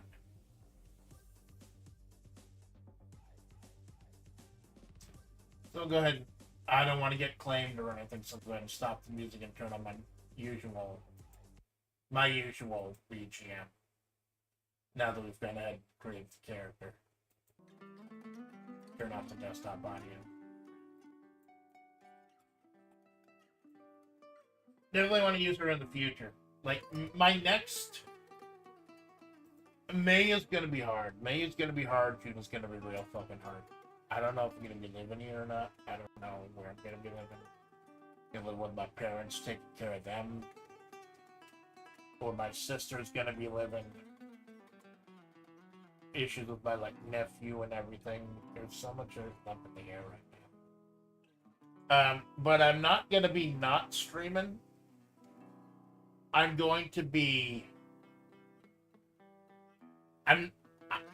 if I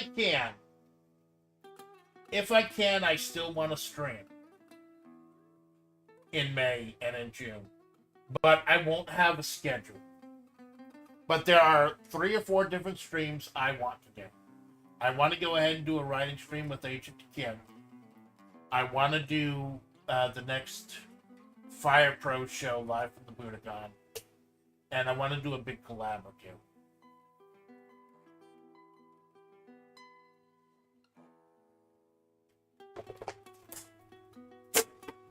Nailed it. Fucking nailed it. What fucking airstrike?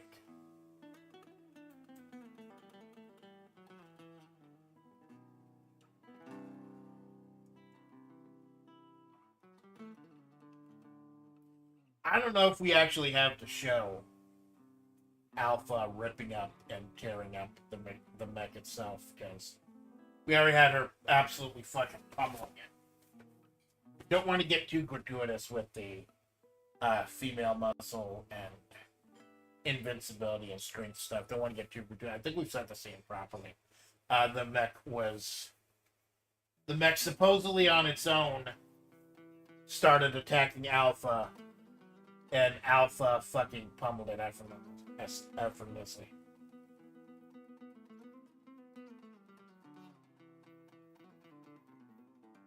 Wait, what fucking airstrike?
I don't think we have to show or describe the fucking airstrike.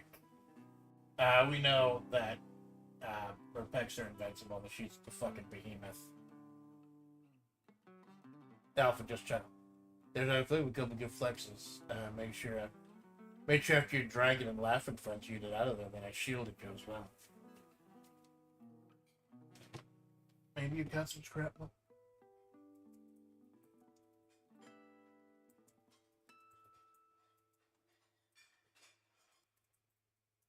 You still pass out. A woman in the distance patched you up with some holy water or something.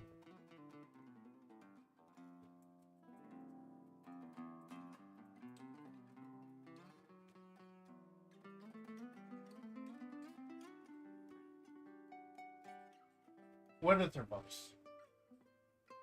What is Agent Kim's voice going to be like? I think it's something smooth. I heard it be kind of a contrast to Amanda. Just like Sandrum is a contrast to Amanda. Amanda wants to be cool.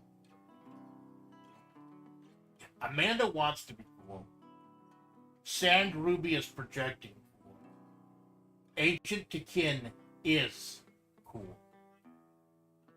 Like, she's effortlessly just is what Amanda is trying to be. Maybe a new quote-unquote role model for her.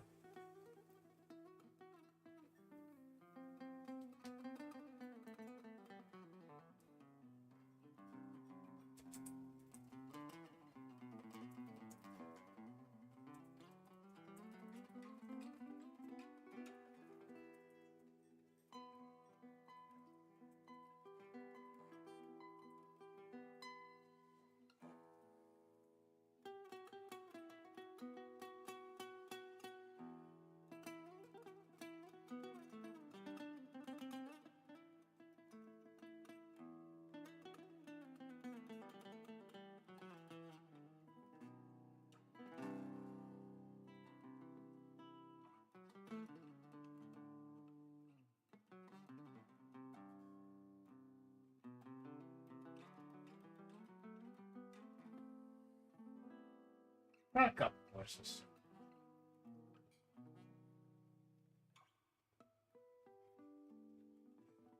It was regular water. Really, I actually trying to do a woman's fucking voice. I'm not a good actor. When I actually try to do a woman's voice, as opposed to unabashedly doing a man's voice for a female character, that's when I could get in fucking trouble because I'm not good at that. Because we already got Juliet, the femboy, with a feminine voice. Although when Juliet talks, it's usually with that shitty Walmart mic I have.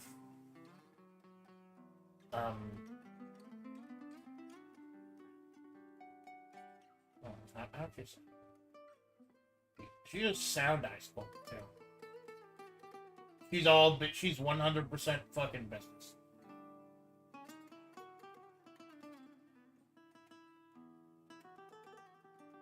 It was regular water. I don't want it to sound too much like maybe Alpha has a little bit of the rasp, but Amanda's got the full rasp. Agent Kin doesn't have it. It was regular water. And he passed out. Which one? Cotton soup in the middle of the desert at noonday. The voice of Aquamarine won't finally burnt out. Oh, we gotta leave for a little while. I'll be back. Hey, thank you for your help, Jinx. That's fucking cool. By the way, the midday stream, I don't know if you saw my schedule. The midday stream next week is going to be Monday instead of Wednesday because work fucked up my schedule for some reason. I will be doing Darkest Dungeon though, so 7 a.m. Monday. I know you want to check in for that. I'm going to try to beat the last two mid-level bosses. The Crew and the Brigand Pounder. So I know you like that. It was regular water, passed out because you went cotton soup in the middle of the desert at noonday. The voice of Aquamarine won't find burnt out. A little sense for the dying heat stroke.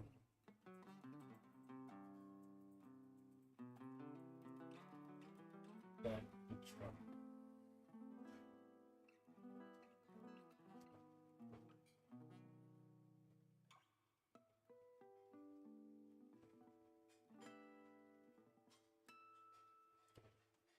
It was a regular water and you passed out because you're wearing a cotton suit. It was a desert.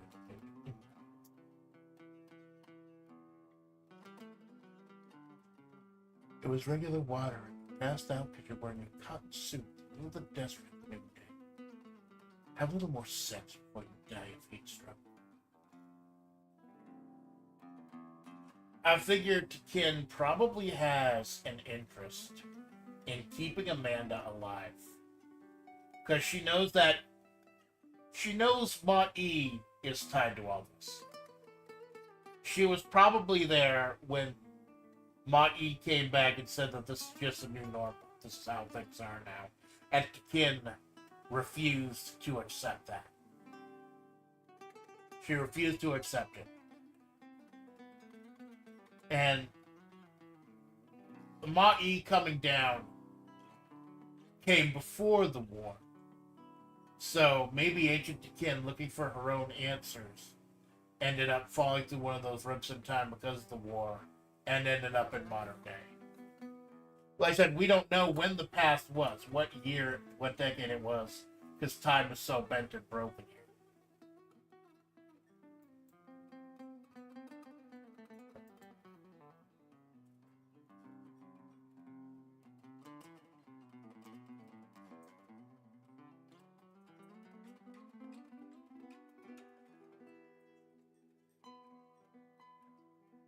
I can remember when I perked up, ringing your rice.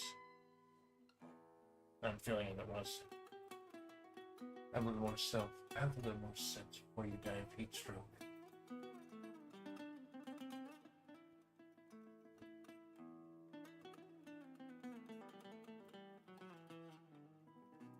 Yeah.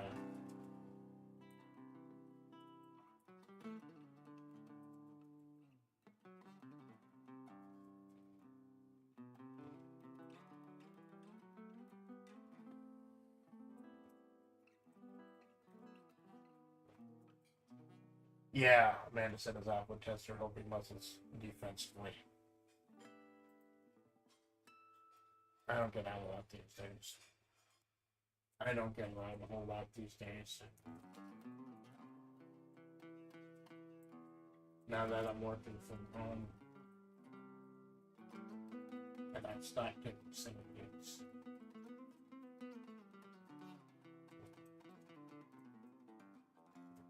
I guess.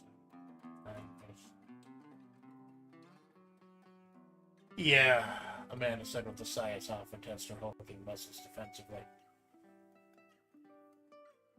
I don't go out a whole lot these days. I don't go out a whole lot these days now that I'm working from home and I've stopped taking singing gigs. I guess I just...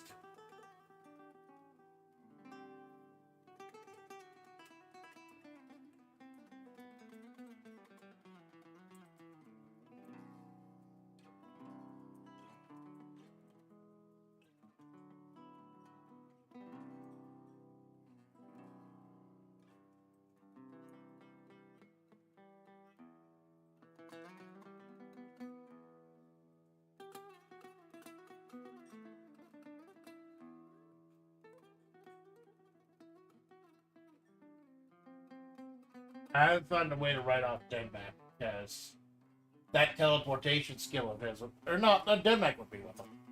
Because they'd have to get the mech out of there somewhere.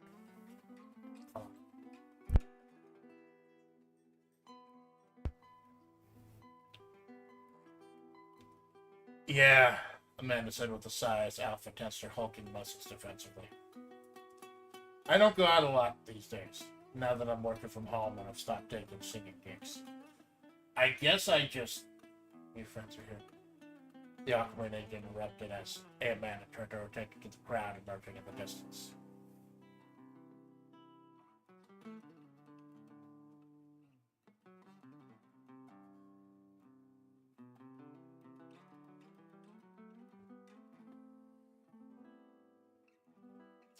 When they bring Deadman, they probably had, I don't know if Deadman would actually be able to like teleport a mech or just teleport people. I don't know.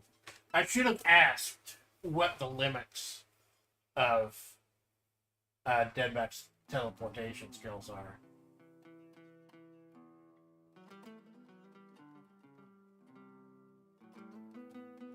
No, it's not. You're further to the portal opening in the distance. Long pocket area.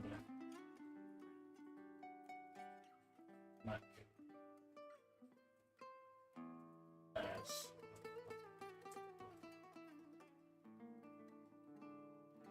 unpocketed his phone. No, the phone was what was. His phone is what he's using to follow the coordinates. Phone as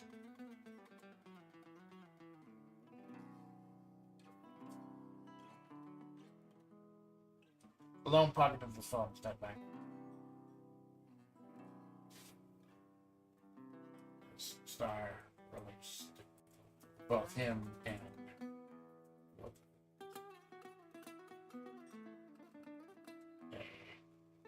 burly heavy set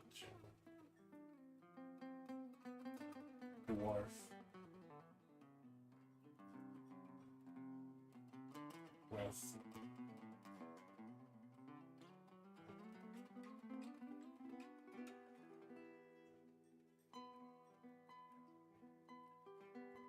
a burly heavy-set dwarf with gray beard and reddish brown hair and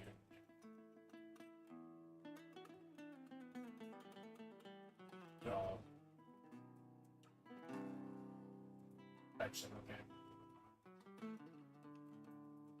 And with a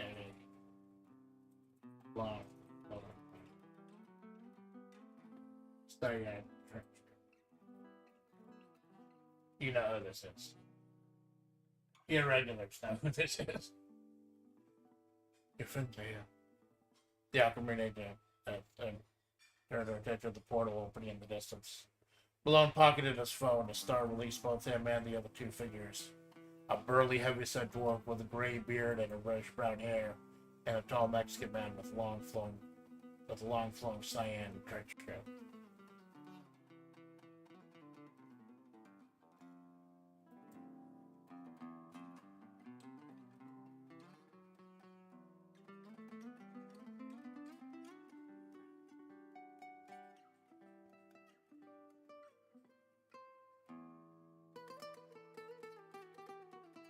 Why would they have not taken Amanda?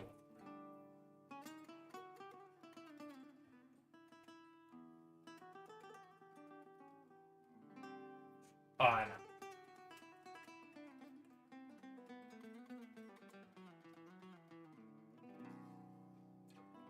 It took Amanda a moment to get her bearings. And in that moment, the aquamarine moment,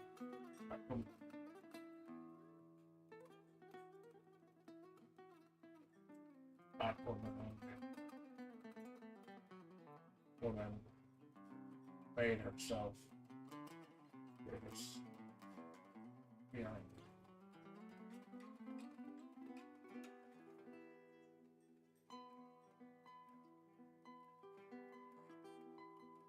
Your friends are here. The aquamarine interrupted as Amanda turned her attention to the portal opening in the distance. Malone pocketed his phone. A star released both him and the other two figures. A burly, heavyset dwarf with a gray beard and reddish-brown hair, and a tall Mexican man with a long, flowing cyan trench coat. It took Amanda a moment to get her bearings, and in that moment, the aquamarine woman made herself scarce, disappearing into the night.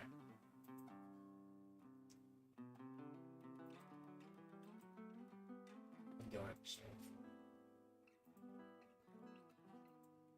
Almost 6 fucking pages so far.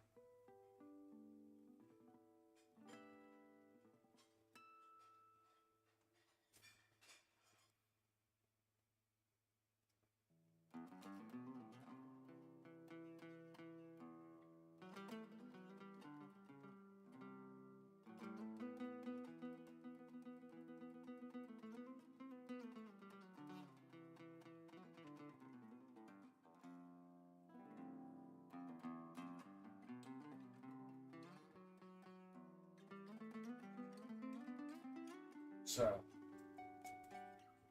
you teleported alone. Why not me or Elf?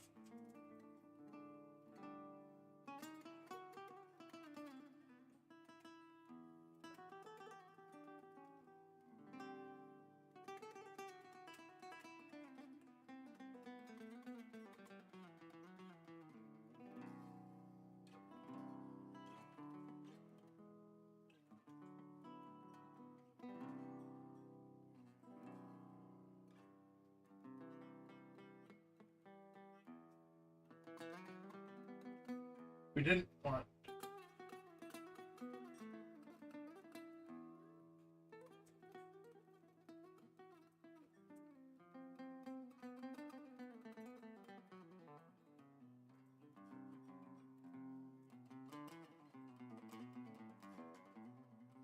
We didn't want to move at that airstrike. We didn't know how badly you were.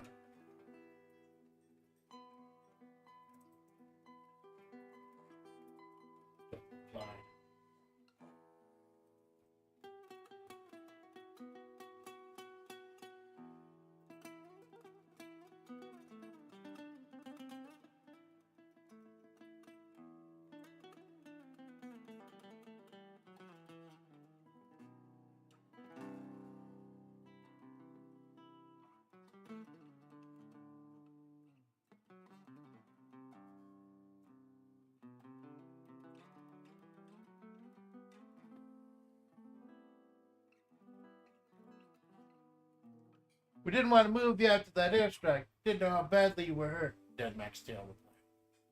Big girl over here said she'd stay here with you.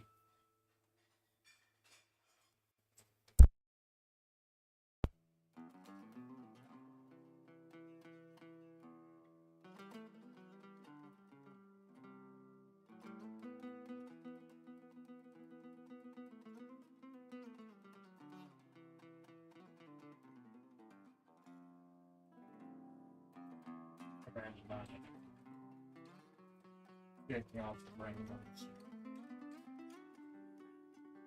as the dwarf said Soka. I wanted that.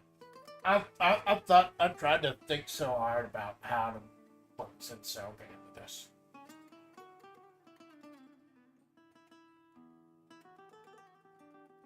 I think this is the perfect cameo. He's so fucking cool. Sensoka is so fucking cool. He blows me away. And I think Chandler as the dwarf Sensoka. Absolutely. Ruined.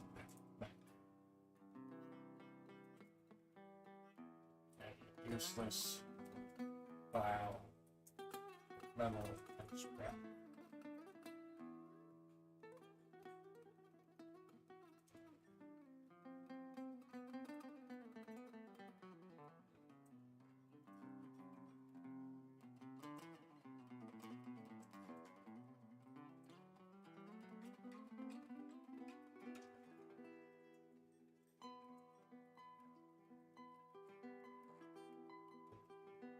Oh, we get some 7 points, right? Amanda and I are checking out. I feel bad if the character's only got a couple of lines, but there are so many fucking great people in FlaVR. I can't add them all up into the story. We didn't want to move out that airstrike. We didn't know how badly you were hurt. Dead Max told me. Big girl over here said she'd stay with me. Stay with me. Amanda nodded, checking out the brain worms as the dwarf said Soka assessed the absolutely ruined mech. A useless pile of metal and scrap. Are you telling me? He asked Alpha. You did this with your bare hands?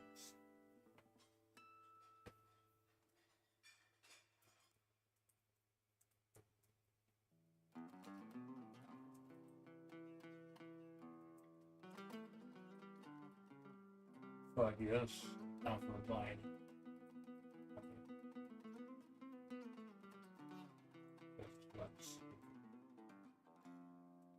Even it's not about to pay attention.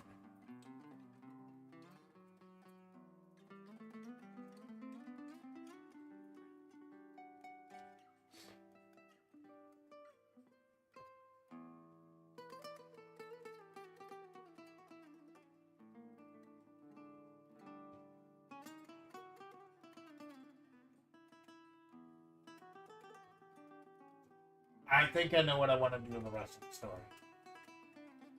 I don't know if I'm going to get it done in like 3 hours, but I think I know. I don't want to rush it, but I don't think I'll be done in like 3 hours, but I do want to be done with it before the fucking stream ends. We are getting towards the end. I want to work in the cameos.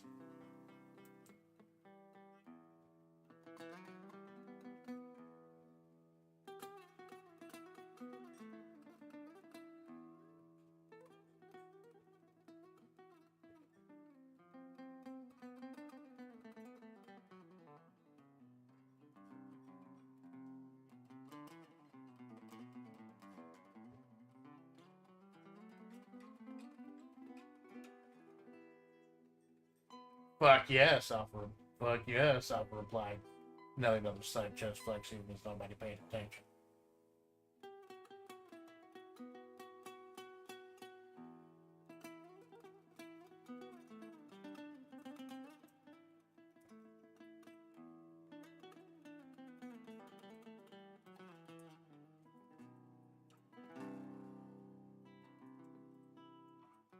I've heard pneumatic presses do less damage than this.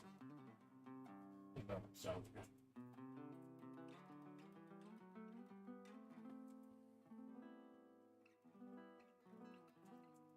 Sounds good.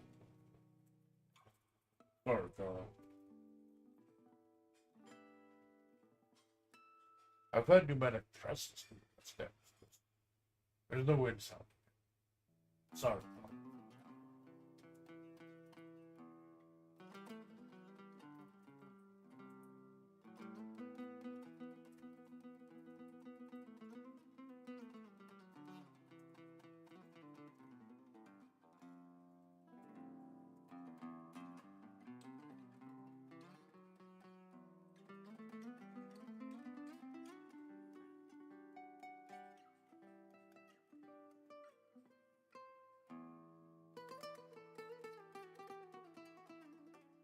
It's fine, below. Standbacks are kind of useless outside the desert. It's not like one of my first streambacks.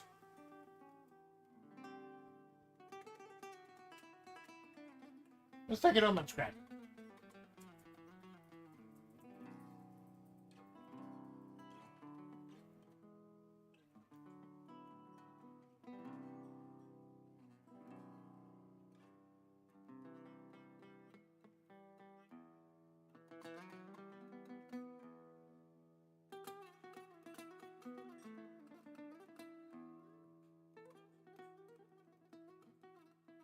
Like I said, I'm not totally sure the extent of Deadman's teleportation powers, but I'm sure using it as much as he has. I'm back. Welcome back, Noah. That probably exhausted him.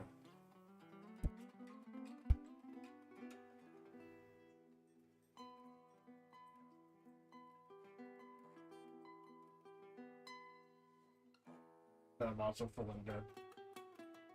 Well, be careful, Pillow. You be careful, man. We've also returned. Welcome back, James. Right after all those warps, stand back a minute.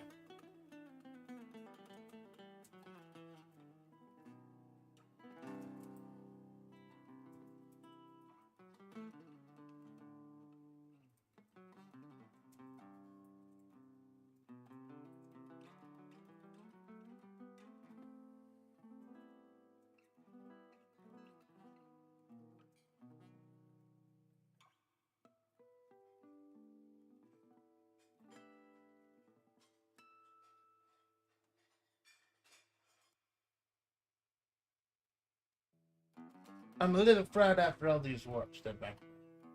We're gonna go back to Malone's space station, see what we can salvage. I know you have work in the morning. Man riding home with grub?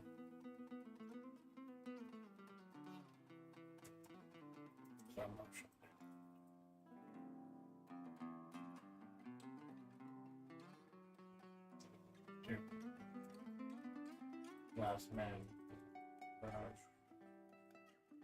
Sitting on his faithful donkey.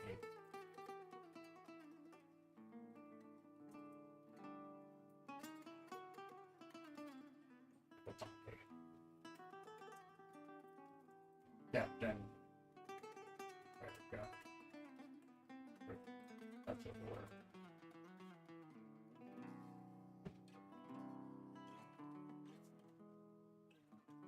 I'm a little fried after all these warp things. We're gonna go back to Malone's space station and see what we can salvage. I know you have work in the morning. You mind riding home with grub? Star mentioned to the last member of the entourage, sitting upon his faithful donkey. Captain America of the group, as it were.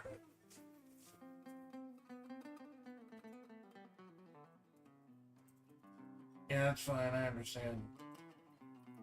I get it.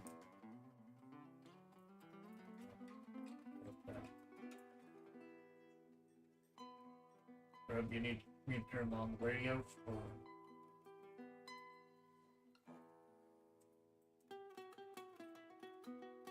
Because of the whole Radio Free Mojave having the signals that guide you and stuff. Yeah, I get it. Yeah, it's fine. I get it. The manager did. Rob, you need to turn on the radio or...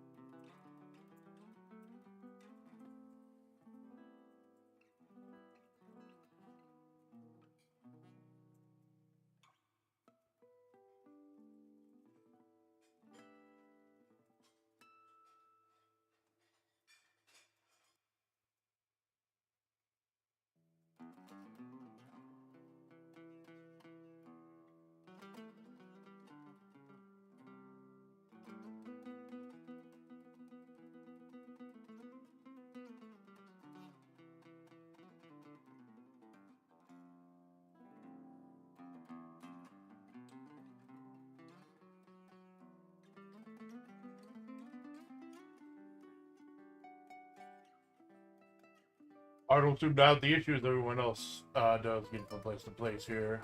Grub replied. Maybe it's because I put in so many hours traveling to it anyways. You're fine. The amount of spots perfect. Grub calls me the Amanda Splatts project sometimes. It's fucking cool. Grub's a good fucking guy.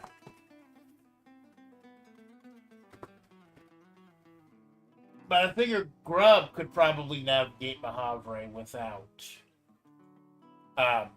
the radio station. There are probably a few people who can navigate it. Like Alpha could probably navigate it. Like I'm guessing Agent Kin may have an organization helping out her. Probably, well, since she's a water bearer, the desert probably protects her with what little power it has left.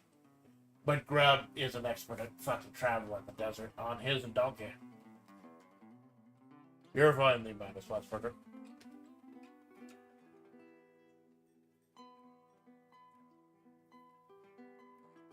As sure as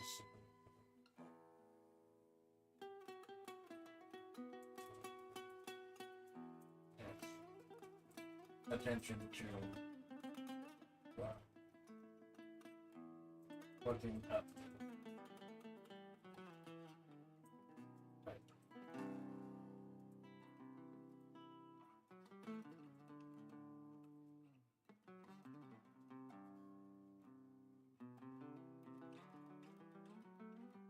I don't think that's the issue that everyone else does getting from place to place here. Grab replied. Maybe it's because I put so many hours traveling the desert anyway. You're fine, the Amanda Splatts project. Grab turned attention to Alpha, looking at the Hulk from tech. I don't think you're going to fit on the donkey. Grub's witty, man. Grub's quick-witted, and he's good with the turn of phrase. He's fucking cool.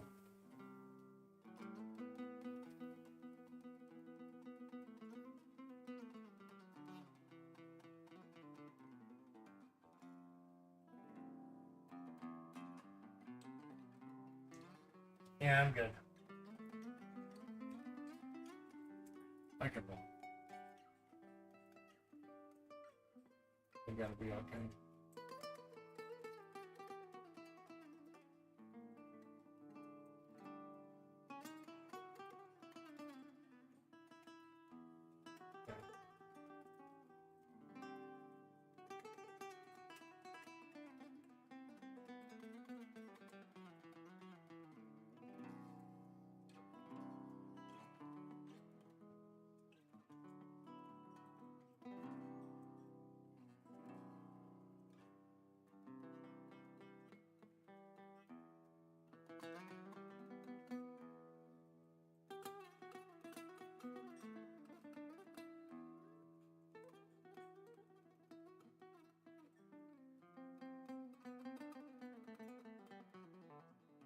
Nah, I can walk.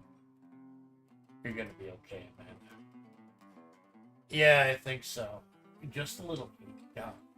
The Titanic Alpha leaned down, looking past her bench and staring at Amanda directly with jaundiced skin eyes. That wasn't a question. That was a statement.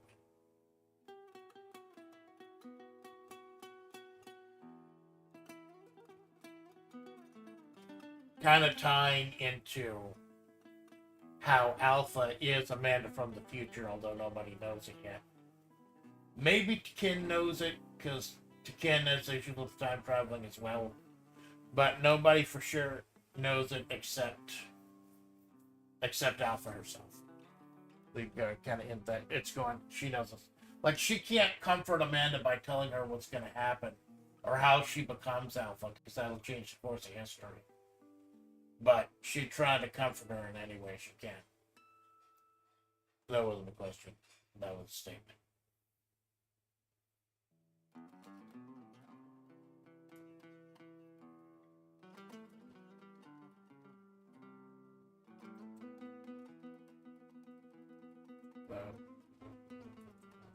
The flavors. Good their goodbyes. Along resolve. Call Amanda in the morning. The flavors said their goodbyes, along resolve. Call Amanda in the morning. They ride back to the Motel California on Grub's Doctor was short and calm.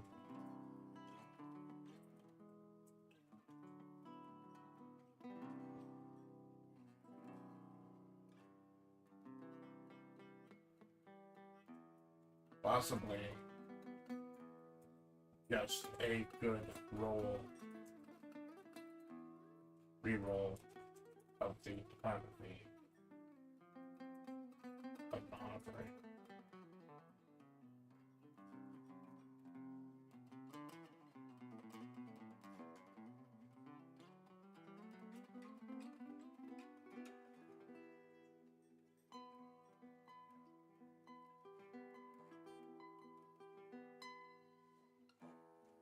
The flavor said their goodbyes, and the love was off gone man every morning.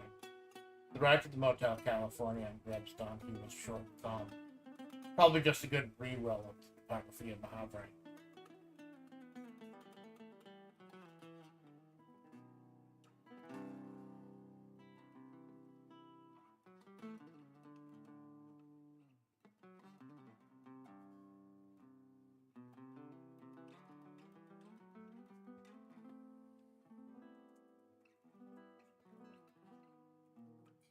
Detour desert led them to a tour bus that had crashed on the side, crashed into a rocky outcropping.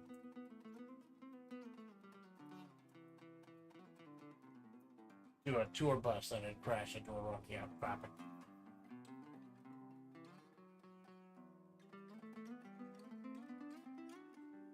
Nobody seemed to be dead or injured.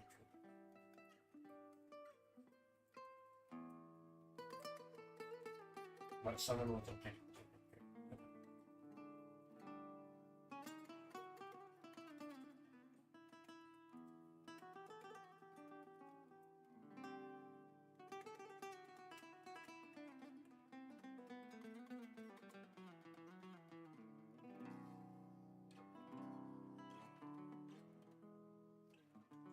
The flavor said their goodbyes, but unresolved to call Amanda tomorrow. The ride to the Motel California and Grub's donkey was short and calm. Possibly just a good re-roll of the topography of the Havre.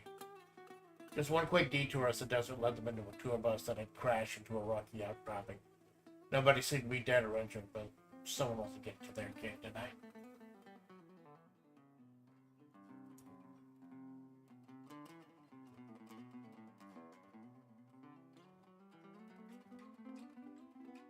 Thanks, bud.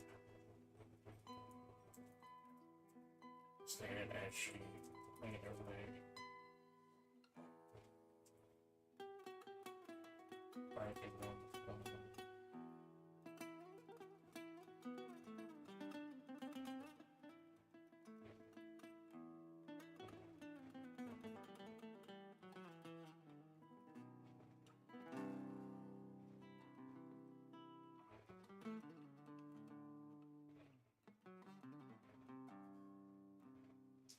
And she made her way to room 21.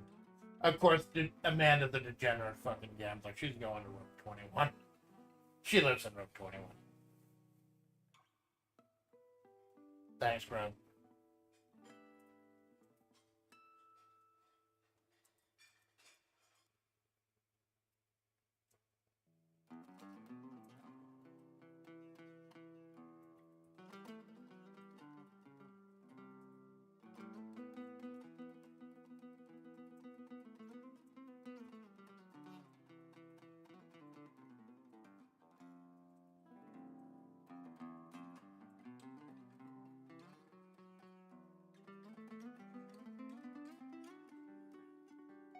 Grub doesn't keep calling me the Amanda Splatts project, but I thought it'd be fun for the story. Thanks, Grub. Amanda said I should win a win room 21. I like helping people, Grub said. Tried. It's a way to pass the time. You take care of yourself, the Amanda Splatts project.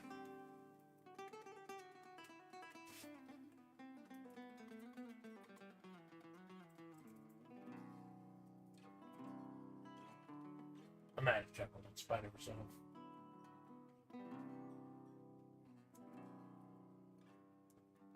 Grubbed and his donkey rode off into the distance. Amanda chuckled in spite of herself as Grubbed and his donkey rode off into the distance.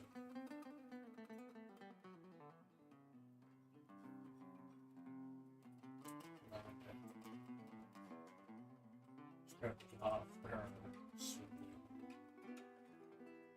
hurled it to the far corners of her tiny motel room and passed out.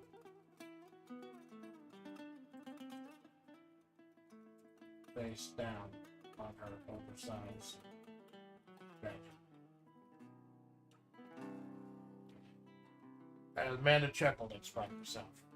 As grabbing his donkey rode off into the distance, Amanda stripped off her suit, rolled it to the far corners of the tiny motel room, and passed out face down in her oversized bed. I had a big fucking bed.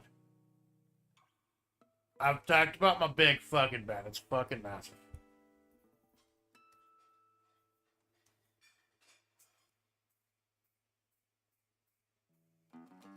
Yeah, I wanted to get Deadmac, I wanted to Grub, and I wanted to get some Soka cameos. I think it all makes sense. I think it's all logical, like, how it's all laid out.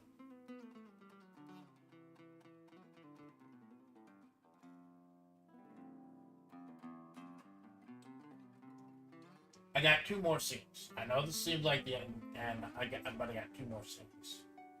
Hopefully we won't go past 1, because I gotta collab with Malone at 4. And before that, I want to go ahead and send a copy of the URL to everyone. So that they know, like, whenever I use someone, I like to go ahead and inform them. So...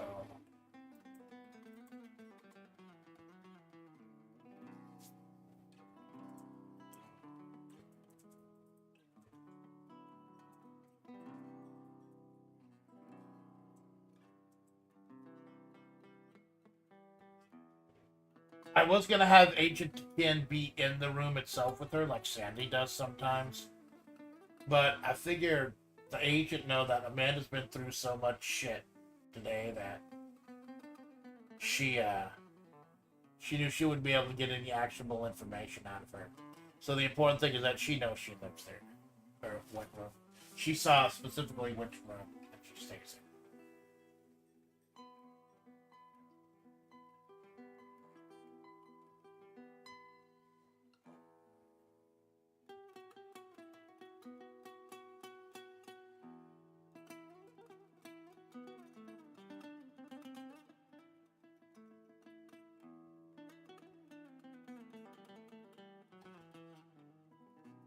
Amanda's... Oh, I just got it. Amanda's exhaustion.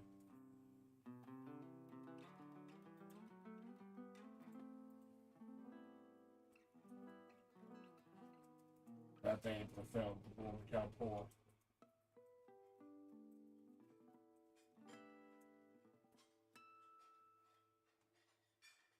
And Amanda's exhaustion, she did notice that they refilled the mountain.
Amanda chuckled in spite of herself as Grubb and his donkey rode off into the distance.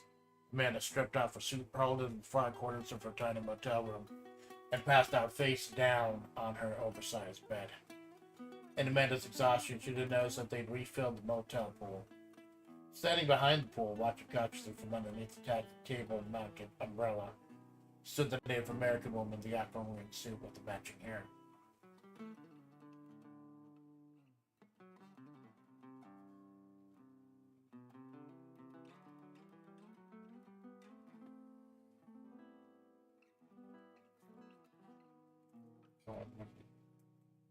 Split up her cuff like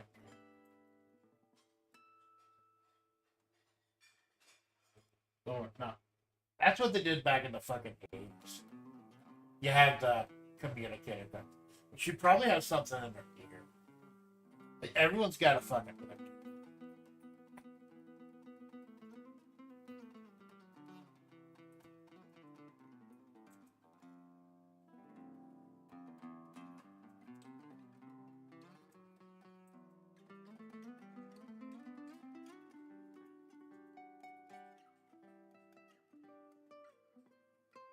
The one reached up and double tapped the side of the ear.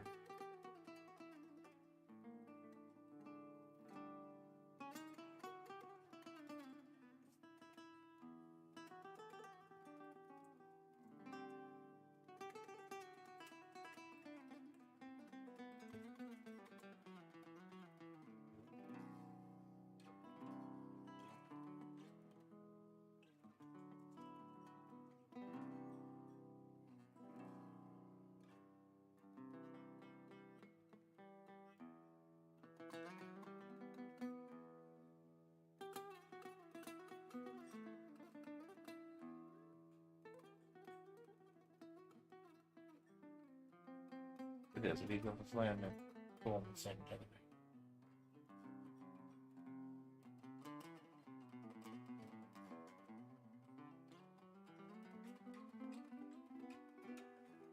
So there are a lot of eyes on Amanda.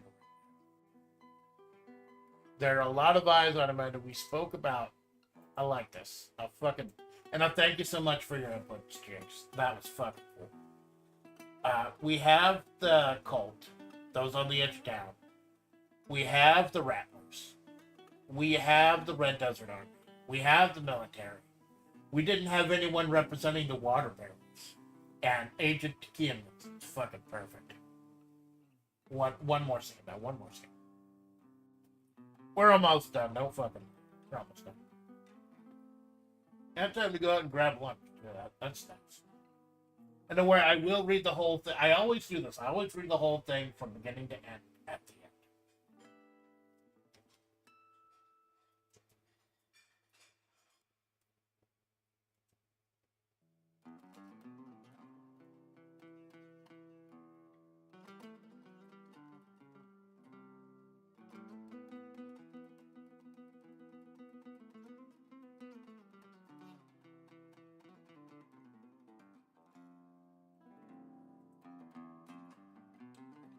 Footage.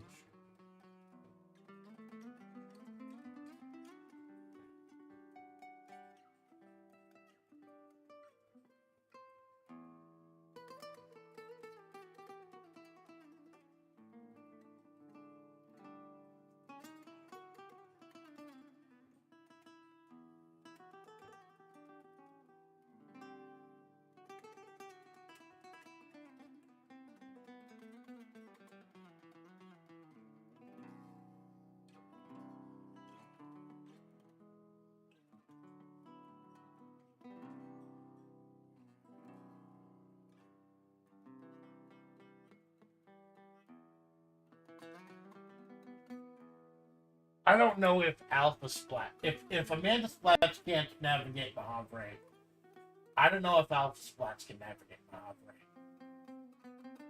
Maybe it's just a point like she doesn't give a fuck because she's invincible, and no matter what comes out for her and goes after her, it doesn't fucking matter because she's fucking invincible. The drone footage showed an exhausted Star pulling Malone and Sophie out of the wreck out of Mahavre, and the muscle-bound Alpha disappearing into the night.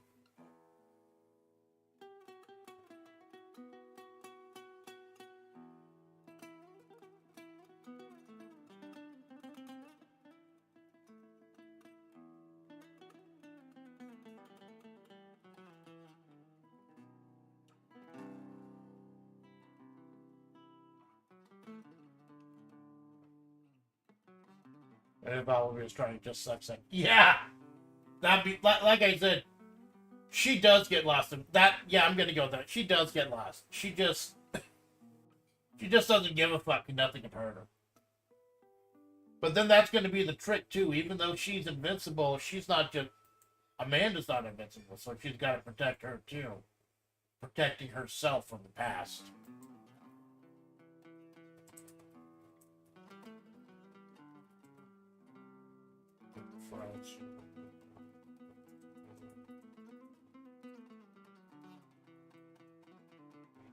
As in the one watching.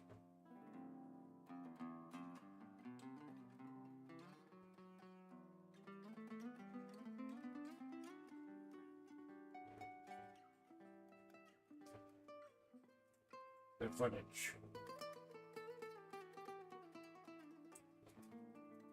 Suddenly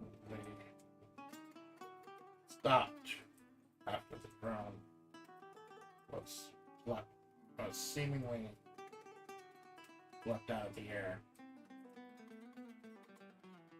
Left out of the air.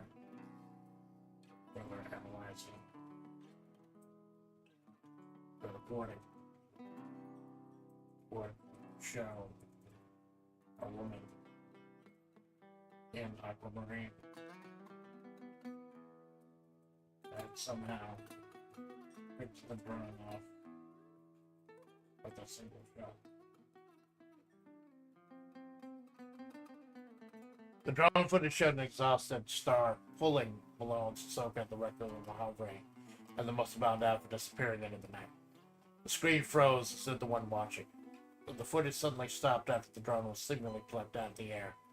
Further analyzing the recording would show a woman in aquamarine had somehow picked off the drone with a single shot.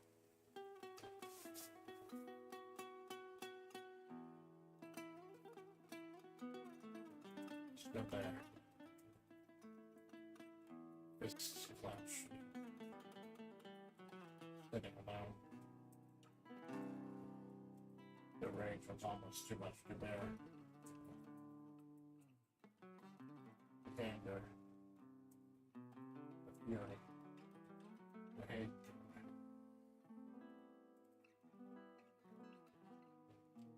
He had to stuff it all down, however. He stood there, fist clenched, sitting alone there.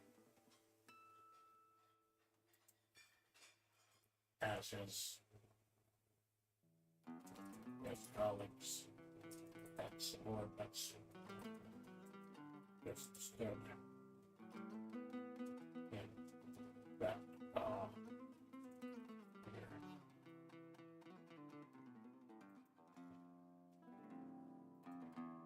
The rage was almost too...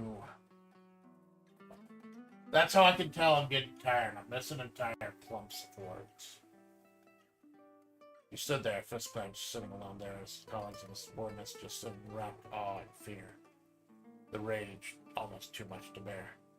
The anger, the fury, the hatred. He had to stuff it all down.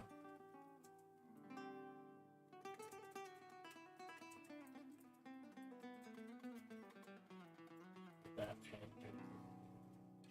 hatred to a ball bit of his stomach.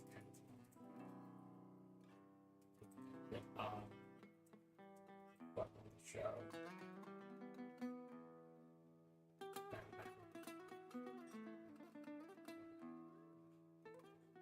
Alright, let's do all the rest.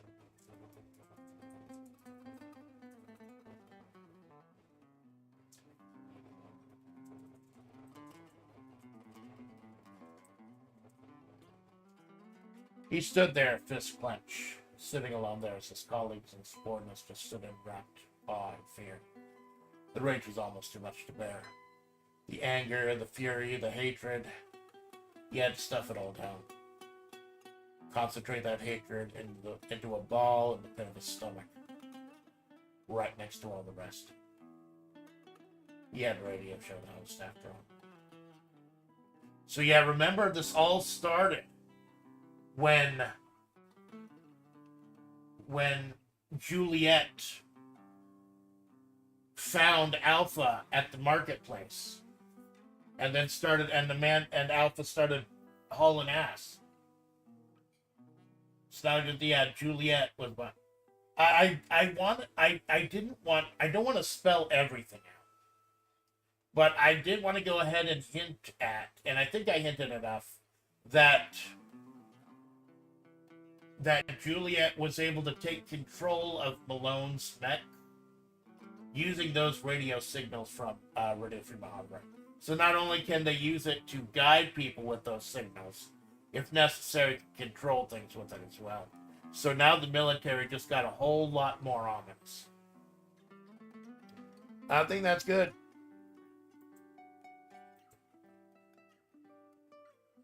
Let's go ahead and do as we do.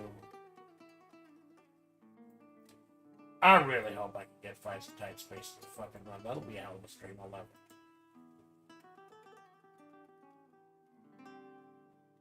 Go ahead and delete a couple of things just for my own reference. Because what I'll do is, when I'm done here, I like to tell people when I use them, just to make sure if they have any questions or if I fuck something up. So I'm going to send this to like Dead Mac and Malone and send Soka. And I'll see with the portrait moved when it is, how it is. That'll be I'll be able to easily find the fucking timestamp for when I went over the full story. Like I say here, if you want to check it out, I hope I wrote you right. If there are any problems or questions, let me know. Story starts at this point.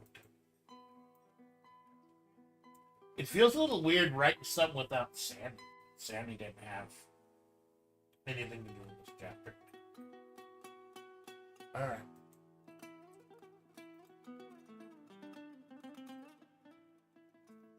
One more Dr. Pepper.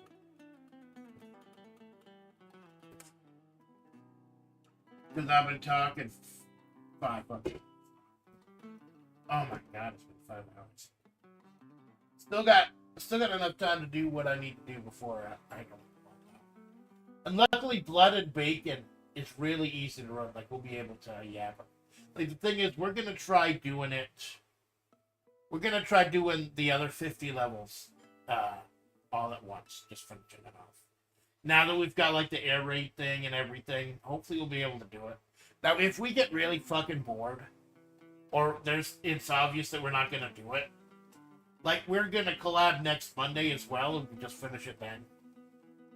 But next Monday I was gonna try doing other stuff as well. Like, if we have to do the rest of Blood and Bacon on Monday, I'll stream my end of Blood and Bacon, and then and then cut my feed, and then Malone will be doing the stuff that'd be too difficult to do. Just stream online. I wonder if I can get a very quick test of Fights and Tight Spaces.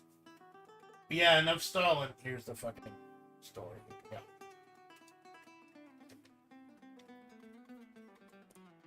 Yeah. Turn off the fan too, so it sounds fucking nice. I don't think the fan has been too much of a problem, but just in case, man. Wet my fucking whistle.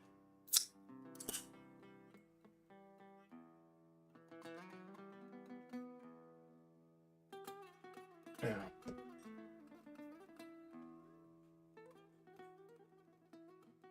Oh wait, this is just that Agent Tekin.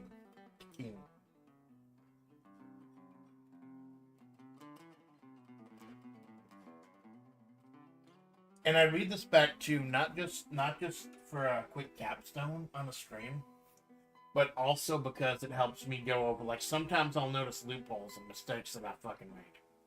It helps. Especially something that was kind of out of fucking order like this. Kind of interesting to write. Alright. The ruined mass of metal and glass loomed large over the flickering campfire, yet not as large as the hulking behemoth of a woman that scrapped it into said ruin. The behemoth who entertained herself watching the frail, bony thing on the ground twitching rather than uneasy, fitful sleep. Two creatures that share the same face, yet from the neck down, that's where the comparison stopped cold. Glancing down at the restless dreamer past the shelf of her own pecs, Alpha wanted to shake her awake, tell her everything. To console her, to warn her, to guide her, to comfort her. But she knew she couldn't, because that would quite literally change the course of history. And occasionally, there is a method to the overwhelming madness of hovering. So Alpha merely passed the time the way she always did.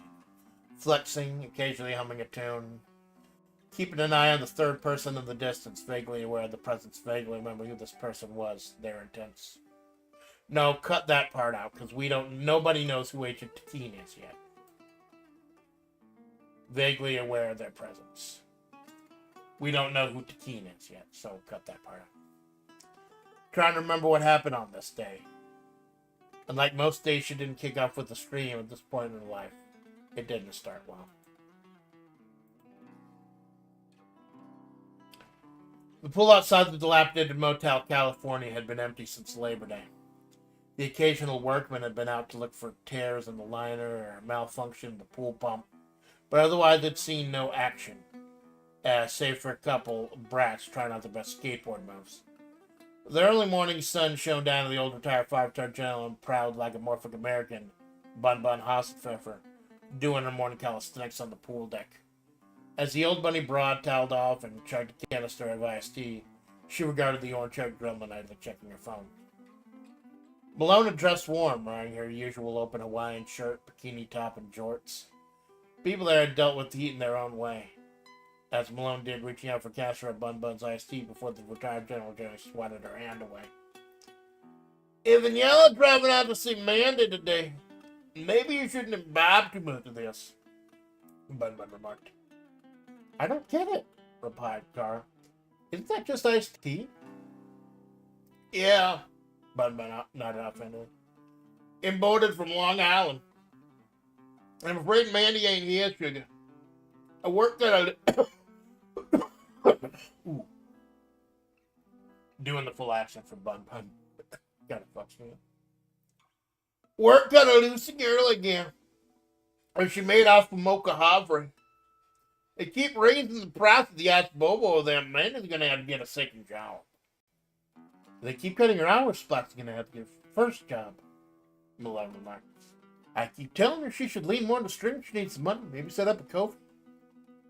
Bun Bun took another swig before sliding back to the pool deck, doing her cool down stretches. For someone of her age, she had surprising flexibility. She doesn't need the money that badly, sugar. At least not as badly as she needs some brainworms. It's been pretty bad recently. I feel like things are really coming to a head here. Those cultists, those on the edge of town, are starting to move in closer and closer. The Cloverleaf Diner burned down recently, so those rattlers have been going mask off and just causing all sorts of hell. Kinda glad you got out and started touching sand instead of just staying in a damn head all day. Malone nodded, keeping an eye on the elderly general as she contorted. Bun Bun chuckled, noticing Malone giving her the eye, but the words, like always when Malone opened the mouth, tumbled out with a giggle. Can I, pat your ears? I just wonder what they feel. Bun Bun chuckled, standing back up to face a slightly taller Malone. Well, without buying me dinner and drinks first? I'm sorry. Malone hurriedly giggled out. It's just, I don't know actual bunny girls existed till I came out here. That's not something you see every day. Bun Bun arched her neck, turning your attention back to the gigantic sand-colored war mech looming over the Motel California. You don't say, sugar. The moon waned down silently over the ruins of Malone's mech, gleaming off its remnants as Alpha poured some more water on Amanda's head. It seemed to rouse the heroic woman to life, the pale and bony figure slowly opening her eyes and reaching for her suit jacket. Her eyes laid themselves on Alpha, who smirked and flexed her pecs in reply. You overheated again. Hey, CeeLo, we're ending the stream. I'm just going over the story so far as it is. You overheated again. The towering figure said, trying to speak calmly as possible. It's alright. Your little friends are going to be back soon. Another shock to Amanda's system came to that powerful, bass-driven voice. It was her voice. It was just her face was attached to that goddess in front of her. But different, cleaner, more confident. You, Amanda stammered, reaching for the small of her back and finding that her desert eagle was still there. Alpha, she replied calmly. Alpha's. She stopped herself. Wouldn't be helpful to give the game away at this point. Have Amanda ask some questions she couldn't answer without already altering the flow of events. Alpha sounds a lot better than you, doesn't it? Amanda nodded, seemingly taking comfort in knowing her Desert Eagle was still there. Although she got the creeping suspicion she could fire off a couple of rounds of this thing and they'd just bounce off of her pecs. Amanda fucking Splatts. So you look just like... Is it really that impossible? Alpha replied, carefully choosing words. Even you didn't look like you did until this guy tried running you over. You were initially a wolf, right? So you've watched my streams, Amanda replied, slowly trying to get a bearing since the night went on. Alpha just shook her massive shoulders and successfully thrown the former wolf off of her scent for now. Although Amanda had the feeling that if a truck were to slam into this woman, it'd wrap and mangle itself around her like a steel telephone pole. Mangled steel. Amanda suddenly realized she had no idea where Malone was. Her sand warm mech in a heap behind her. Alpha decided she could comfort her at least with this. Your giggling friend, though. She's going to get some help. She's fine. Amanda nodded, keeping one eye on that third silent figure looming in the darkness and one eye on the physique of the behemoth in front of her. How can I trust you? She let slip out almost unconsciously. Well, for one thing, I stayed for a little coffee house. The sun beamed down on the monstrous beige laser-equipped mech strolling down one of the non-Euclidean roads that connected the various locations of Mahavre. Malone, just stomping away and blasting the latest hits of Kasane Tato, had no trouble following these roads now that the mech was in tune to Radio Free Mahavre, the radio signal put out by the military. Even if you didn't enjoy the smooth lo-fi, you could appreciate the embedded RDBS coordinates allowing travelers to current locations of Mahavre's shifting locales. A small, quaint shopping center came into view. The Mahavre Commerce Center wasn't anything to write home about, but there was enough to keep you occupied and inside the air conditioning. Not wanting to stun the general populace, Malone parked the mech a good ways away from the Commerce Center and bounced along, looking through the directory for Mocha Havre. As she did, she looked up and I was surprised saw a 7-foot wall of hulking muscle, barely clad in track pants and yellow top, coming out of the local millennial burger joint with a couple of bags full of beefy goodness. Was that Amanda? Alpha smirked, hitting a brief side chest before Malone's attention was distracted by a more familiar face. Oddly enough, even in the middle of the day, bright as that desert sun was, Juliet Romero's face seemed partially obscured by shadow and unreadable. Oh, if it isn't the great Cara Malone? The military femboy calmly remarked. Alpha, seeing Juliet, slowly tried to creep away as he was distracted by the orange-haired gremlin. If you're looking for your friend Amanda, she's at Mocha Highway right down the main thoroughfare. Oh, thanks, Jules! Malone replied cheerfully. Hey, I'm really digging those guidance signals from Radio Free Mahavre is putting out, but is the place some more Kasane Tato? Juliet, seemingly noticing Alpha getting away, let out a calm but brusque, excuse me, before flowing like water around the confused Malone, reaching for his wristcom and spitting out some glowy jargon. This, like most things in Mahavre, left Malone a bit confused, but ever the one to roll with the punches, Malone made off with his original MO of surprising the Splatts. Mocha Havre was one of those quaint little old world coffee shops with the wood-paneled walls and refurbished lights and bland acoustic music playing in the background. Amanda sat in one of the booths facing away from the door wearing her cotton poly business suit in this 100-degree heat.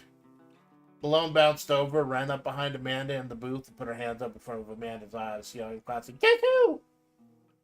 This led to the bony desert bitch pulling out her Desert Eagle, whipping around, placing the muzzle directly between Marone's shimmering green eyes, and Amanda staring down with her jaundiced yellow ones.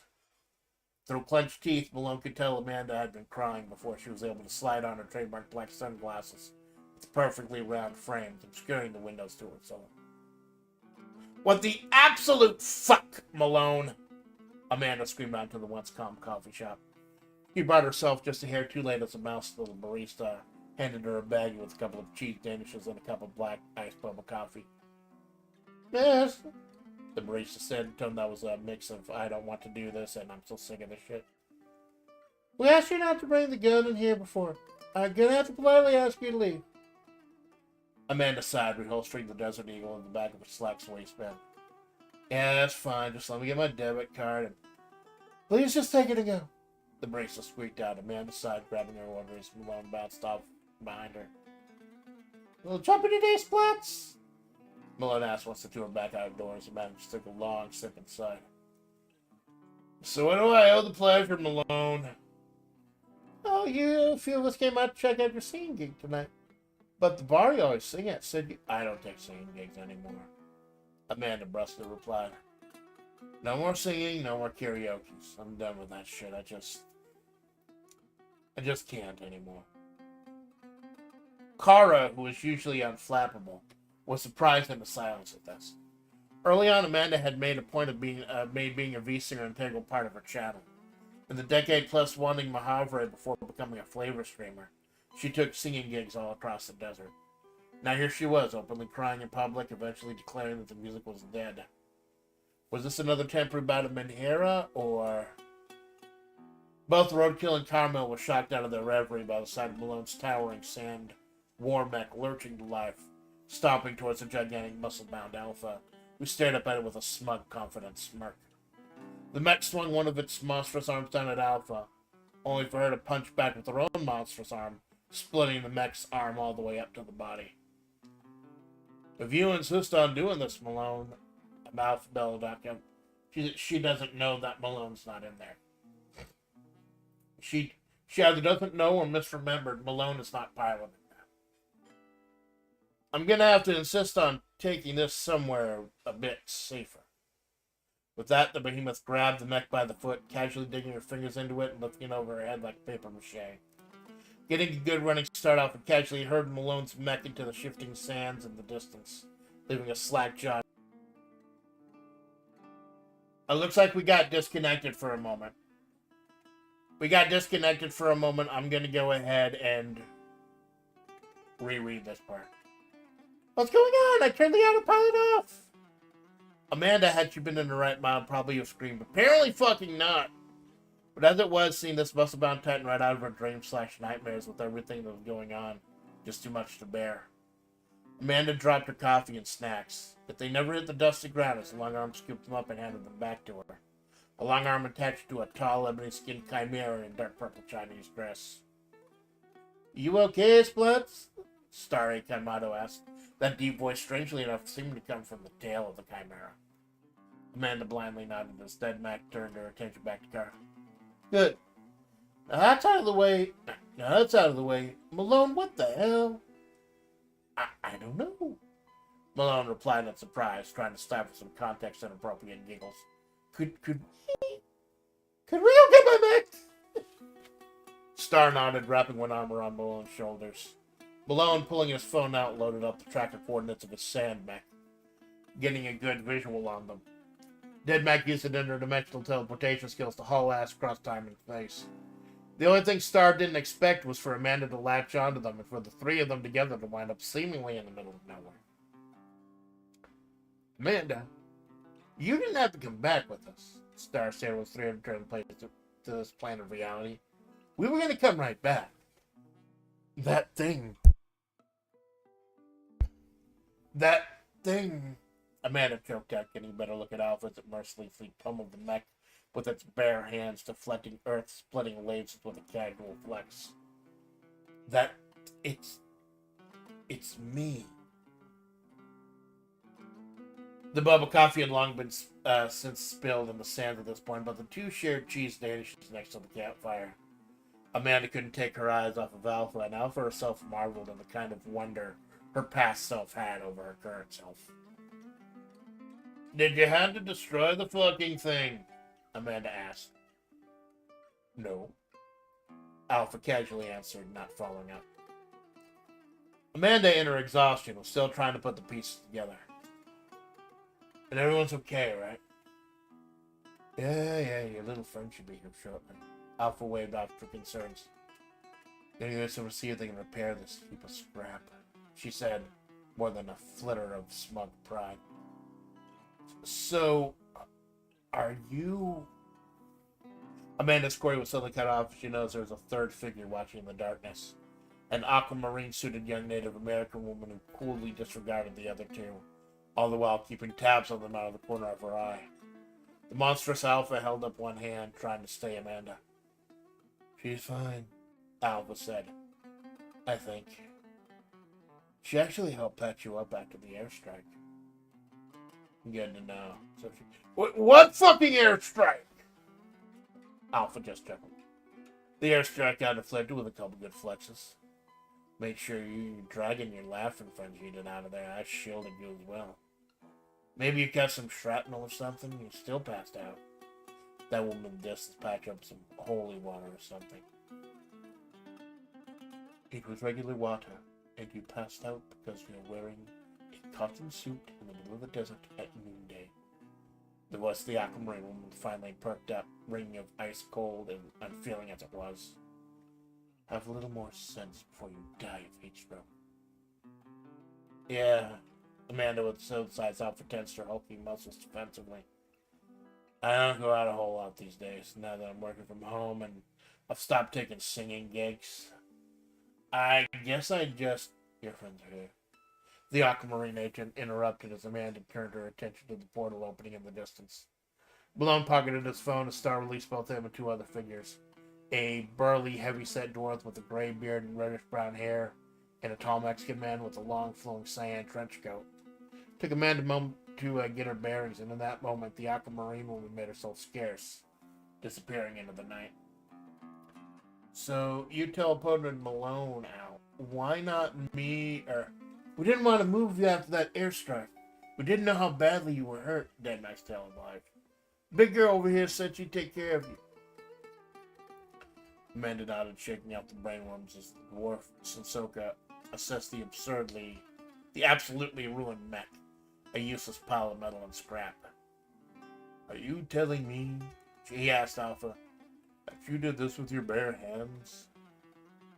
Fuck yeah. Alpha replied, making up a side chest flex even as nobody paid attention. I've had too manic presses do less damage than this. There's no way to salvage it. Sorry, Kara. It's fine, Malone chirped out. Sand mechs are kind of useless outside the desert. It's not like one of my first string mechs. Just thinking of scrap! I'm a little fried after all those warps, Denmac admitted. We're gonna go back to Malone's space station, see what we can salvage. I know you have work in the morning. You mind riding home with grub? Star motioned to the last man the entourage sitting upon his faithful donkey. Captain America of the group, as it were. That's fine, I get it. Amanda choked out. Grub, you need me to turn on the radio, or... I don't seem to have the issues everyone else does getting from place to place, or Grub replied. Maybe it's because I've got so many hours traveling the desert anyway. You're fine. You're Amanda Splatts project. Grub turned his attention to Alpha, looking about the hulking titan. I don't think you're gonna fit on the donkey. You're gonna be okay, Amanda. Yeah, I think so. Just a little heat. The Titanic Alpha leaned down, looking past her pecs to stare at Amanda directly with jaundiced yellow eyes. That wasn't a question. That was a statement. The flavors said their goodbyes. Malone resolved to call Amanda in the morning. The ride to the Motel California and Grub's donkey was short and calm. Probably just a good re-roll of the topography of Mahavre. Just one quick detour in the desert led them to a tour bus that had crashed into a rocky outcropping. Nobody seemed to be dead or injured, but someone wasn't making it to their gig tonight. Thanks, Grub, Amanda stated as she made her way to room 21. I like helping people, Grub said. It's a good way to pass the time. You take care of yourself, the Amanda Splatts project. Amanda chuckled in spite of himself as Grub made it and his donkey rode off into the distance. Amanda stripped off her suit, hurled it into the far corners of her tiny motel room, and passed out face down on her oversized bed. In Amanda's exhaustion, she didn't notice that they'd refilled the motel pool. Oh, pool, motel pool.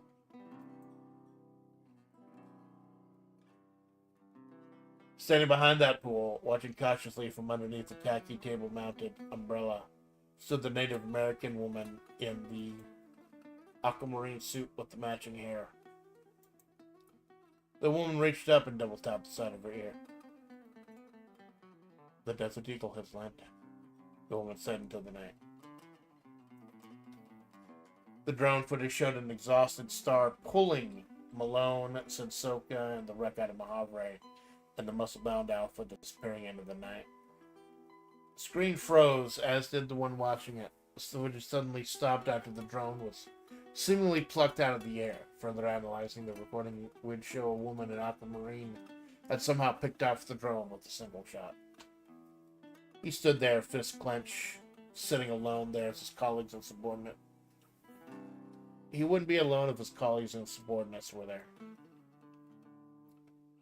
Sitting there as his colleagues and subordinates just stood wrapped awe and fear. His rage was almost too much to bear.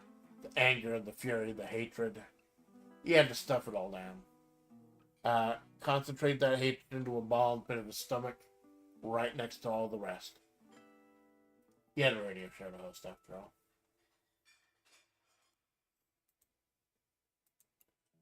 That went real fucking good. I think that went real fucking good. We soft introduced Agent Takai. And we had Splatts doing or Alpha doing the fucking strength bits and invincibility stuff.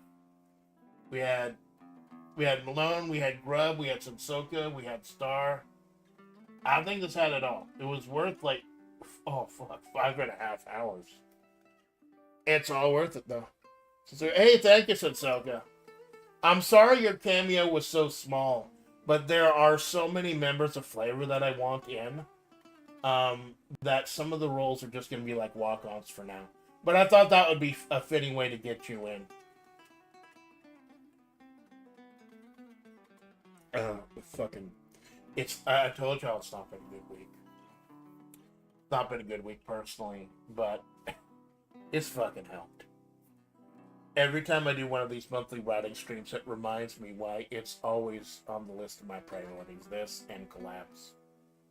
Like when I did my 9-month reassessment recently, and I went in blind, the top 3 things didn't change. Writing, collabs, and wrestling. I fucking love it. Again, and we have now established Agent Takai. One of the water bearers. Because, like, with the other organization, like, the military is kind of a shady organization. It gets even more shady now. The Red Desert Army are good guys. Definite good guys. Those on the edge of town, they're not really good or bad. They're just all fucking mind broken. The Rattler is pure evil. And now we've got the water bearers who we don't know their association. They're trying to get the water back. And HTK is a massive part of that. Double check that. Yeah. No, Takin, not Takai. I'm thinking of George Takai. It's Takin. Tkin. Takin. Navajo word for both ice and kill, which is so fucking cool. So that's it, man. Just another night in the fucking desert.